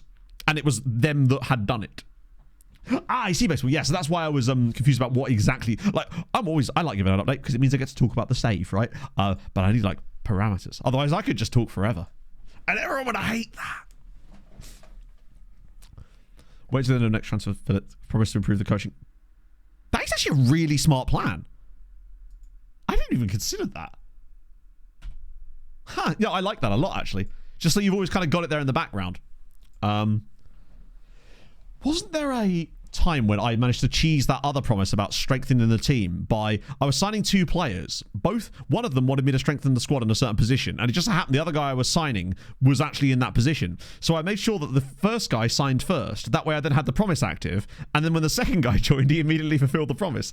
There's a team here called FC Bumprom. Can we talk about Bumprom? Moving on. We need a little bit of big brain in FM from time to time. In a way, actually getting that... yeah, it's great, isn't it? Sometimes you just got to cheese it in situations like that. Particularly as I find the whole bringing a player to help me settle thing truly bizarre. Like, I'm not saying it's never happened in real life, because I'm sure it has, and does from time to time, but not at the frequency of which players request it in Football Manager. It is batshit. Back in Syrenes, I'd get like once a season, someone would be like, hey, I'll only join, but if you sign my uncle. And I'm like, that doesn't seem fair. I'd still do it, obviously. Well, I'm not their uncle. I've just signed another random dude from the same nation. Youth Intake is in April. We're thinking April 14th. Oh, the other fun one was... I think they have rectified this in 24, but it was either 23 or 22, where it didn't matter what the quality of the player you brought in was. The only thing the game cared about was the squad status. So if you brought in a world-class Ballon d'Or winning player, but you'd only given them squad player, the game wouldn't count that as strengthening the position. But what you could do is bring in a piece of shit and give him star player, and the game's like, hey, you're looking strong there, boy. Or BBL, the Bosnian butt lift. I'm here for it. The Gazprom with meth. They're harvesting them cows.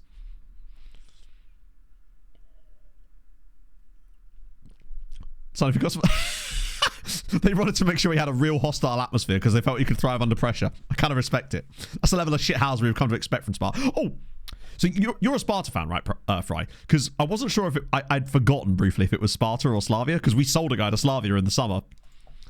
But you'll be pleased to know it's worked out poorly for them. You're absolutely right. I think that maybe if there was an option that said, get my parents a job, that would make, honestly, more sense. But I guess you don't really have that kind of power as the manager. Or do you? Like, isn't that how Neymar's dad found work for most of his career? Yeah, that dressing room was looking just distinctly unbeefy. Bradley getting international games, albeit at the youth level for Montenegro, I guess is something, but I suppose, chat, it probably says more about Montenegro's youth team strength. The no depth. Yeah, well, that's the exact reason we ended up in this exact problem. Where the bank about the... Oh, yes, they become like the light bulb consultant. I think that, I mean, as FM players, I think most of us were actually kind of on board with these changes to Europe and stuff long before they actually came into effect, because we had a chance to experience what they were like through playing our saves. I think it's the same as when the Conference League was introduced originally. There was a lot of derision about it, and I've always been fully behind the idea of the Conference League, because I think it's just more fun. In general, I think the Conference League has been an absolutely rip-roaring success for what it is, giving... Oh, hello. Now, if I recall, none of these guys would come on trial with us last year. But there's no harm in trying it again. Maybe we're better now. What does a bricklayer? That's great. This is where you're like, and that player was Miguel Almiron. Is not. Wow, they're actually coming. Gerardus Stuart, Daniel Mavinga, Abdul Bashir, Mathieu Benoit, good names. Christian Mate, oh, I like that name. Alexander Carlson, he almost sounds Swedish. And he is. Enzo Rondo, amazing name. We like that. The hair is giving 14th century Bavarian peasant. It's giving Kingdom Come Deliverance, basically. Luka Kanepa, Nathan Nicolay, Stanislas Ogenda is great.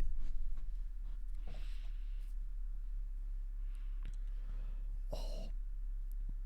Yeah, I think that it's, as with a lot of things in FM, it's building on code that perhaps needs a revamp, and I think that's one of the hopeful things that they would have been changing when it comes to moving over to, well, FM25 obviously it's not happening now, but what it could have been. Oh, okay, Mavinga looks kind of, he's a striker. Watch them all be strikers. The gap between the top flight released guys and our actual squad doesn't seem to be to the point where usually these kind of release players can be really, really good for you, but I'm starting to think that they're actually hoarding. Oh, as if he's good. Tell you what, Enzo Rondo might be a legitimate signing. That pace and acceleration look tremendous. I want to see what his crossing and dribbling are like, and his passing looks good. So does his vision. Consistent as well. Genuinely think Enzo could be a fun one. Oh, and Nathan Nicolay as well. Wow. 5'9". He'd definitely have to play right back. Damn, as well. He's quite good too. Oh, right wing back. Not got the pace, but he is kind of just a right side. Okay, cool. There might actually be some good players in this. I think last year they all turned us down. They do need to have FM26 or whatever it's going to be called be really, really good. But I'd like to hope that now that they've got this time to do, they've got real time. Like, I mean, they had the 5 extra months, but now they've got like what, an extra 8 months or something. Big database for the current season. There is one. I can't remember what it's called. I did use it and will be using it for the Me versus Chat agent video when we finally get around to doing that. What I will say is it's very slow. That was the one thing I really noticed about it, is it was much, much slower moving than your average database, even on my PC. And I'm not entirely sure why, but it was just the processing times were extreme.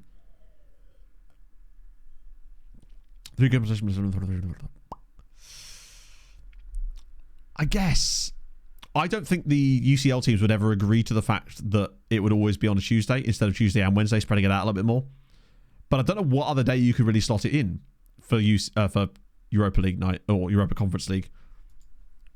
Actually, wasn't it just called the Conference League now? Because they got rid of it, didn't they? They got rid of the word Europa in it. Thank God, really, because that was always confusing, having Europa appearing in both of the titles. Owen's back already? Okay. I genuinely thought he was going to be out for way longer. Didn't it say 4 to 7 weeks? Oh, we had international break. Damn, that could not have come at a better time for us. I don't think he's going to be fit to play the next game. Which is in how many days? Probably not. Although I'd be tempted to start him, honestly. Because Booba is just not it. I don't know what Riley Owen has that those other players we signed don't, but for whatever reason, he just seems to do things. I do wonder if him completing like crosses from set pieces is helping his ratings in games, and that then for is making him play better. I don't know. Gospel on the Sunday. True, yeah. That's a good point. Yeah, I'm so used to it being UCL, UEL, and ECL. They're going to need to find a new way to abbreviate that, I suppose. I guess if that's one of your biggest issues, then you're doing all right, right? It feels like almost the chat around FM25 / whatever the next game was almost completely just like... Not so much that people have stopped caring. They've just kind of accepted defeat and the fact that there's just nothing to say anymore. Like, after the initial, like, what do you think about X, Y, and Z? It's just not something you even see in chat anymore. I'm actually kind of glad in a way, because it means we don't have to repeat ourselves about it ad nauseum. But at the same time, it's also just interesting to see how little people have just gone, all right, fair enough. Ooh. Right. Mahad Wahi. A Djiboutian mercenary, as fun as that would be, the mercenary personality's really given me off. Yeah, I mean, FN24 being such a banger really does help. Cloud Riviere. I don't like the trait, but he's 6'2", good work rate, good tackling. Marking could be a bit of... He might be a worthwhile pickup. Even if it's just on a non-contract. But can I afford to do that? Yes, I can. Phew. Champions League phase, though. I actually quite like the Champions League phase. It's a video game. There are, absolutely. Content creators, yeah, but we were talking about this last stream, actually, Andy. Because someone asked me, was like, do you think it's unfair on content creators? And my answer I was thinking about this again is no. Like I always say, they owe us nothing. We are just very lucky to be able to do this as a job. So I feel like any real complaints about that is just like, it reeks of entitlement. And I'd like to not think of myself like that, you know? It's like, does this threaten my financial situation? Absolutely it does. But at the end of the day, that's my problem, right? No, personalities can change. In fact, they change quite regularly, in fact. Sometimes just from a player getting older, in fact, because as they develop and grow older, their hidden personality attributes, some of them especially, can change quite dramatically, and that can cause a lot of changes to their personalities. Communication didn't help. Yeah, I suspect a lot of that, though, was not really their fault. Mentoring.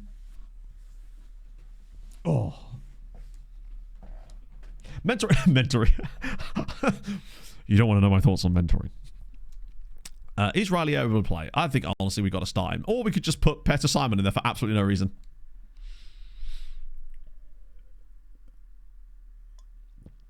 Yeah, no, literally. Imagine if we'd had to play from 23 for 2 years. Absolutely spot on. Yeah. Then content creator says everything.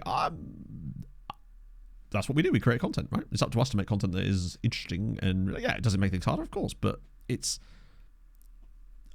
I just hope that I can do enough over the next few months to continue making good content and hopefully improve my content to the point where people feel it's worthwhile to support me in that manner, and thus I am in a position where I can then use the launch of the next FM game to hopefully bring things back again, right? This is why it's important to have savings, like to save money in the positive times, so that way when things are lean, you can rely on that a little bit, you know? I've always been quite fastidious about things like that. ASMR Beppis. I mean, if it's an excuse to drink Beppis, I am in, baby. Count me up. Patching the player database. I don't think they'd be allowed to do that because of the licensing stuff. As we've already seen with the fact that they lost the licenses to a couple of... I mean, I dread to think what the start of next season is going to look like, right? Because a lot of these licenses, I'm guessing, expire in the summer. So I suspect that we may end up having another patch with FM where a load more licenses randomly disappear from the middle of the game cycle. There's nothing better, I think, Paul, than things like that. When you finally start seeing those first little bits of success. Can it infer? I believe that when they announced that initial delay, they truly believed that they were going to be able to get it out for March, right? And I suspect that, in all honesty, it's probably going to be a case of it would have been ready for May or June. But oh my god. What I was going to say, well, that fucking helps. Darcher. Oh, wow. We just hit... Oh, I see. Thank you very much as well, man. That's very kind of you, Dale. How are you, man? I really hope you're well. That's very, very unnecessary nice of you yet again. I should just clarify. I wasn't baiting. I was just sort of talking in chat. I'd hate to feel like you thought that. I would just never want anyone to be obligated to support me in any way either. That's the... I only ever want people supporting me because they like what I do, right? That's you know what I mean? But thank you. That's very, very kind of you. If you have just been gifted a sub by Archer, Darcher, then that would be, yeah, please be sure to thank them. And I've now entirely lost my train of thought. Oh, sorry, yes. More presents, fuck it.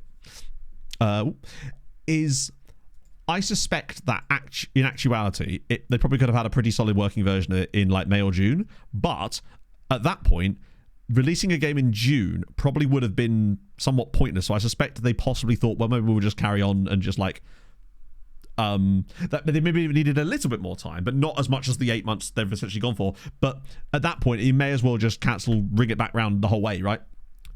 And then have even. This is why I made that bold prediction a couple of streams ago that I reckon international management doesn't get taken out. I reckon they actually put it in because they've got that extra time. It's a bold one, but yeah. Maybe that exceptional policy. Yeah, totally. But if there would have been no point in releasing the game in June or May or something like that, because the season that the game would represent then has already finished. So at that point, I think it does make sense to do so and take a step back. And goalkeeper, Jesus Christ, Williams, things are good, my friend. How are you? Awesome. Yeah, it's lovely having you in chat, Archer. I'm just glad you're good. I can't remember the last time I rode a bike. Probably when Pog and I hired some bikes on holiday a couple of years ago. Had a really nice time, actually. Down on the Tarka Trail in Devon. Oh, what? Oh, no. Oh, no. Chat, the passing started. Oh, no, I'm worried. We're giving away balls in weird areas with silly passes. You know what? No. Positive vibes. Again, let's go get this dub. We're going to build up and have an amazing goal off the end of this now. It's going to be worth it. I can feel it. Go on, drill it across. Oh, it's glorious. Nazraoui, 4th goal of the season. We lead against East. We just need to get as many points as we can from these next 5 games and hope that that puts us in a strong enough position going into those final 2 games to either be promoted or be right in with a chance of it. They have to play each other. I suspect there was lots of issues. World Cup next year. Exactly.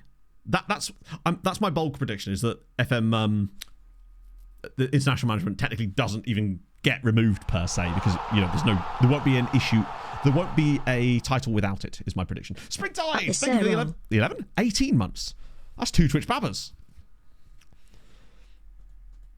Being a catastrophe. I think it's just impossible to speculate on the likelihood of that, just because we simply don't know. None of us have played it, right? I say none of us. I guess some people must have done with that playtest, right? But yeah. Previous to delay. I guess it's just another one of these things where we just simply don't know what's happening behind the scenes. And I've never worked in dev, so I simply don't know. But I know that some of you have, and almost certainly can sympathise certain situations or imagine scenarios and things that unexpected things that could happen that could cause delays, such as that. Oh Christ! Oh, that's such a nice guy. Oh wow, that was like Robbie Swinburne. Yeah, it means that in theory you'll probably get it around the same sort of time as you would normally. Maybe a touch earlier. But at that point, why not just take the whole time, right? Use the time you've got, make it as good as possible. And it kind of puts us back on a normal cycle. It does mean that the hype around it is going to be astronomically high, because it has to be, right? 2 years without a game, all the other things that were promised. The hype around it will be insane. Which is another one, from looking at this from a purely personal standpoint, that's the sort of thing that will sort of allow me to hopefully get back on things, because the hype around it will be insane. I just have to hang in there for a little bit. Gonzalez Poo, no way, that's an actual name. That's incredible. Communication, I think honestly sometimes saying nothing is the best. They've kind of reached a point from like a communication standpoint, I think, now, where it's like anything they do say only makes things worse from a PR standpoint. As we take a second goal there, that actually I think them saying nothing right now, because what are they going to communicate? I'm not sure what they could say that would improve the situation at this stage. So at that stage, from a PR standpoint, I don't know why they would say anything, right? Because I don't know what they could add that would improve the situation. Oh, he's a regen. That's incredible. So where do that names come from then?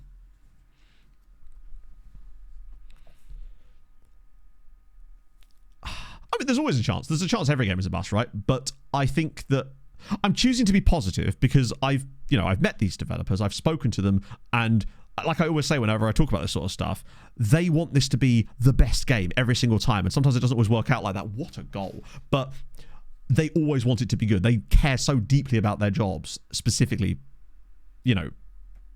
it's... You have to have a little bit of faith sometimes, right? Because what else can you do? We could be negative for the next 8 months, but I don't think that's really going to help us. What a great goal that is from Riley Owen, by the way. Yeah, exactly. You just, to be the best it can be. I suspect that at some point they will feel hopefully good enough to actually show us some stuff from the game. But I think there's no point in them showing us some stuff until they've got something to show that they think is going to wow people, right? They love it. That's the thing. I think more than most game studios, SI's members of staff, there's so many of them are either football addicts or like FM addicts themselves that have got jobs at the studio because of their love for the game. I think that's one of the things about game studios that make a solo title, because it's easier to get those types of people on board. And FM is a beloved game, so I guarantee there's very few people that work at SI that don't love FM and didn't get the job there because they loved FM. Obviously, there'll be a few that just took the job because the job's a job, right? And it's an income and it's an industry they like working in. As it's now nearly 4-0. My point is, in all my years doing stuff with SI in the past and things, I've never met anyone there that I thought didn't care about the game. Let's put it that way.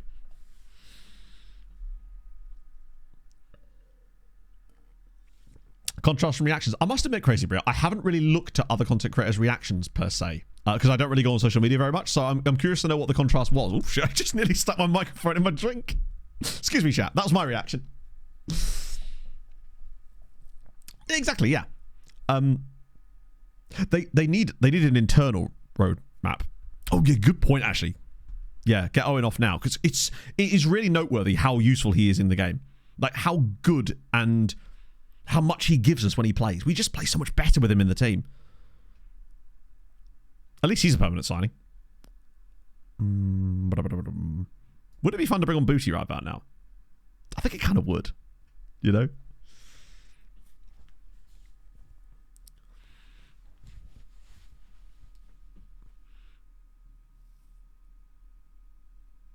Possibly, yeah.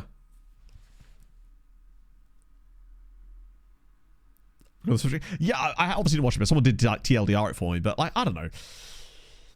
Being negative about it isn't going to help, right? But at the same time, I also don't think that as content creators, we have a responsibility to say to be either pro or against it, right? I just happen to fall on the line of just wanting a good game at the end of the day, right? That's what it comes down to. Like, whenever this stuff comes out, I have two different trains of thought each time. And it's like, how does this affect the overall player base and the people that I know that, like you guys, that love playing the game? And then there's also the how does this affect me? And those are two very different things, of course, because one is the me as a player and one is the me as a professional. As Nazrawe should have scored another one there. That's exactly it. People being negative will only affect themselves. They say that anger is like drinking poison and hoping the other guy dies. I think that's the idiom. Hello, Pogs. How's it going, my love?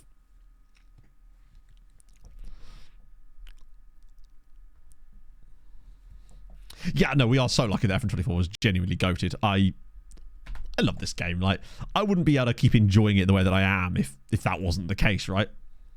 Modern Match, I haven't, just because I don't want to start dicking about my game files just in the middle of a save that I'm really enjoying. Just the risk of messing something up is too great for my liking. But I have seen some stuff about it. What extreme angry reactions? Without like casting aspersions and throwing shade at anybody, because I genuinely have not seen other people's reactions, so there's no way I could be talking about anyone in particular, because I'm genuinely not. I do wonder how much of that comes from using negativity to create content and be able to sort of generate views and stuff from that in some ways. Whereas, you know that I don't tend to make like FM release and update videos or stuff like that. Oh no, go on, mates. However, when it comes to casting aspersions, I am going to cast aspersions over what the hell that was. Yeah, fuck it. Oh.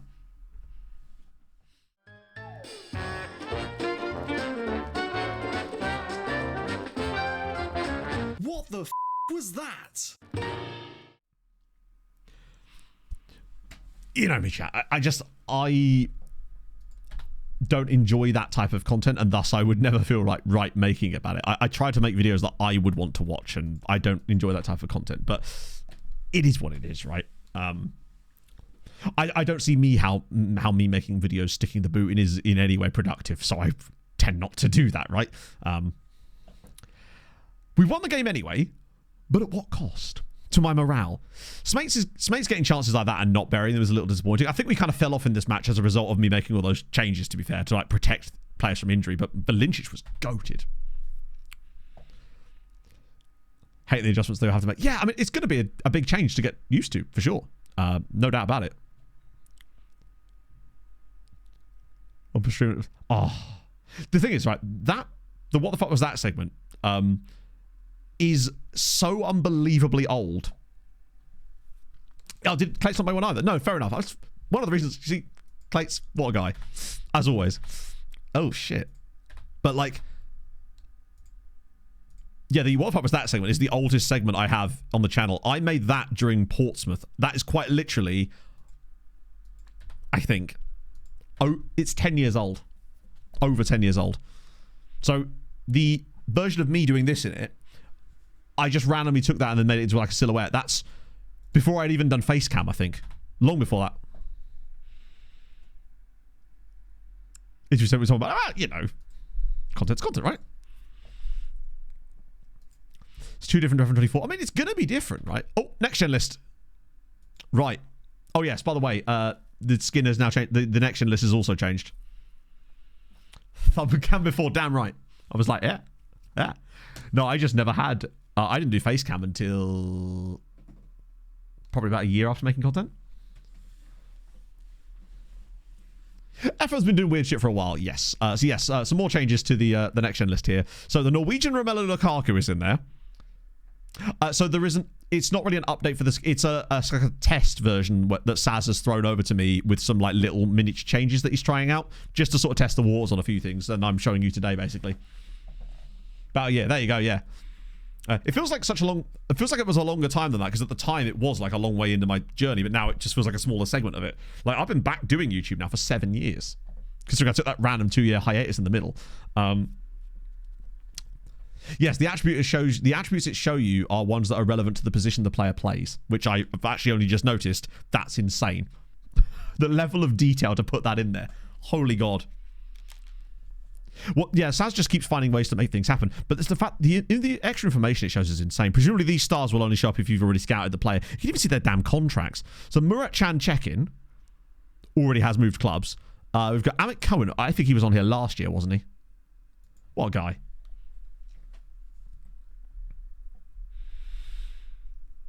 Yeah, I will say this. I think that they can't afford for it not to be good now.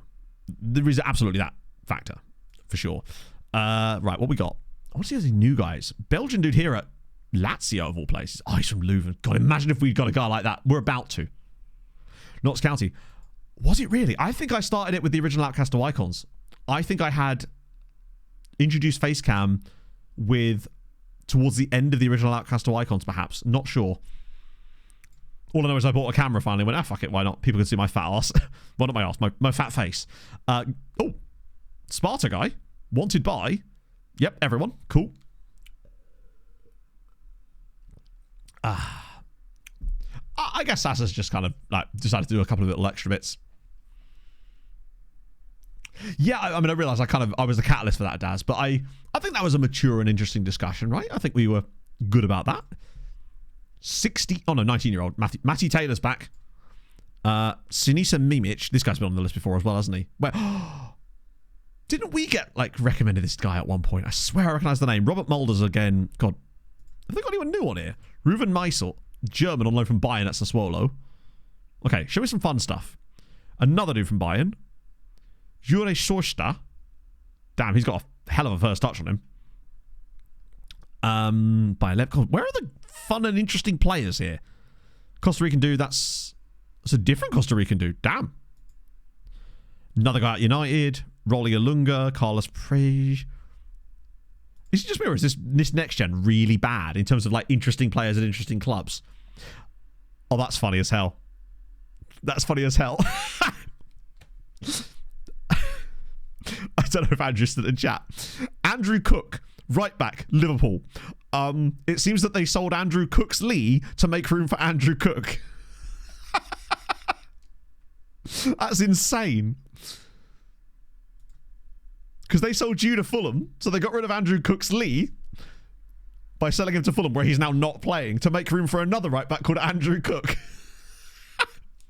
It's like Kyle Walker and Kyle Walker Peters all over again. Yeah, literally. Yeah. That's amazing. Great minds. Any other fun ones while we're at it? Oh, it's a Fulham guy. Christian. Also, that's an amazing surname. Moldovan Danish. Christian Cheltualia.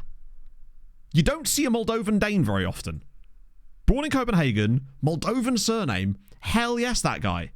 Like him, we've also got Wonder Kid at Fulham, Nanayor Samaila.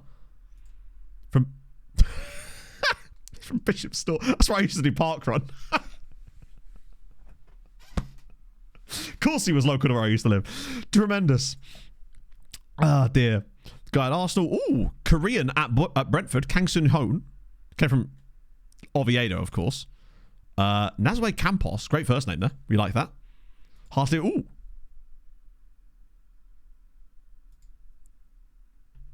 Kind of blurry, but I don't hate it. Like, I don't know. I don't really get that excited about F1 liveries, I've got to admit. That's just like genuinely outrageous.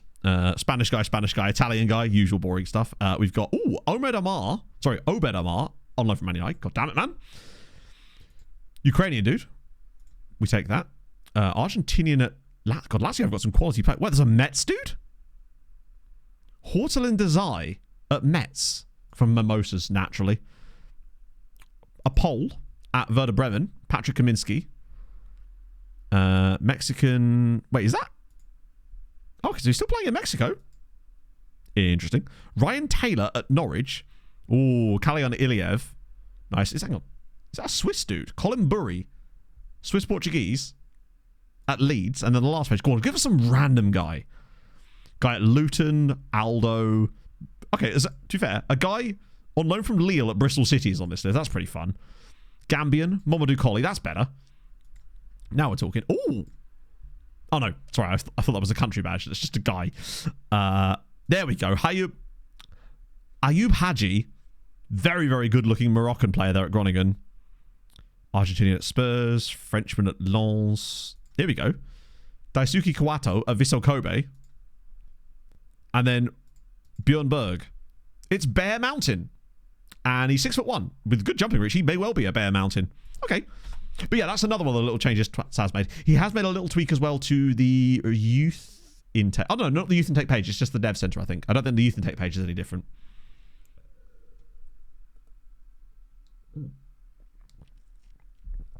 And I don't know. It's not quite Borg. Maybe head tennis. Got the height for it. I don't actually see what his heading was like. But yeah, that's just a nice little addition to that page.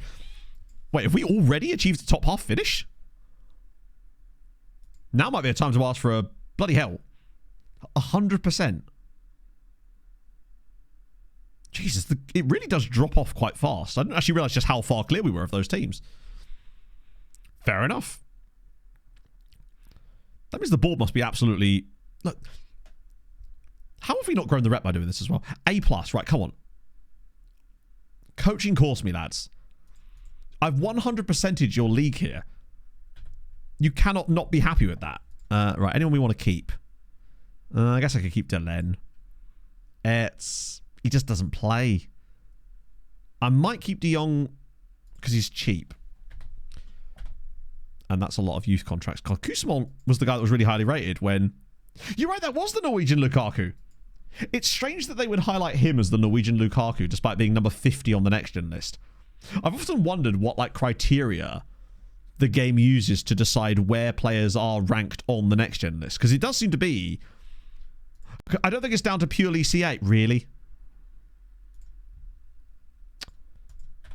I just don't think we're ever going to get coaching badges from this mob. Right, what do we need here? We need... I guess Dessel Sport to do some losing. There's no way that Young Gent are losing that, are they? CAPR, I guess it has to be, right? But what I also don't get is why it chooses certain players to be like the highlighted name in the package. Like, for example, this guy being... Wow! Okay, so Dessel Sport win, which is disappointing. But Young Gent lose to a team in the relegation places. Thanks to a hat-trick from Roger De Bruyne. You want to be careful with that. This is not Roger De Bruyne. That's a different guy. We're 3 points clear now. Or can we? No, we technically could still be more because Hoogstraat have still got to play. This is just not getting any easier, is it? It's these next few matches, though. The next two especially. Both away from home. Both against sort of... I mean, these guys are okay, but they are newly promoted.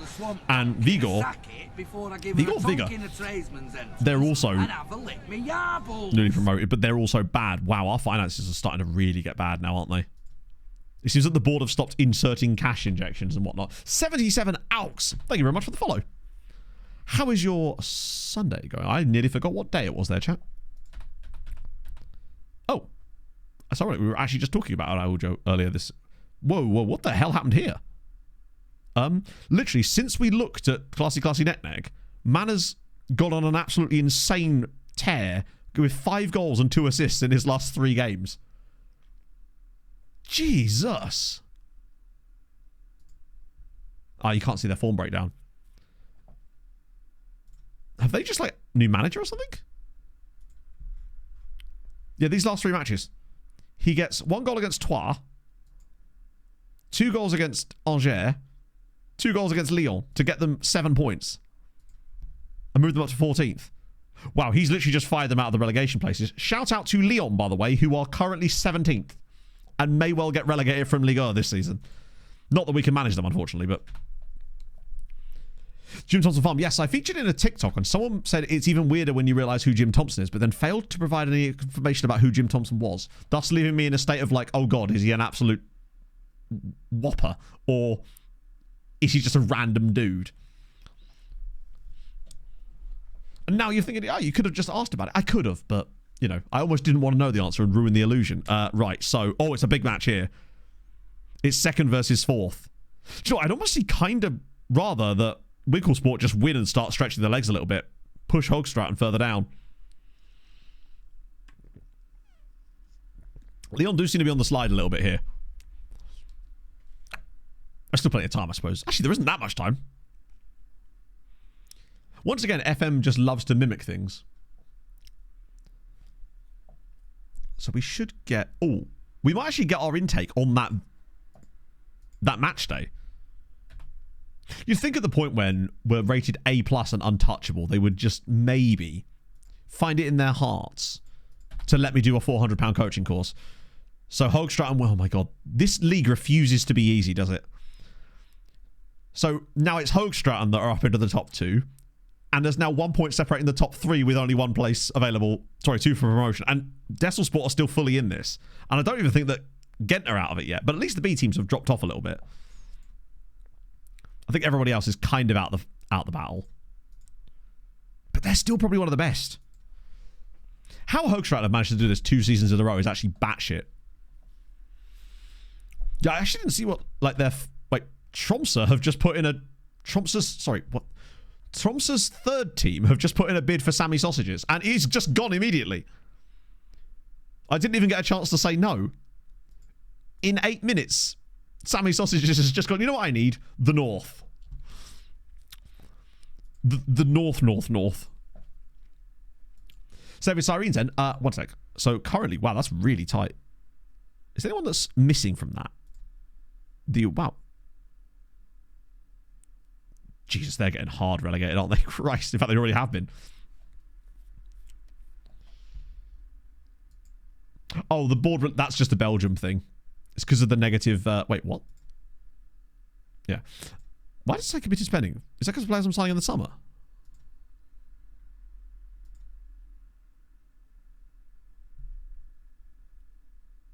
Odd. And April Fool's Day, yeah. Second tier. Would that be... Oh, that's Club Brugge's B team, so they can't get promoted. So it won't matter if they win the league. They're very good, though. Yeah, so Sirens, basically, we decided to go through to season 30 to sort of be a nice round... Once we knew that the delay was happening with the... This was the March delay, the 5-month delay.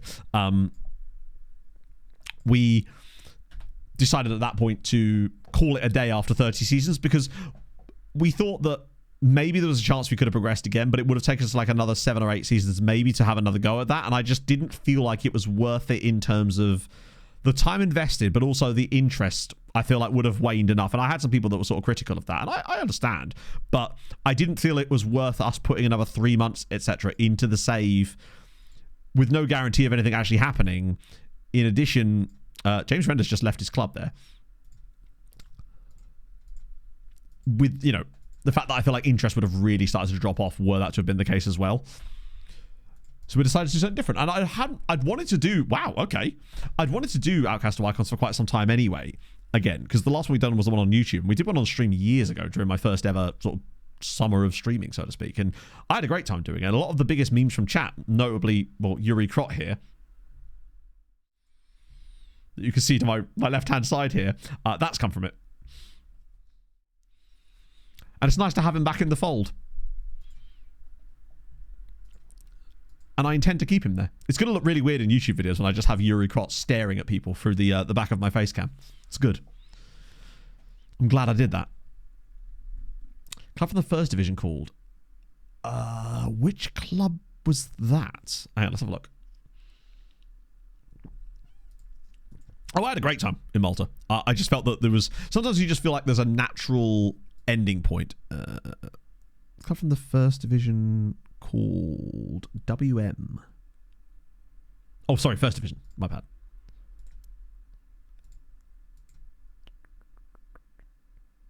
Oh, these guys. Yes, it's Molenbeek.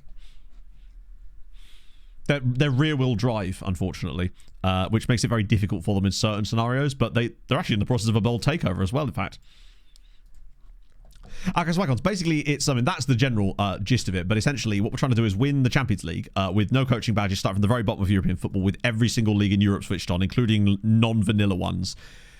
But we're not allowed to manage any team who's ever been in a European final. In addition to that, teams that reach European finals during the save that weren't on that list then get added to the list as well. So the number of teams we can manage sort of shrinks as the save wears on. So you can't just basically min-max your way up on the badges and stuff until you take over as Real Madrid and then win it easily like that. It sort of adds an extra layer of... It means that the team you're going to end up completing the save with in the end is going to be someone really quite strange. So that clates in the midfield. I hope so. Oh, not quite. It's Clays. Rowan Clays. I remember seeing him when we played against Destin. I thought the same thing. Yeah, it's a save idea I did years ago, and it's just one of those ones I've always really liked going back to. Oh yeah, that, and if you reach a European final and you lose, you also have to resign, which has never happened in one of these saves yet. But you know, give it a chance. Any fun stuff going on in the Europa League? Sporting. Ooh, Hoffenheim would be one to lose, right? Yeah, so we had Sassuolo last time on YouTube. Prior to that, the stream version of it, we were at, I think, Lyon, ironically. Or was it Atalanta? It was. We managed both. I just forget in which order. And then I finished the original one I did on YouTube. That was with Roma. Because that was in like 2015, to be fair. So I think we might lose someone from one of these. But it's the Conference League where you get way more of them. Like the fact... God, Greece are cooking again. Hibernian into the quarterfinals of the Conference League as well. Bologna in there, Hajduk Split, Montpellier. Chelsea are in the Conference League again. God help them. Any fun stuff going on in the Champions League? Well, Newcastle are in the quarterfinals. Napoli are in there, Benfica. That's at least a slightly better. It'll still end up being a Man City Real Madrid final, though. Never had a Champions League win. The reason I don't want to do that is just because that eliminates... It means that you could get a little bit sloggy with the last team, if that's the case, because you sort of have to build a little bit too much. You could find yourself in like a 15-season stretch there if you have to do that, because not that I'm saying we may end up doing that anyway, but I'd like that to be like a sort of organic thing that just kind of happens rather than something we're sort of forced into. Feels like too much of a constraint. Oh yeah, totally. You probably will need a wait, what? Again, depending on how many leagues you'll turn on, obviously it could be slow or fast depending, but so we have 235,000 players turned on in this save, and it does progress fairly slowly sometimes. I've noticed it's been quite slow this time of year, weirdly, even though the windows are all shut, unless there's some windows that are open that are causing it to slow down. Like January's pretty painful sometimes. Because we're only like a week away from that game, and yet it seems to have taken a long time of me pressing continue to actually get us to that point. So it suggests to me that we'll be going a little bit longer today just to make sure we finish off the season. Because I don't think there's any likelihood that we're suddenly going to find ourselves in a position where we either can't get promoted or we 100% have already got promoted, given the fact that there's, 3 points between the top 4 again? We are showing releasing a pattern. You're right. I wonder what the biggest Italian side that we've got available to us right now. I'm guessing it's Bologna, right? I don't think they've ever been, or have they? Maybe they have, actually. It's probably someone like Bologna. Although I actually don't know what Serie A is looking like at the moment. The usual suspects towards the very top. Bologna are doing okay. Monza have fallen off again after that insane season that saw them get into the Champions League. Any big surprises there? Big surprises? I don't know. Like, we haven't had that many teams added to it. It's probably... The ones that are going to be the biggest ones would be, like, Conference League teams. Like, Osasuna, probably. In this save, at least. The biggest surprise that's been added to it would be Osasuna. Right, Matos is going to have to drop out again, unfortunately. It's going to have to be Sven. Despite his absolute abjectness in that last game when he came off the bench. I'm hoping that the sheer impact of Riley Owen will save us here.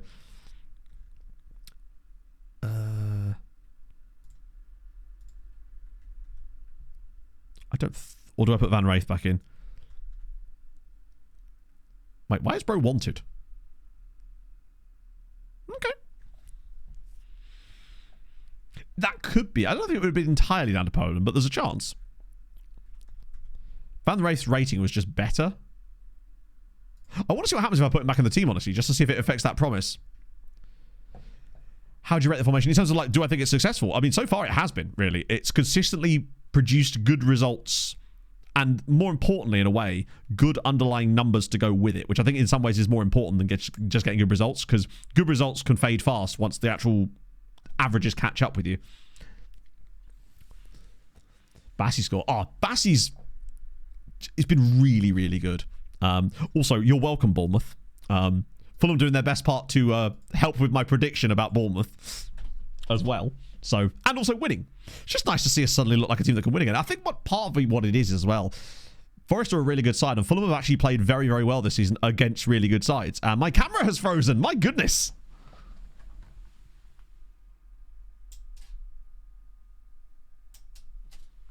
Now how will I do the manager shouts?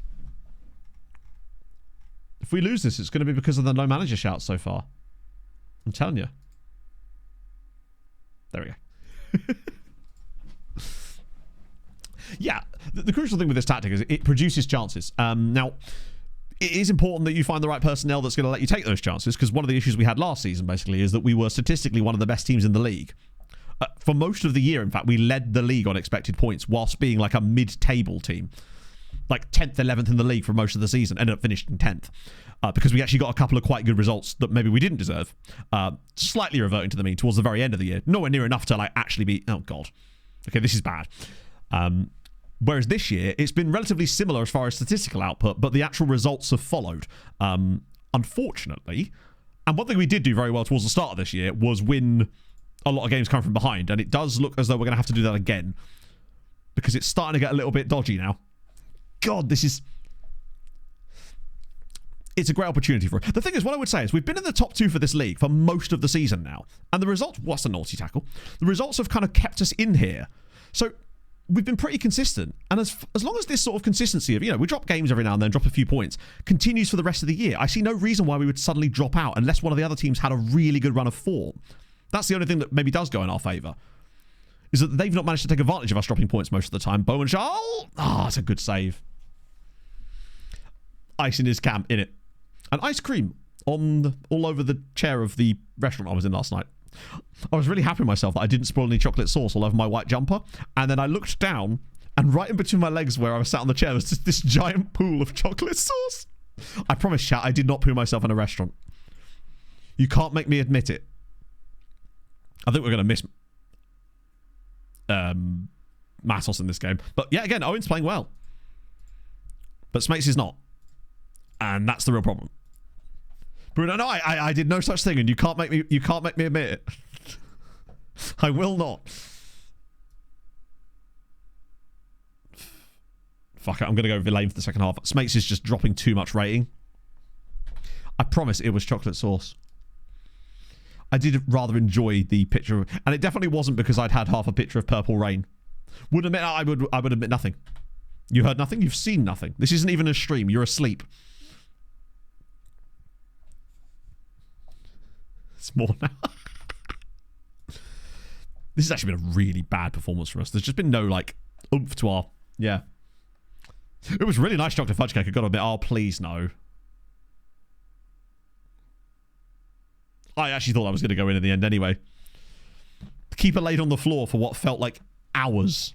Maybe it was a bad idea changing the goalkeeper. But to be fair, the goalkeeper isn't going to suddenly make us create chances. Because that's what we've not done today. Is create anything.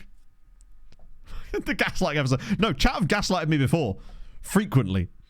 They once tried to make me think I'd said one thing when I clearly hadn't. And I didn't believe myself. Such is my self-esteem, chat, so low because of you. In fact, that's not. It's probably higher because of you. I think we're just throwing good shit after bad here, but fuck it. I'm actually going to make I'm going to sub a sub, get Matos on for the last like 20 minutes here, even though he's injured. I'm throwing anybody at the right-hand side, just in the hope that we can get a 1-1 draw or something, because a defeat to Berringen would be really bad. Newly promoted, away from home. This is one of our segment games against teams we should be beating. And we just need to get a few victories in a row in this period. And it's looking unlikely at the moment. You're making that up? Would I like... That's offside, right? I mean, it is offside, but also, what on earth was that? 1, why is he passing it there? 2, why is he then missing? I guess he probably wasn't expecting it. I wouldn't expect someone to pass the ball to me in that position either. Yeah, because now we'd be top still, but the other teams would have a game in hand on us. And I don't know if we'll be able to pull them back enough. That little run we went on in the middle of the stream, or from the start up until the middle of the stream, has kept us in this. But this will actually be 2 defeats in 3 now.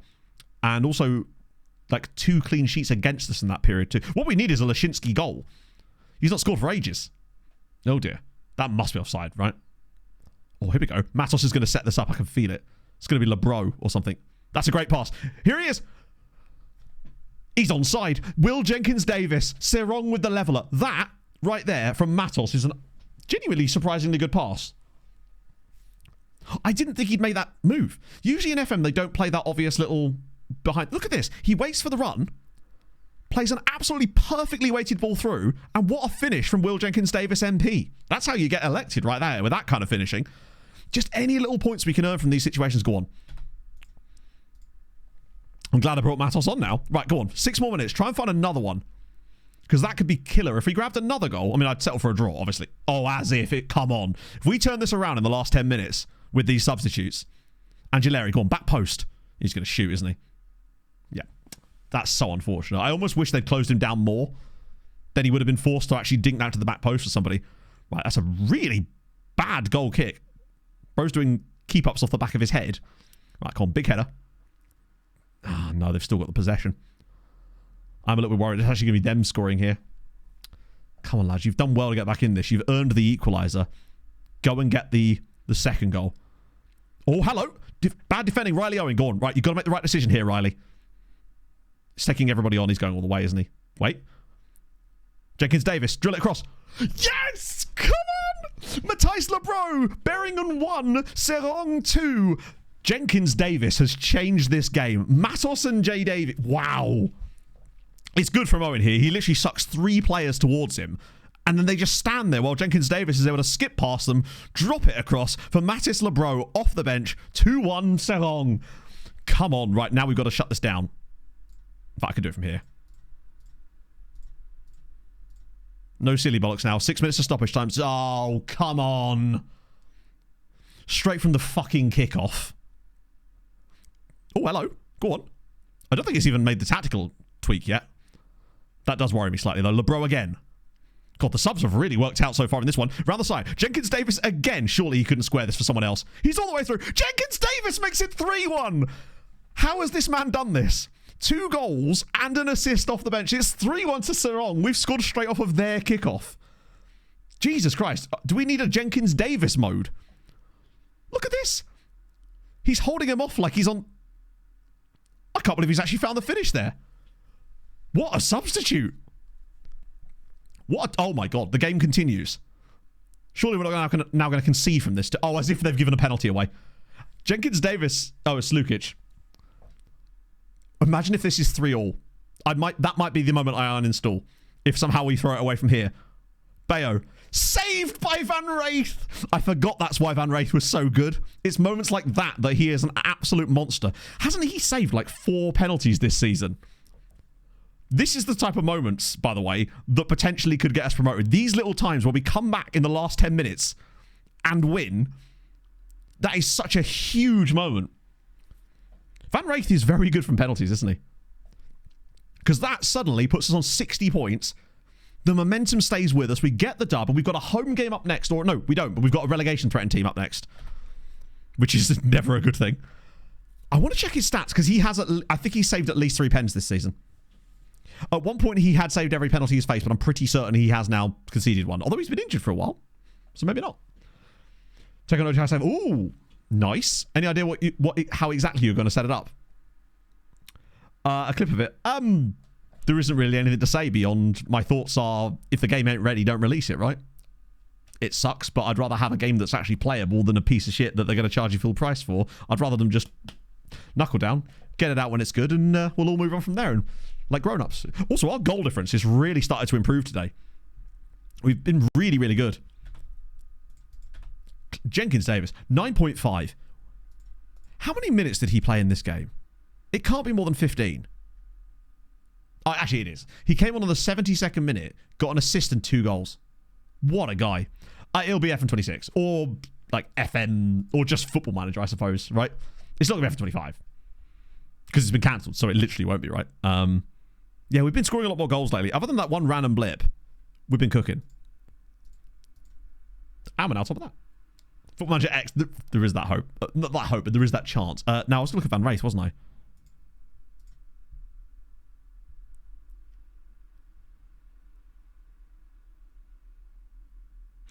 It's on the other one, isn't it?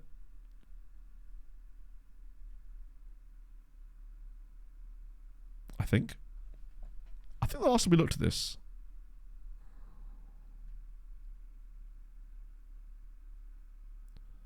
I'm sure it's there and I'm just missing it, right? I think. Stats. Maybe it is. No, it isn't, is it? Oh no, it was on this one, wasn't it? No, this one? No. This one. He's saved 3 of his 4 penalties. He has a 75% save rate from penalties this season. He's actually saved 3 of the 4 penalties he's faced. That's mental. Let's just check the promise. Huh? You're absolutely right. What the hell? I put him in for 1 game, and they're back to being disappointed. I guess Nagel's going to have to play the next game then. That's so strange. So just to clarify... Oh, hang on. What have I missed?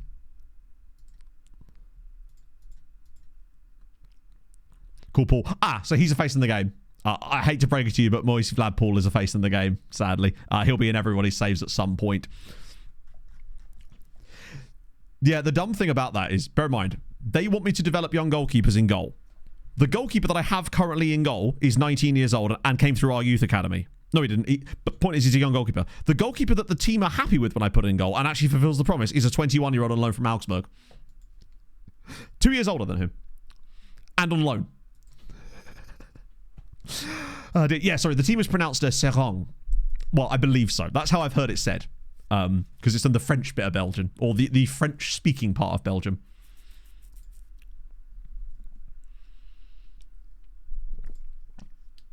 No, it almost certainly is that. I just find it funny that shouldn't have no bearing on it. Because at the end of the day, what he said was, bring through players in goal from youth players. And to me, youth implies, youth. That they're young. And so I'm guessing it's because of the squad status the goalkeeper that we've got on loan has at his parent club. Young do win. Hogstratton lose. Dessel lose. Okay, good. We are now actually still officially... It's what happens with the Winkle Sports, basically. Train tries to week without a budget. Loans. Free transfers, obviously. As many international cap clauses as you can get because that will lower their wages. And I use RDF's semi-pro training and it seems to work quite nicely. But there's, particularly if you're playing like twice a week as well, you're not going to have a lot of training time as in there anyway. Yeah, we might actually have to play Nagel. The thing is though, right? That's what Van Reyth can do. That's the reason his ratings have been so good. Oh, they're playing against bottom of the league. If they don't win that, then I think I'd be very surprised. But that result against Beringen could very well be crucial, particularly as if we can get past these guys who are in the relegation places next and are really, really bad. We've got 2 home games next against a mid-table side and a good side that are sort of falling away from the battle a little bit. It puts us in a really strong spot. But it's like I was saying about the consistency. Yeah, they win 1-0, which is fair. That we'd expect that to happen. So it's still only a 3-point gap with a superior goal difference. I think the thing that makes me happy is that Hoogstraten continually overperform their XG. I feel like there's every chance that they do randomly drop points in those next 4 games. So provided we can be consistent, we're good. Desselsport are now 6 points behind. I think they're basically done. Though we have to play them at home as well. Ghent still worry me as they're a good side, but there's a 5-point gap. They've kind of hemorrhaged the gap a little bit. We don't have to win the league. We just need to get promoted. That's the crucial thing. Like, I'd settle for... I mean, I'd like to win the title, obviously. That would be great, because I'm pretty certain we've led the title more than we haven't. Jesus, we found a 5th at one point.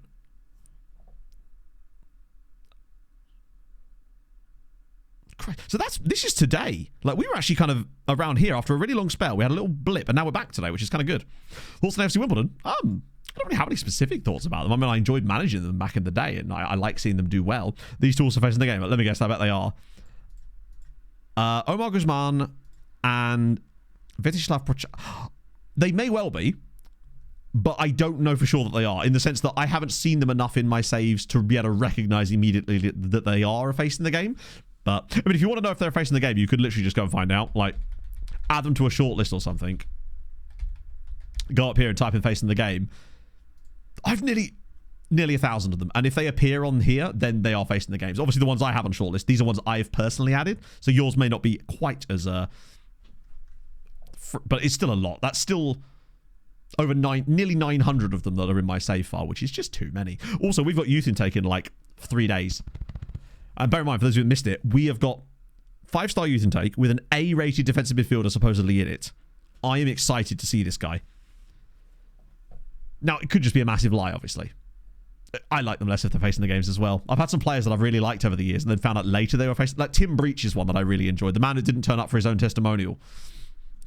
He was facing the game in the end, and maybe that's why. I'm hopeful. Gift links. I recognise this name vaguely because he's a real player. There we go. Kravitz too, probably. Kravitz was very, very good though. And to be fair, so is Stefan Karpanu, so is Mihai Alaku. There's a lot of Romanian facing the game players. It seems like a lot of the really good Romanian regions that come through in your save are all going to be facing the games, which kind of sucks. Because give them some organic ones, because yeah, I like signing Romanian players, but they always seem to be facing the game players.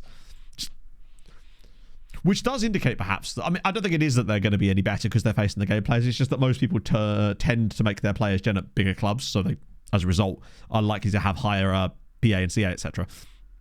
So that is Gift Links. He's been around a little bit, or has he? Yes, he has, actually. So start of the save, he's at AGF, Silkeborg, bit of time at Mulder, actually. Didn't really get any games for Mulder. Was immediately loaned to Icor, then moved for 1.3 million. Didn't really work out there either before moving for 500k to Volendam. Damn, he's fallen off. Tim Breach was from Tromsø. He was from my Norwegian save. He was this incredible, like, versatile midfielder that used to play alongside our, like, club captain and youth prospect, Erik Sandberg. And once he left the club, we sold him to Monaco in the end, if I recall. And, oh, there he is. So he's actually done a few years ago.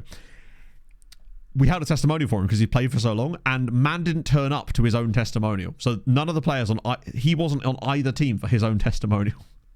It's the strangest thing. I've never seen that before. I don't know if this was another match in play or something, but yeah. Man couldn't be asked to rock up for his own testimonial. Cheeky bitch. That was also funny when Mike's facing the game player ended up at bloody Spurs. That was tremendous fun, actually. I forget where Mike's one is in this save. He has gen, though. Right, so we're going to have to play Timo Nagel for that. I'm hoping that we can squeak through this game against Viggo Wouten's Ham with him in goal. He was doing okay. Like, we were winning games with him. It's just Van Wraith is really useful in those games when you need a guy to make a save. Van Wraith will be that guy. Well, actually, as it happens, James, your guy is on trial here at the moment. He's finally left Bradford randomly in the middle of March, and he's now on trial with Seraing. And I'll tell you what, stars-wise, he actually looks all right. Like, 3-star CA, unflappable. He's like an actually usable player, potentially. The sort of guy that we might even potentially pick up. Ah, here we go. Title running. Right, okay. So we've got 2 winnable games, followed by 2 tough ones. They've got kind of middle-of-the-road games to play. They don't have to play anyone really bad, but they also don't have to play anyone really good. I think Winklesport win this league. Hoogstraten have to play 9th, 14th, but then they play 16th and 18th. They're going to be the ones to worry about. And obviously Desselspor are a bit further away. They have to play us as well, at home. My car. Oh my god. Aaron Hunt, thank you very much for the massive raid, friend. I just wonder why we suddenly got all these follows all of a sudden. Thank you very much. Hamza for the follow. Tom, Jeffy, Unc Single Hole, thank you for the follow. Az, thank you for the follow. Holy Christ. Real KDY as well. Ronnie, thank you for the follow. I'll catch up on the follows in a second. I may as well, since there's loads of you here, explain what we're actually up to right now. My goodness, friends. Thank you so much for all the follows. That's very, very kind of you. So what we're trying to do, we're trying to win the Champions League, obviously. But we're trying to do it with a team that has never been in a European final, but we're starting with every single league in Europe, pretty much, switched on, obviously. With no coaching badges. It's 6 seasons in, and you'll be pleased to know that we've managed to get exactly 0 coaching badges.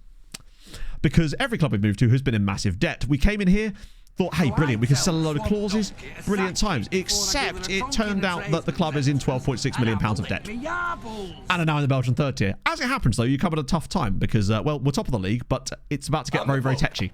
Youth Index are literally about to happen in 2 days, Seraing, as it happens. Right, let me catch up on the follows as well. Got to do that.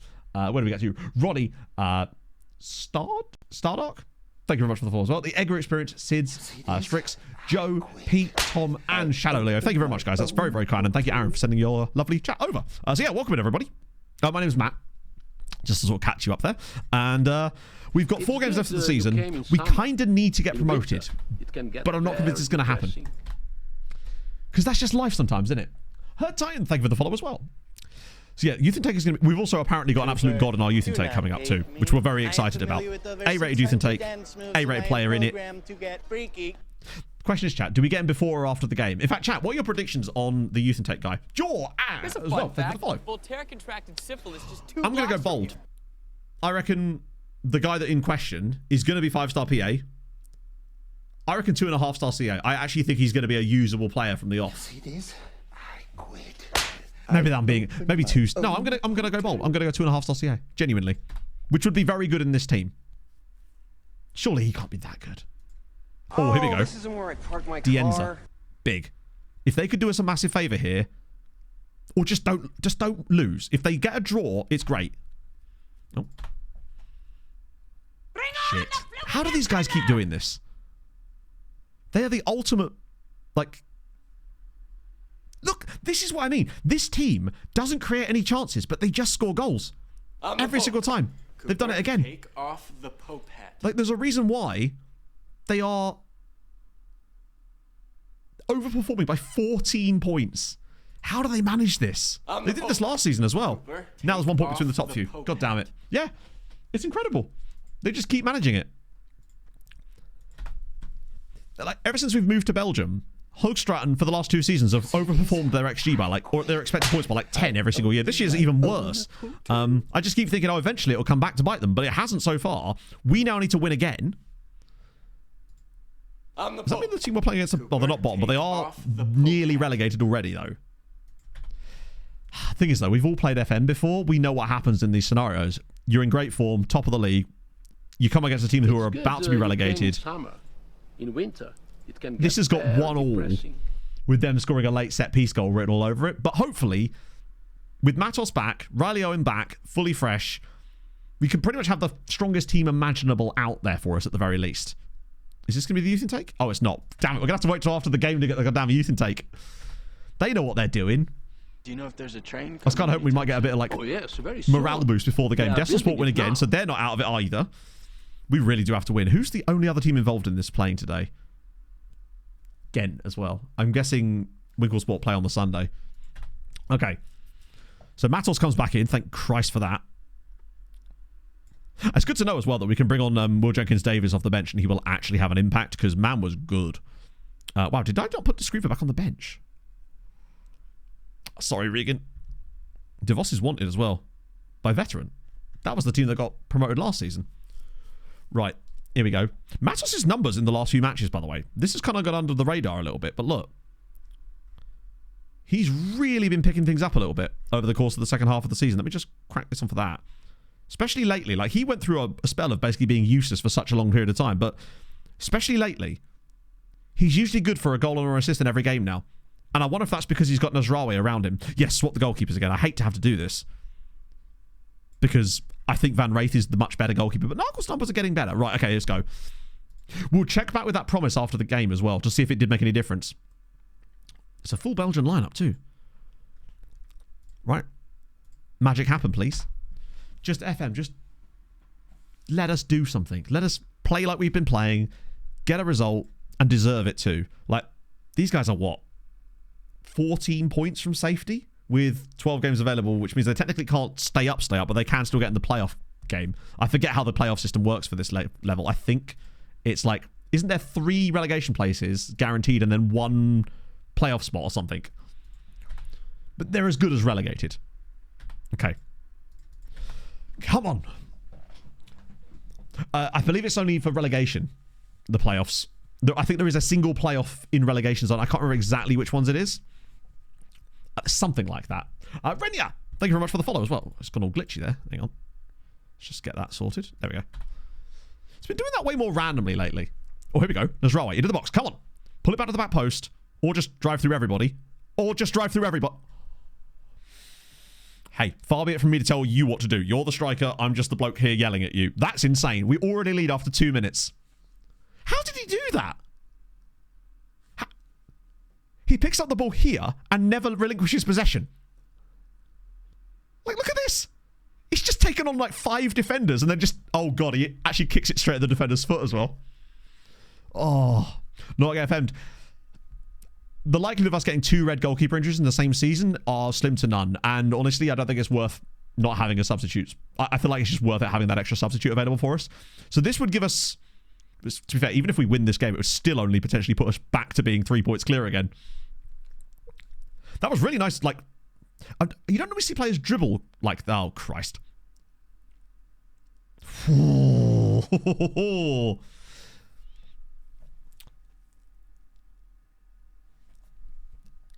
I think you're right. I think the bottom 3 get relegated or so. I don't actually. I'll have to check because there's no playoffs for the top of it. It's only for the bottom. We've actually got away with a woodwork hit there. Holy Christ. Holy Christ. Young Ghent are winning as well. Oh, Jesus. Yeah, we need to... If Young Ghent are going to win too, we need to win. But we just need to win in general. Particularly as we've not played well so far. We've had that one chance, which we've taken, thankfully, but I'm a bit worried about the rest of the way that we're playing. This doesn't feel like the type of game that we're playing. It doesn't feel like we're playing against the team in the relegation zone right about now. Like, we're getting a lot of the ball, and it's very boring, and that's good, because we're winning. But I worry a little bit. Like, nobody's playing too badly, but I do think this might be a case of Jenkins-Davis again. Potentially. Because they're just getting better and better. In fact, do I do it sooner? Guillaume's shedding rating. I'm going to go early Jenkins-Davis move this time. Matos will stay on this time, though. I'll leave the rest. Nasraoui stretching them more than Lebro would. Ah, Christ. I don't know. This just feels like 1-1. This game in general. There it is. It's these ones. These are the ones that do it. These are the ones that screw you. These games.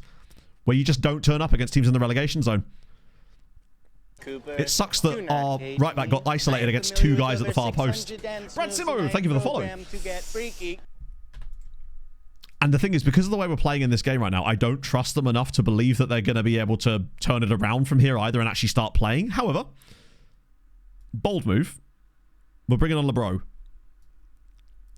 And Cam's not done a great job, so we're going to get Palumbo on too. And I think I'll leave... Yeah, I'm going to bring De Jong on. Sorry, because of his left foot. I want him to be... I don't want him cutting in on his right, basically. I'd rather him playing on that left to add a little bit of extra, because that's what we did last time around, I think, and it worked quite nicely. And, you know, if something works once, it's guaranteed to work again, right? That's the law. The thing is, we wouldn't deserve any more than a draw. If anything, we'd be lucky to not lose. But a loss here would be catastrophic. But what did I say before the game? 1-1. I mean, it's not looking good. I guess DeVos, fuck it. We throw it on attacking for the last 5 minutes of the game, but I don't think we're going to see any more highlights here. And if we are, it's going to be more likely them. Jenkins Davis has not been able to do anything. Matos has not done one last sub. Have I actually got one left? No. God, what a piss poor game. But can't really complain. We did nothing. We got the lead and then just offered nothing for the entire rest of the match. And inevitably, they were going to find a chance. But that's... What did I say before the game? 1-1 because they're a team in the relegation zone and we're in good form. It does feel like your odds of beating teams that are in the relegation places seem massively slim compared to teams that are just above it. Oh, yeah, no, it obviously happens. But, you know, we have all... That common trope in FM is that if you're coming up against the relegation threatened side or a team that are, like, dead bottom, haven't won in 15, and you've won every game, you're going to lose. Or you're going to not perform that well, and today is unfortunately one of those scenarios. The problem now is that if Winklesport win, they go above us, and the other two are now back in the battle as well. There's now 4 points separating the top 5. That's what I was worried about. I wanted to make sure that our gap to them had increased. What about the promises? Has that now changed? No. Now I'm very confused. Also, where is youth intake? Can we have youth intake? I feel like we should have had it by now. Ah, we must have. This has got to be it, right? Here we go. Right. Youth intake. Please be good.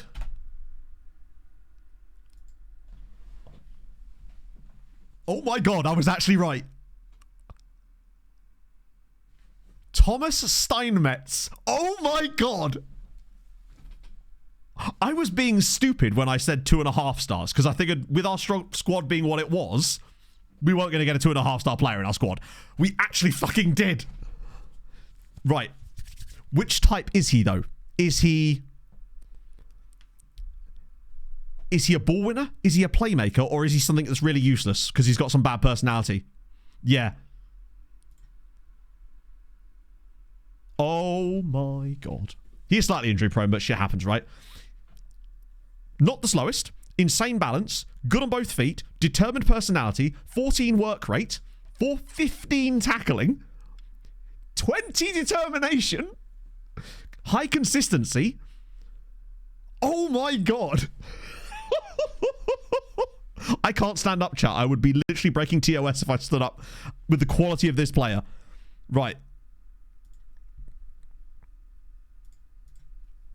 Youth contract? Absolutely not. Absolutely fucking not. Longest contract imaginable. Done. Thomas Steinmetz can probably play for us straight off the bat. That's all we wanted. Is it even worth looking at anybody else? Extension after promotion. So if you have the 2-year extension clause, it just sort of they kind of counter out each other. You can only really have one be any good. 15 it's not even just the 15 tackling, it's the 14 work rate. If he had 15 tackling but like 9 work rate, he wouldn't be that good, but he does. The work rate is so key for the role that we play in our team. I mean, he can play centre back too, but we're not going to. He's even got okay finishing and composure. And remember, he's 16. So the fact that he's got high consistency at 16 as well is insane. I think I'd actually rather play him than Bowmanjal, maybe.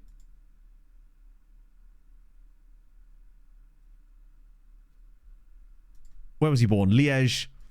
Compare both of them. He's probably not going to be quite as good as Bowmanjal, obviously, but Bowmanjal, remember, is what? 10 years older than him. How do you... The one thing I need to know how to do on this new screen, which I haven't quite figured out how to do yet, is compare them on their roles. Because how do you...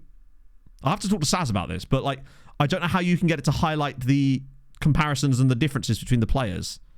Because that's really what I use for the comparison screen, and I'm not sure how I do that now. Time of the youth team first. Honestly, no reason to. Like, if he's good enough, if they're good enough, they're old enough, right? So He's 16. He has high consistency as well. I mean, not as high as the guy is actually playing there at the moment, but he's nearly as good as him already. And I feel like the thing that develops players more than anything else is football, but not just the football, but the quality of football they're getting. So if they're playing in the youth team, the reputation of the league is so low that they won't get the same levels of development curve out of it as they would do playing in our first team, because the reputation of the league is much higher. So as a result, they get more development time. So the better league they're playing in, the better. And it really does matter. Have they got like exactly the same? Yeah, I don't know how. Forgive me, chat. I'll have to ask Saz how I do this, because the physicals are going to grow a lot as well. I mean, obviously he won't get any that much faster, but his strength will improve dramatically too. Does have quite low natural fitness, which is disappointing. Yeah, I wish I knew how to work this new comparison screen, unfortunately, but I don't. You know what I'm looking for, chat? That one that lets us actually compare their attributes against each other, because I can't actually compare them from this screen without actually like literally scrolling across. That's so cool. I think we kind of have to just go for him. I'm so excited about it. I can't believe he's as good as that. That's so sick. Rombar. F25. Oh, very. Massively disappointed. But at the same time, right? We can't do anything about it. So it's one of these things where there's no amount of whinging about it is going to make any difference at this point. So I'm just kind of getting my head down and focusing on it. It's outside my head. No helicopters that I can see. Thomas gets games. Do you know what, right? Things like that is the very reason I would want to stay at Seraing for another season, even if we didn't get promoted, just so that Thomas Steinmetz gets a full season under our tutelage and see what we can do with him. Because he's the type of guy that... This is why I always say that. Sometimes just getting one good youth player in your save can change everything. He's a striker, annoyingly. Although he could play as a number 10.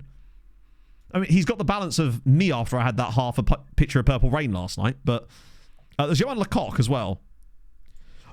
Honestly, I think most of the other thing, chat, is I wonder if... It's weird, given that we're Seraing right now, and all of our youth intakes have had multiple 5-star players in them. I'm finding it a bit strange that he's the only 5-star and the rest aren't even close, which does make me wonder if this guy's even better than... Like, he's actually making them look worse because of how good he might actually be. I've seen the match engine. I don't intend to use it. It looks very cool and all, but I don't want to dick about with my match engine in the middle of a save because it would just kind of throw a lot of it off. But it's very cool stuff. Just not for me. We've got to start him next game. I feel like I'm already ready to throw. The rest of them will sign up to the youth contracts as per, but I think that he is... I'm hoping anyway. He's so good that he's making them look worse. Right, Wigglesport. Please, Berringen. You screwed up against us. If you could, like, not do that against them, that would be ace. They'll end up winning, like, 3-1. These guys are pretty good. They have dropped a few points lately, but... Come on. I just want to get to the next game now so we can start Steinmetz. If he had lower consistency, I'd be more hesitant about starting. Oh, come on! That's huge. Winklesport drop points. In fact, not only do they drop points, they lose. It's still 4 points separating the top 5 with 3 games to go. But, crucially, our next 2 games are at home.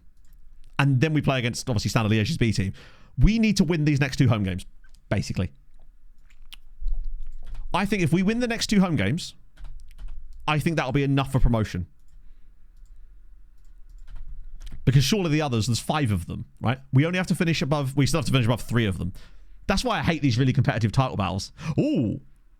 And Winkles are playing away at Deist on the Friday. So there is a chance that we could actually move even further clear.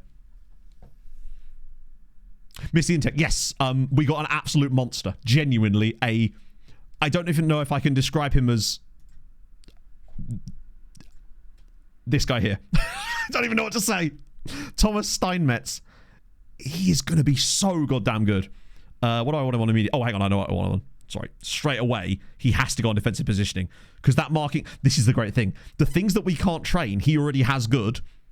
And the things that he's not amazing at is the one thing that we can train really easily on defensive-minded players. His marking and positioning are going to be like 15 by 2 years' time. God damn it. That's awesome. And he's got a solid personality too. Don't know what his professionalism is. But 20 determination sure helps. That's tremendous.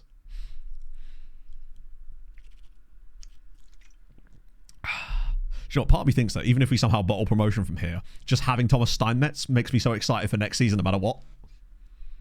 That's so cool. He might be, just thinking about this, the best youth player I've had in a club I'm personally managing probably since Janos Toth, honestly. I don't think there's another player that would even really comes close to it, really. There wasn't a youth intake update on SAS. It's a development center update on SAS. I'd forgotten that it was this that SAS had changed. Unfortunately, I do need to talk to SAS about the player comparison stream because the player comparison screen, because it doesn't actually let you compare players properly anymore, and I need to check that. Unless I'm probably missing something more than... It's most likely that I'm missing something.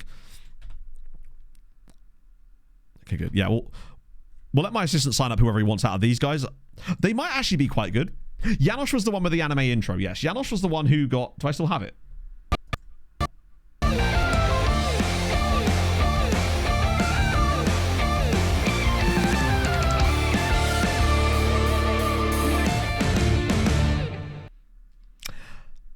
Show current fitness.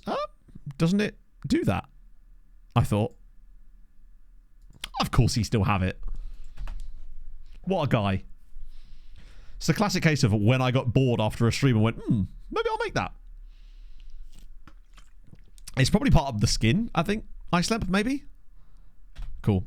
Perhaps the one... Well, the version I'm using is brand new, but the other version was from from March last year. That was the most recent, like, public update. It was on green. Huh? So the promise went back to green despite the fact no games had taken place. So it clearly is because of Nargle. So we're just going to have to hope that Nargle's good enough for the rest of the season. Is that guy called... I thought his name was Humor. Yeah, we're going to go a bit longer today. Fuck it. Why not? There's the new one. Well, which one do you have? Because if it's the one from March last year, then that is the new one. The one I have is a beta version that was sent to me by the creator of the skin. So it's not like a public download or anything like that. But the most recent public version is the one from March last year, I believe. Let me check, actually. Yeah, March last year. Well, it's the one from March last year, but the one I have from then as well is also slightly different just because Saz changed something for me because I kept clicking on stuff accidentally. Right, these next two games are pretty decisive. I get the feeling I think we'll know our fate by the final match of the season. March 2nd. Yeah, then I think you do in that case have the most recent version. Describe as training report. I genuinely believe that other dude is just making everybody look worse. What sort of PA do you reckon Steinmetz actually has? Because to me, he's giving like 140, maybe even 150. Longer on every stream. What it is, hanger on it. One, it is that. And two, I promised myself that I would finish this season in 3 streams instead of 4. Because I wanted to make a bit more progress. And there'd be no point in leaving next stream for like 3 matches to spare. Like 100. No, I genuinely think it's more than that. Fuck me, they've won again. God damn it, 95th minute winner. This is going to be some title race. We really need to beat Desselsport too, because they can still get back into this as well. Manager of Krakow next year. It'll be him and Vida pairing or something. I think we might be looking at like a 140 kind of guy, potentially. But it's hard to know because I just don't know where our current squad actually sits on that kind of thing right now. But he's definitely the best. I would argue he's a better looking youth player as far as his actual starting attributes than Janos Toth was at MTK. And Tothy was pretty solid. But remember, when I was putting Toth into the team, I was really only doing that as a kind of for the memes at the time. And then he actually started playing well, if I recall. But then my MTK team is a lot better than my Seraing team is right now. As long as Mets don't go from... That's true, actually. We could cancel the affiliation. We don't get anything out of Mets anyway. They pay us a little bit, right? That's true. They did, in fact, cancel FN25 just so I could complete the save. It's true. So, maybe. The thing I found interesting, though, is it seemed to make the relative ability of the rest of our squad worse on the PA guys. Either that or it's just that he's the only good player in the youth intake. There is also that possibility. I almost feel bad for taking Bowman Jal out because he's done well this season, but it just seems impossible not to give this guy a go. I know it's a risk trying that at this stage of the season when you're absolutely desperate for every single point you can get, but part of the fun, I think, for me of FM is bringing through players in that style. And I think what better time to give him a try than right now, Thomas Steinmetz. Let's go. Like,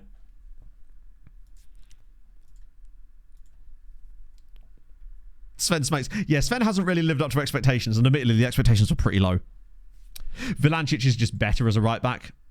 He's got that raw pace that makes him so good there. The kid is starting. We're going to start the 16-year-old in his first ever league game. We've got 3 games to go, and we need wins. But something about him just feels... God, he's even got a preferred number. I don't know. You've got to trust him. Most content creative move ever. I guess so, but it's also... It's not even a thing I do for content. I would do the exact same thing were I playing this offline. We've all been there. We get excited about an insane youth player, right? Also, like, is Bowman Charles a permanent signing for us, or was he a loanee? I actually can't remember. I think he is permanent, isn't he? He might be the sort of guy that we could cash in on the side. Although it'd be nice to have his experience to go alongside. Let's see. I just want to keep an eye on Steinmetz today. But we're playing Olympic Charleroi. They're struggling towards the bottom. We need dubs here. Which needs something, honestly. I'm hoping that we don't just get a repeat of the last game. That would be really catastrophic for us. Okay, here we go. Let's see his first touch on the ball. We'll be able to tell because it's the... Oh, Lord, he's got yellow boots as well. Lad's rocking yellow boots at 16 in the top... Oh, hang on. Oh, no. Yeah, we can't afford to be missing chances like that in a game when we're not creating much, like, forward momentum. You think that guy good? Yes. He's literally gone straight into the starting 11. And he's actually on a 6.9 after half an hour here. Then it says highlight. Oh, it does, doesn't it? There it is. Let's see. And he doesn't have a competitive streak either, I don't think. Let me just quickly have a look. Oh, no, I have to see on the other screen. Point is, we're not going to see lots of stupid red cards from him, hopefully. Oh, no. Now we're getting caught out. Come on, lads. Get back. One of you. Anybody? Shit. No, please not a long-range banger. Ooh, did that hit? Oh, it just went wide. Okay. I'm impressed by the fact that it's... Oh, no, it did hit someone. That he's on a 6.9 so far. He's actually gaining rating as a defensive midfielder in this team, which is surprising. Because that clearly means he's winning tackles and intercepting the play, and nice. Oh. Okay. We do need to start growing into this game, though, and showing a little bit more. Owen's been slightly unimpressive in this game, too. It's actually kind of similar to the last game. Like, why have we fallen off so hard? I blame the goalkeeper. It couldn't possibly be his fault, but you've got to blame him anyway. I'd argue he's one of the best players on the pitch for us in this first half. The slight issue is I'm not entirely sure what we'd want to change, because Owen definitely can't come off. Maybe LeBro comes on at some point, but at the moment, things are looking a bit squiffy. These are not points we can afford to be dropping, let alone losing. But what I would say... Cool. Yeah, cool. Definitely needed that. That's definitely a likely thing that should happen in that scenario. Have you got a competitive streak? Yes, he does. Is that his second red of the season? I think it is. Cool. Right, just as well we got Bowman Charles, isn't it? I think this might be the end of our title race, and it's got nothing to do with the young man either. Oh, that's disappointing. While I'm here... Oh, I can't believe he's done that. Maybe we should have started Bowman Charles at right back. I, unfortunately, think that 10-man OP is going to be a tough one for us now. Oh, I don't believe this. This is the sort of thing that loses you titles when players just randomly do that, but he does have a high competitive... What the hell? I guess our CM should have been in that spot, but we don't have one now. Steinmetz is going to have his work cut out for the remainder of this game, given that he is now the last line of defence before our defence. And the fact that he wins the tackle and then decides to two-foot him anyway. It's like he was annoyed that he didn't do it right the first time. He went back for a second murking. Maybe it was like the way the game represents someone kicking out of someone. Oh, Christ. Now they've got an overlap. This is their goal. Oh. Do you know what? It's obviously not a penalty, but we've benefited from so many of these not a penalty penalties. But it really is just trying to throw everything at them today. Right. Well, it's not Van Wraith in goal, so I don't see this one getting saved. God. Van Wraith would have saved that. Well, I think we might be cooked, chat. And the worst thing is it's nothing to do with the young man either. He's been one of the best players on the pitch. I think we haven't had it, of course, but the problem is Hoogstraten could go in front of us if they win their game. Is there any games going on elsewhere that affect us? Not really, no. Oh, this is so disappointing, man. I hate games like this where you just get the random red card and then it's just over from there. Disappointing. LeBro's been crap off the bench as well. I'll get De Jong on for a bit, but I think we might be cooked here. Jenkins Davis, I guess. Oh, this isn't where I parked my car. But, like, I mean, they deserved the win in the end because of the penalty, right? But losing at home to a team, and this is what we couldn't afford right now, is this little spell of games, basically. Kevzy TV, thank you very much for the follow. Yeah. These are the sort of things that stop you from getting promoted, unfortunately. Like our last two matches being against a relegation team in the relegation zone and not winning, and then against a team who are near the relegation zone and losing at home to them. You can't do that. But that will just happen, sadly. No complaints about the result, but fuck me. That is really, really shit. When it happens like that. Like, can we just lose the game normally? Like, where they're just better than us and just create some good goals against us instead of it being that kind of thing again. Why is the sub goal thing just flashed up? Despite there wasn't a sub. That's really weird. Ah, dear. That's disappointing. Oh, there it is. Wally. Thank you for G Wally. I nearly hit the it's Josh Allen mode. I nearly hit Josh Allen mode there. Deary me. Thank you very much for the 10 months, friend. I hope you're well. You've come at a very tough time for us because we were in the driving seat to win the title, and now team meeting will absolutely not work. I can assure you of that 100% it will not work. If you schedule a team meeting without being provoked to schedule a team meeting and you haven't got a reputable reason to have a team meeting, you will only upset the players. It is not even something I would even attempt at this stage. Oh, right. I thought that was Steve. Okay. So now we have to beat Dezelsport next. The problem is, it could be out of our hands. That's what I was worried about. Like, if we beat Charleroi, it's still in our hands. We had to make sure that we still had control. It's worked. Okay, fair enough. I have never once had it work, basically. In fact, I avoid team meetings like the plague because they will 99.9% of the time do more harm than good, especially when they're unprovoked. Earlier, we were on an 8-match unbeaten run and my assistant tried to have a team meeting to improve morale. Like, what? Has that helped that promise? Watch it go back to yellow again now. What? I'm so confused by this, man. The same goalkeeper played in the same game, and it's gone from green to orange. I don't understand what's going on, and I think I might just start Van Wraith now because I don't think that promise is... I think that promise might be glitched. And it might... Because it went to, like, green again right at the start of the next game, didn't it? So weird. But we need to know what's going to happen in this other game. Because that game in hand is crucial. I think if we fall out of the top two here, I think it'll be a nigh on impossible for us to get back in it again, just because there's not enough games left for them to drop points. Yes! Although also no, because now there is literally 2 points between the top 5. God. Like, Hoogstraten do lose, but it comes at the expense of Ghent now winning, and they've hauled back a 5-point deficit to us in the last 2 games. Oh, no.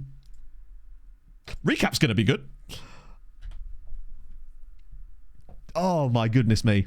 This title run-in is getting ridiculous. Yeah, the Premier League could never. Was that 2 points between the top 5?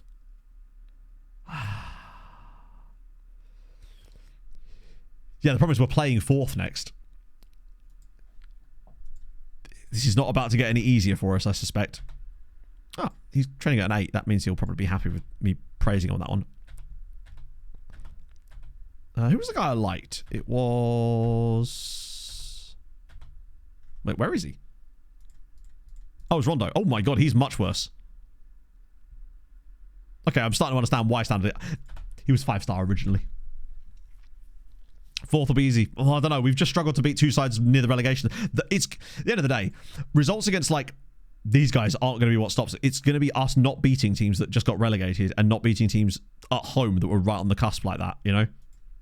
That's what's really going to be what costs us. There's no promotion thing. It's just top 2 go up. That's it. Oh, actually, what I do want to look at is what the rules for the bottom part are. So the bottom 3 get relegated and the last one goes into a playoffs. Yeah, that's what I kind of figured was the case. We'll get Van Wraith back in goal. The thing is, though, it is still in our hands. That's all we've got on our side, is it is still in our hands. If we win both our remaining games, we are promoted no matter what happens, unless somehow Young Ghent are able to haul back a 7+ goal difference point. Ooh. It's actually very basic, yeah. I got, like, in trouble just because of the Serie G stuff in many ways, I suppose. I mean, there is technically a chance that we could, if all things went against, we could actually be promoted after, all but promoted after the next round of matches. Ghent are away at Weaselsport. That's not good because they'll win that. Winkle are playing Dienza. I mean, they're not out of this either, really. We can still overtake them. Hoogstraten are away at the bottom club. And we're a Dessel. We're playing against them. So things like tiebreakers. Good point. It might not actually... Yes, B teams can get promoted from this league. It's the next division, so they are a real threat to us. They are one of the better sides in the league, actually, but they've sort of fallen away, and I thought, oh, maybe they're kind of cooked, but they've caught up.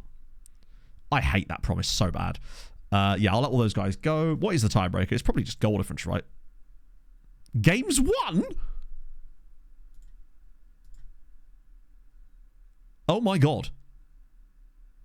I mean, I don't think that's actually going to matter with us as it happens, but it's weird that it goes to games won before goal difference. Classic Belgium there.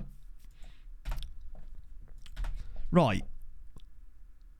I mean, I think with 2 games to spare, there's no way that the tiebreaker between us and Ghent could be anything other than goal difference anyway, because if one of us had, in the remaining 2 games, if one of us wins one more game than the other, then we'll have been the one ahead of them, because there's no way you could make up the points differential.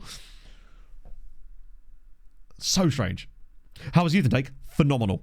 We got a player that is literally gone straight into the first team squad and into the first team starting 11. That's how good he was. And honestly, I don't think we lost that game because of him. He was one of the better players that we had in that match. So and I'm really pleased that he was actually able to put up good numbers in that, because if a player can get a good rating in a role like that in a game where you're losing, that should tell you all you need to know about their quality, I think. We finally got a report on Leclerc. Oh yeah, we signed a player called Charles Leclerc, by the way. Right. Oh, God. And this is tense. This is even more tense, I think, than whole team meeting. Absolutely not. Just not even close. Particularly as we're not expected to be in a title. I know that you can say that to them, but I daren't. I like to believe that, you know, we're in this title race now. We should expect to be here.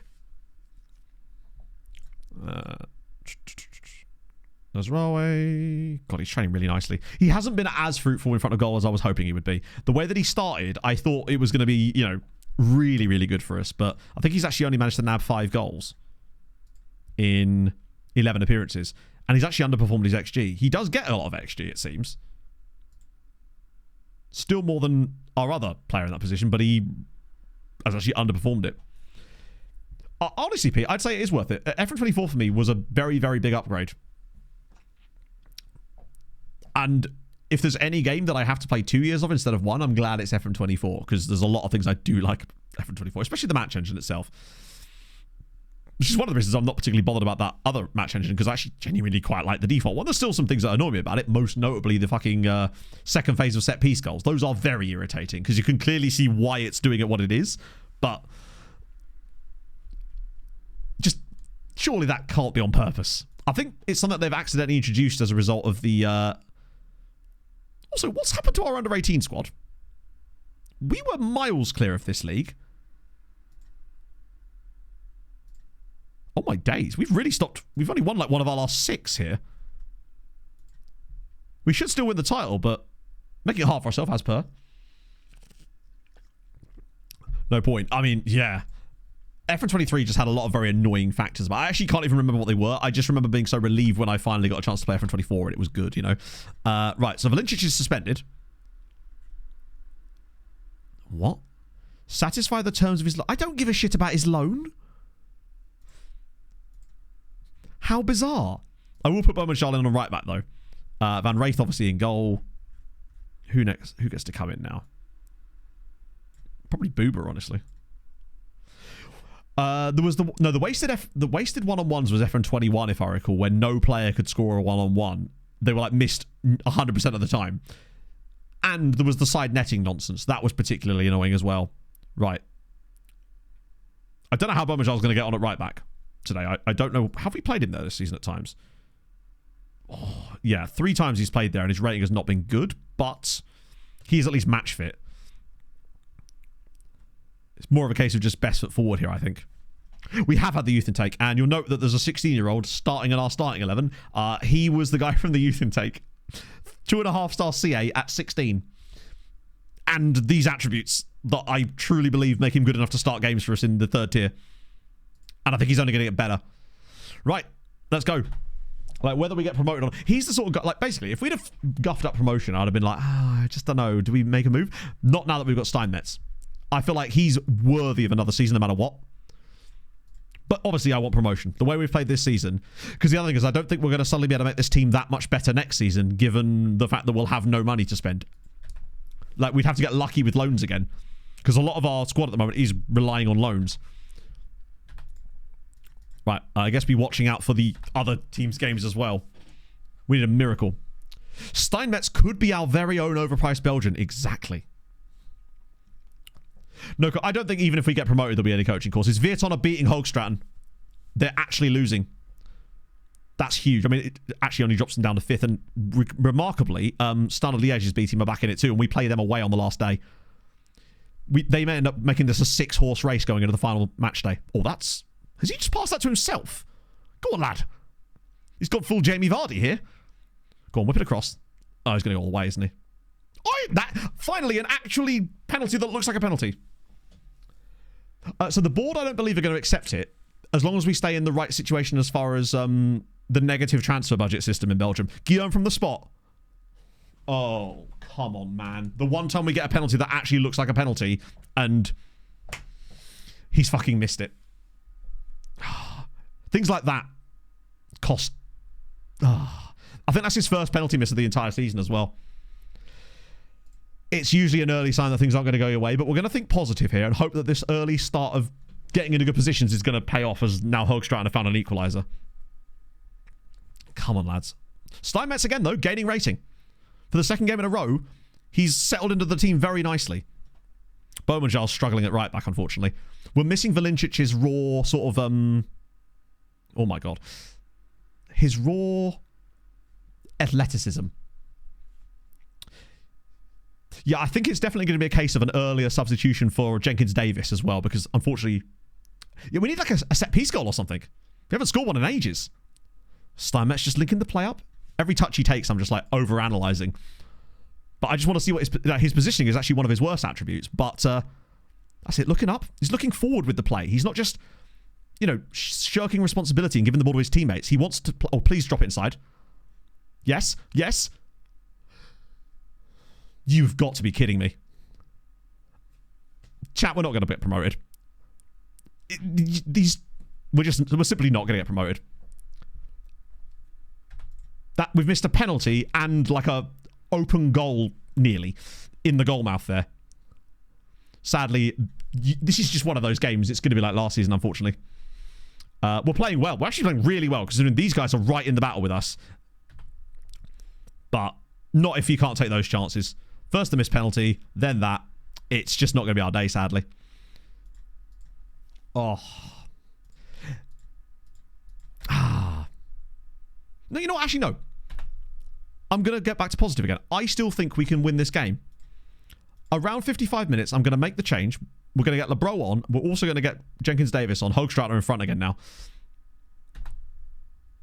After this highlight.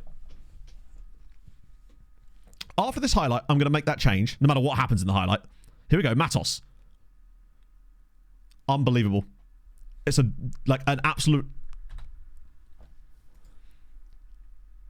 close range block out the wazoo there. Yet again. Both of these two are playing so appallingly that we've got to get them off. Angelari's not doing great either. I'm going to get De Jong again. Weasel have equalised, which is something, but at this rate, we've literally got 5 teams that could still win the title in the final day. How have we not scored a goal here? That's what most irks me about this. Is that how have we not managed to bury one of those chances? It's now 3-1 to Hoogstraten. A draw, honestly, a draw doesn't really do anything for us at this point. We need a win. Oh, this is going to be so frustrating. These last few games, man, oh, come on. Let's have back post Lashinsky or something.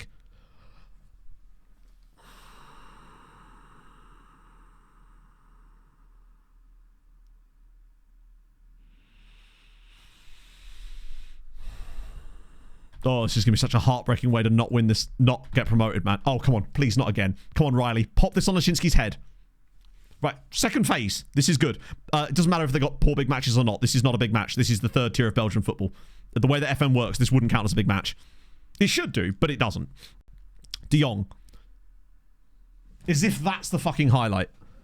Our centre-back doing that for absolutely no reason is the highlight.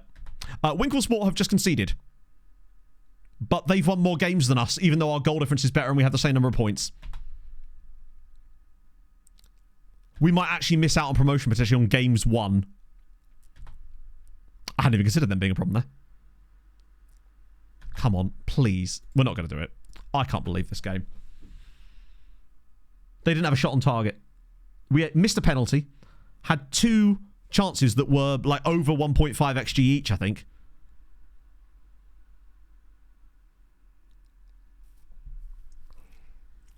There's nothing we can do about that. The problem is... I know, but like, what can we do about it? When this happens in the matches, there's not a lot you can really do. I can't put a tactic in the thing that says don't miss penalties, don't miss chances when the ball's on the goal line. Don't allow your opponents to have a miracle block. It's just, when it decides it's going to do that, it's going, oh my god. 95th minute winner for Standard Liège. There is literally 6 teams can still win the title on the last day. 6 teams. It happens. Yeah, but it's just annoying the way it happens in FM. It's so frustrating, man. Oh. Right. I don't think I've ever seen this happen before. Okay. The problem is it's no longer in our hands.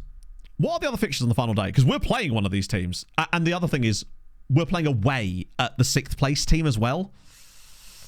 So what are the other fixtures?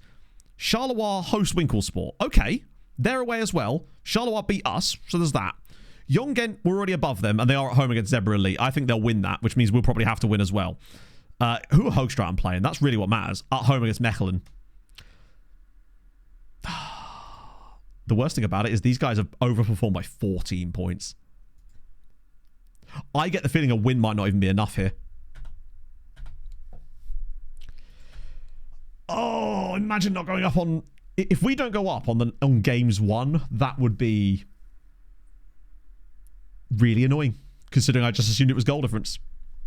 Already relegated Mechelen. Yeah, well, I think the already relegated thing only happens when you're playing them, it seems. Big matches. I've just explained that. That doesn't matter. Big matches does not apply to the Belgian third tier. The game takes into account the reputation of the competition the team are playing in, right? So big matches will not have any effect on the Belgian... Well, not any effect. It will have nigh on 0 effect on the Belgian third tier, basically. It's stupid that that's the way that it works, but that is how it works, unfortunately. Like, it counts the reputation of the competition and the stage of the competition which you are at. So... there may be a slight factor in that, but it will be so minimal that it wouldn't have any noticeable long-term factor. It shouldn't work like that, but that's how it works. But let's actually have a look through the first team anyway, though. Just have a little look. So Nasraoui likes big matches. Matos doesn't like big matches. Hasn't stopped him playing well, though. Guillaume doesn't like big matches, but again, it doesn't matter. Bragg, he's kind of middle of the road. Steinmetz... oh, yeah. Also, you don't find out if a player likes big matches or not until they turn 22, remember? So, some of these guys, they may not like them. We just simply don't know. Riley actually does like them. Angeleri's old on that, isn't he? He does like them. Lashinsky's too young for us to know, I believe. I think Slukic is the same. Yeah, so we don't know about those two. Bowman Jal does like them. And Van Wraith is too young to know, I think. So, majority of the players that we do know about do like them. There are some uncertainties in there, but like I said, I don't think it actually matters. Sorry, I don't think. The test that EBFM did showed that it doesn't matter at this level. It really shouldn't, though. The only time it could come into an effect at this level would be if you were playing in a derby. If the game considers your opponent to be a derby match, that will increase the relevancy of it. But as far as I know, we don't have any direct rivals in this level. We have Standard Liège, but I don't think it would count their B team, because I think that actually counts as a separate team. You'd think it should, though, right? But yeah, that's how it works. Right, we're just going to go. There's a guy called... Oh, I thought his name was Reese Volley. Is he looking for Stania? Yeah, totally. We just got an absolutely goated youth player. I would definitely want to give it a third season to go. Particularly as we could get Steinmetz in. But I don't know how much we'd be able to really strengthen the squad over the summer. That's the thing.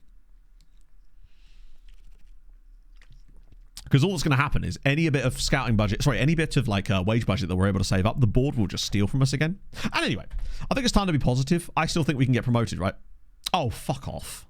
Let me guess, that's killed our dynamics.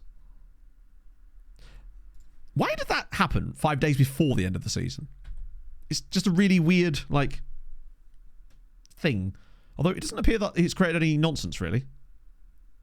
Mr. Volley. But to me, big matches should always be relative to the league you're playing in. And so it should matter... Like, obviously, it should matter more in higher reputation competition. I guess it's because with the way that cup competitions exist, it has to take into account the reputation of the tournament. But I think maybe it should have like a separate thing for cup competitions or something so that it allows it to care more. Because a team in a lower division could still have a big game in that league, right? Like a last-ditch finale day could still be a big game. But sadly, that's just not how it works. Well, actually, I suppose it kind of does work a bit like that because, like, the latter stages, I think, still would count. But maybe it doesn't in the league. I just simply don't know. In the Champions League, it does, for example. Say you're in the semi-finals, it matters more than it does in the league phase. But I don't know if it actually counts how far you into it. Comp rep compared to the team's rep. I guess basically the problem with doing it purely on relativity to the team itself is that it means that basically how would you reference in a big game in the cup that's way bigger than it? So say you had it entirely relative to the team, it's the team's relative to the league, right? I guess actually if you had it matched against the competitions, basically it just needs a rework pretty much. It just needs a little bit of a rejig to make that work. But that's why I feel like when you're in the latter stages of a save, it's so unbelievably important to have a goalkeeper who likes big matches. So if you're challenging in the Champions League, I would prioritize a goalkeeper loving big matches over anything else. Obviously, they have to be like competent, of course. But if you've got one guy that's like, say, a 9 out of 10 or 9.5 out of 10, another guy's an 8, but one has big matches, the other one will probably still benefit you more. Because in those latter stage games, it's absolutely insane what those guys can pull off. It took us forever during the last save to find a guy that could do that job for us. And eventually, once we did, it's because he had like bright green big matches. Although maybe it will count against SL16. And because we've got so many guys that do actually like it, it could go in our favour. I'm assuming all the last day matches are played at the same time in Belgium. It'd be a bit weird if they weren't. I'm guessing since it's Saturday that is the case. I've legitimately never seen a title go this close, though. With the 6 teams that can win the title on the final day. Genuinely insane. I think we did beat them earlier this season, but that was at home. Oh, no, we drew 0-0. I got confused with Antwerp's team. We were the better side, but it was a kind of mid-looking game. As it goes. Where they didn't really offer a lot. I think they had like one big chance. I think if I recall, that was us. It's going to be a tough one. I think it should do that, honestly, Cannonball. That's the sort of stuff that I think is quite important. This we're not touching with the barge pole. I'm just hoping that the failure of that promise doesn't really make a difference. Youth intake did happen, and the guy was so good he's gone into the first team. Starting 11, in fact. Also, as was pointed out, we haven't scored in the last 2 matches and only got what we were scoring loads before that, and then it just completely shut down. The moment we played that team in the relegation zone, Najrawe absolutely shat the bed. I think he did score in that game as it happened. Ruskin, thank you for the 45 months at tier 2. I'll show him before the next game. It's just we're running quite behind, and I want to make sure that I, move with a reasonable pace. What is his form, actually? I wonder if I can criticise it. Nah, he's only had 2 bad games in a row, and even one of those was okay. Okay. Right. Brush, thank you very much for the follow. Christ, I don't think I've been this nervous about an FM game. We wouldn't need a lot to go our way to get it. We would just need one thing to go our way, and for us to win. But I hate the fact that we're not in control of our own destiny. Like, if we'd have just beaten Desselsport in a game where we absolutely should have beaten them, then it would have been fine. Actually, would it have been fine?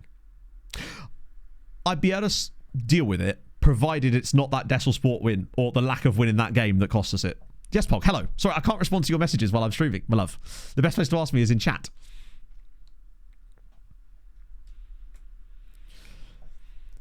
Did you get water? Yes, because we don't have any. Or Nyon don't have any.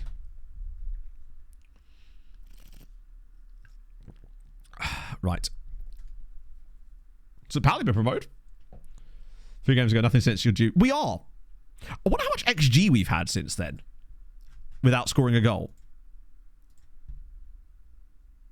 To be fair, probably only like, what, 0.2 from that one? 0.7. And then, come on, obviously with the... So we probably should have scored about 3 goals in the... You're right, we actually are kind of due. But that isn't how it works. But I like the thinking. Regardless of how it works, I like the thinking. Is Valencic going to be back? Oh, that could be helpful. Valencic being back and actually able to play it right back is a huge deal. Because I think we did miss his oomph down that side. Not that Bumajal did a bad job by any means. Absolute horror of success. No shot that works. Hi, it's me. Hi, it's us. 3rd in the league. Apologies, I'm not playing a 43-1 Gegenpress. But in fact, it does. We've had success with it before. It shouldn't, but it do. It's one of the things I like about it, is that it should not work. Said of the kid for the experienced player. Experience is not an attribute. I saw nothing in the 2 games that Steinmetz has played that suggests he shouldn't be playing. He's on a 6.95. Like, his average rating over the 2 games he's played is better than Beaumarchais. If he'd played poorly and I was just putting him in there for no reason, I would agree. But the fact is, he's put in 2 relatively solid performances in these two games. So I see no reason to take him out and not trust him here, right? It's Nasraoui. We need a game from Nasraoui here. That's what it comes down to. He is the one we need a big game out of. And the problem is Guillaume's too good to not have in the team. But, fuck it, we got to go. Oh, Jesus Christ. This might be, if we were to somehow get this win and actually get promoted, this might be one of my favourite ends to a season ever. But it could also be one of the most heartbreaking ends. What just comes 6th? We'll find a way to come 6th out of this. So just to catch you up, if you've just joined us, it's the final day of the season and 6 different teams could all still win the title. Yeah, you heard that right. 6 teams. There is 2 points between the top 6. Well, they've got a lot of reject. I suppose they would do, wouldn't they? One thing we didn't look, actually, just to see how many no-numbered players they had in their squad. Holy shit, son of a quiche. Thank you for the 5 gifted subs. Hopefully that will set us on... We'll get 1 goal for every sub gifted. I can feel it. Not a single player in... Oh, no, we're already into the game now, I think. But so they would have had to have numbers, I think. Right, let's go. Come on. Let's have this. Right, this is us on the ball. I forget who takes our free kicks. Is it Riley Owen? This is good. I mean, we're going to score a goal. Why are we... Okay, here we go. It's Riley Owen. The goalkeeper's over a little bit. Yes, come on! Riley Owen in off the post. We lead and he's dancing and it's terrible dancing, but who gives a shit? Because we lead away at SL. Come on. That is a really good free kick, actually. Actually goes fully round the wall. The goalkeeper's made an arse of it there. It's kissed both posts on the way in. Now, hopefully this isn't... I mean, there you say, we were a bit due. That would move us not above... Oh, that would actually send us top of the league. Temporarily, at least. We would be top of the league. But there's still all the other teams in play as well. And now Hoogstraat have taken the lead against Mechelen. So they would go back above us. Young Ghent, I think, have done something. Or someone scored a goal. There's been goals somewhere. I think... oh, that's right. The Winkelsport are losing. As things stand. Oh, Christ. This is what makes FM fun. It could also be terrifying because we've not been any good since the goal. We've defended really stoically so far, but the problem is we've not created anything ourselves either. And I'd feel a lot better if we could grab ourselves a second goal. But as things stand currently, we would be going... It would be the goal difference right now. Holy. Ghent have scored, which means we are currently getting promoted on goal difference. And Desselsport winning as well.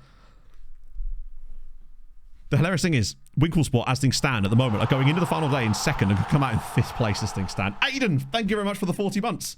Thank you for a bang average 40 months. Here's to another. Yeah, Charleroi, I think, have put Winklesport to bed. But it's Ghent and Desselsport we've got to worry about because both of them are winning.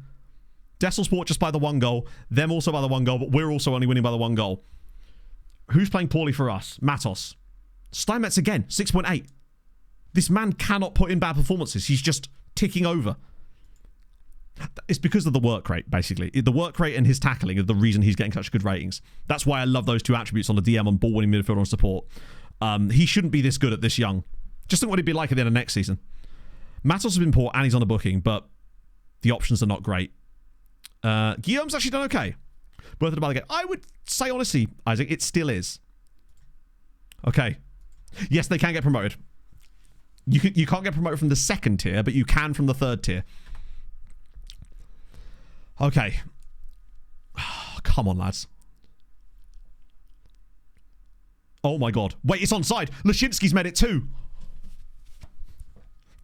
If we win this game, there's nothing Desselsport or Genk can do to finish above us. Because of the goal difference. Genk are not going to be able to catch up 7 goal difference on us if we win this match. The only thing now, if we could win this game, that could stop us from going up would be, obviously, throwing the goals away. But Winklesport would have to score 3 times and turn the game around because they've got more wins than us. Okay. Right, come on, silly team. Don't do anything dumb now. And don't forget, Hoogstraten have still got... That game is still a thing that could have an... Oh, Dessel have got a 2nd goal. Oh, shit, it's 3-3. They've equalised. Fucking hell, what? It's 3-3. Don't you dare take this away from me like this. Not on games 1. Okay. Chat, I have a horrible feeling that... I can't believe that's what's going on right now. Hoogstraten have a 2nd goal. Please not like this. Not on games 1. Not to that mob.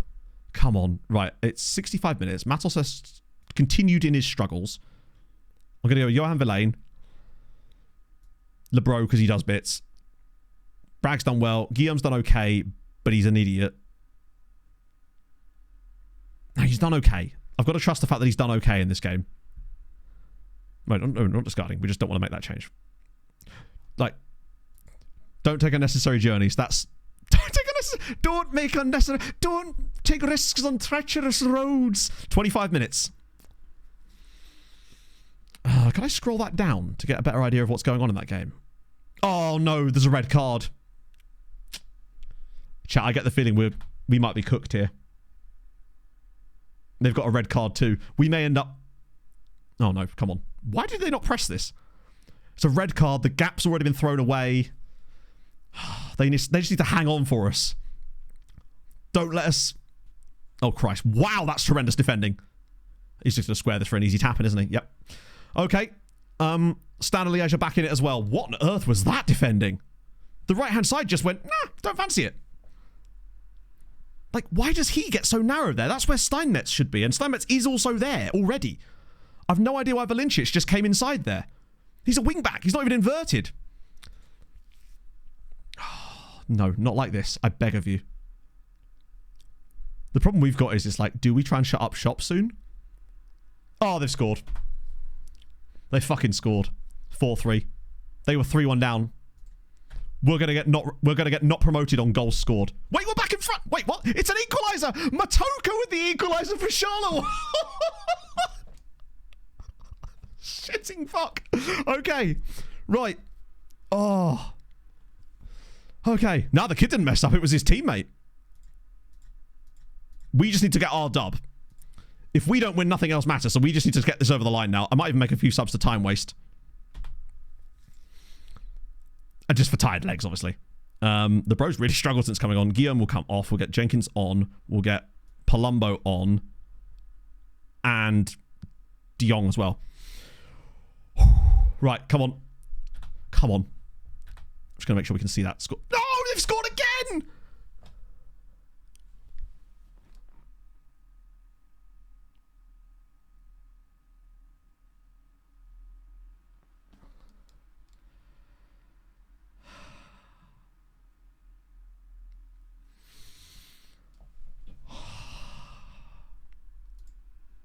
We miss out on promotion on games 1.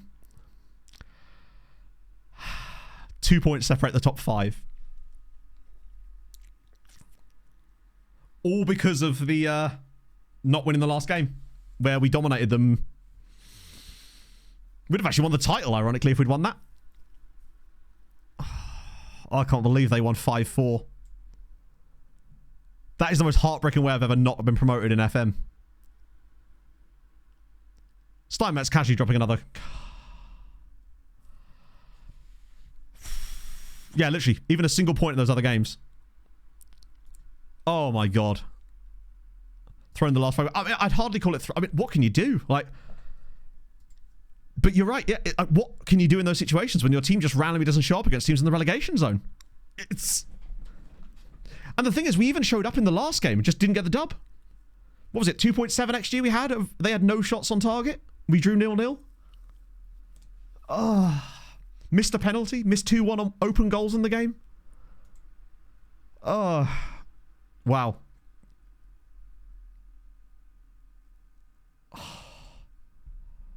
Wow. I mean, we did what we could on the last day of the season in the sense that everything we did our job on the last day. But I'd be curious to see the stats from that last game. I can't believe we've just not been promoted. I've never not been promoted on goal difference before, I don't think, let alone on games 1. Having it done on games 1 obviously is stupid anyway. And I would have said that even if we'd gone up on it because... Oh, fucking Belgium again. It's like, Because again, I thought, oh yeah, that's the team it matters. But nope, I totally forgot about Winkles. Let's have a look at their actual game. I actually think they'll have probably deserved the dub. Yeah, to be fair. They were unlucky to be as many goals behind as they were, I think. Oh, that must have been a hell of a chance. Yeah, they would have actually been 4th, you're right. Where do we sit on this in the end? To be fair, like, +9, but we... Oh, that's going to be so hard to pick us up from. They still underperformed a lot. I mean, LeBron was pretty good in the end. Nasraoui really fell off after that little nice spell. His last 3 games were awful. The fact that he alone had 1.34 XG against Desselsport and missed every single chance. Good lord, that is gutting, man. But we go again. Tuesday, transfer window, we build. We've got to try and build a team for next season because it's definitely worth another crack. Because I think this team is there. We just need the right little pieces. Now, it's going to be difficult to keep the team together, of course, on account of the fact that the board are just going to steal all our money. But I just want to see a season of Steinmetz, basically, and see if he alone could carry us to promotion next year. The pieces are right. God, that's so hard. I can't believe we lost it on games 1. Girona came 3rd, by the way. Shout out them. Oh, they haven't technically come 3rd yet. Fuck me. Oh. I'm, like... My hands feel... all tingly. Gutting. Genuinely gutting. But that means I've got loads of you here that I can send over to Waikakum. And that's never a bad thing. Oh, it's going to make good content for the recap video eventually, though, isn't it? I'm about to punch a police up. Right. So, yes, thank you so much for joining me. If you are new to my streams and you've enjoyed today, then drop a follow. I'd appreciate that. We'll be back on Tuesday and Thursday. And, hopefully we can pick ourselves up and go again. We got Steinmetz. If nothing else, we've got Thomas Steinmetz, who I genuinely believe is going to be amazing. I actually feel genuinely sad now, chat. Oh, God. Right, well. Anyway. Thank you for joining me today, friends. Thank you everyone that came over for the raid and stuck around as well. That's really, really appreciated. Hope you had a nice time with us over the last hour or so. Yeah, I'll see you guys on Tuesday where we pick things up, go for a transfer window again.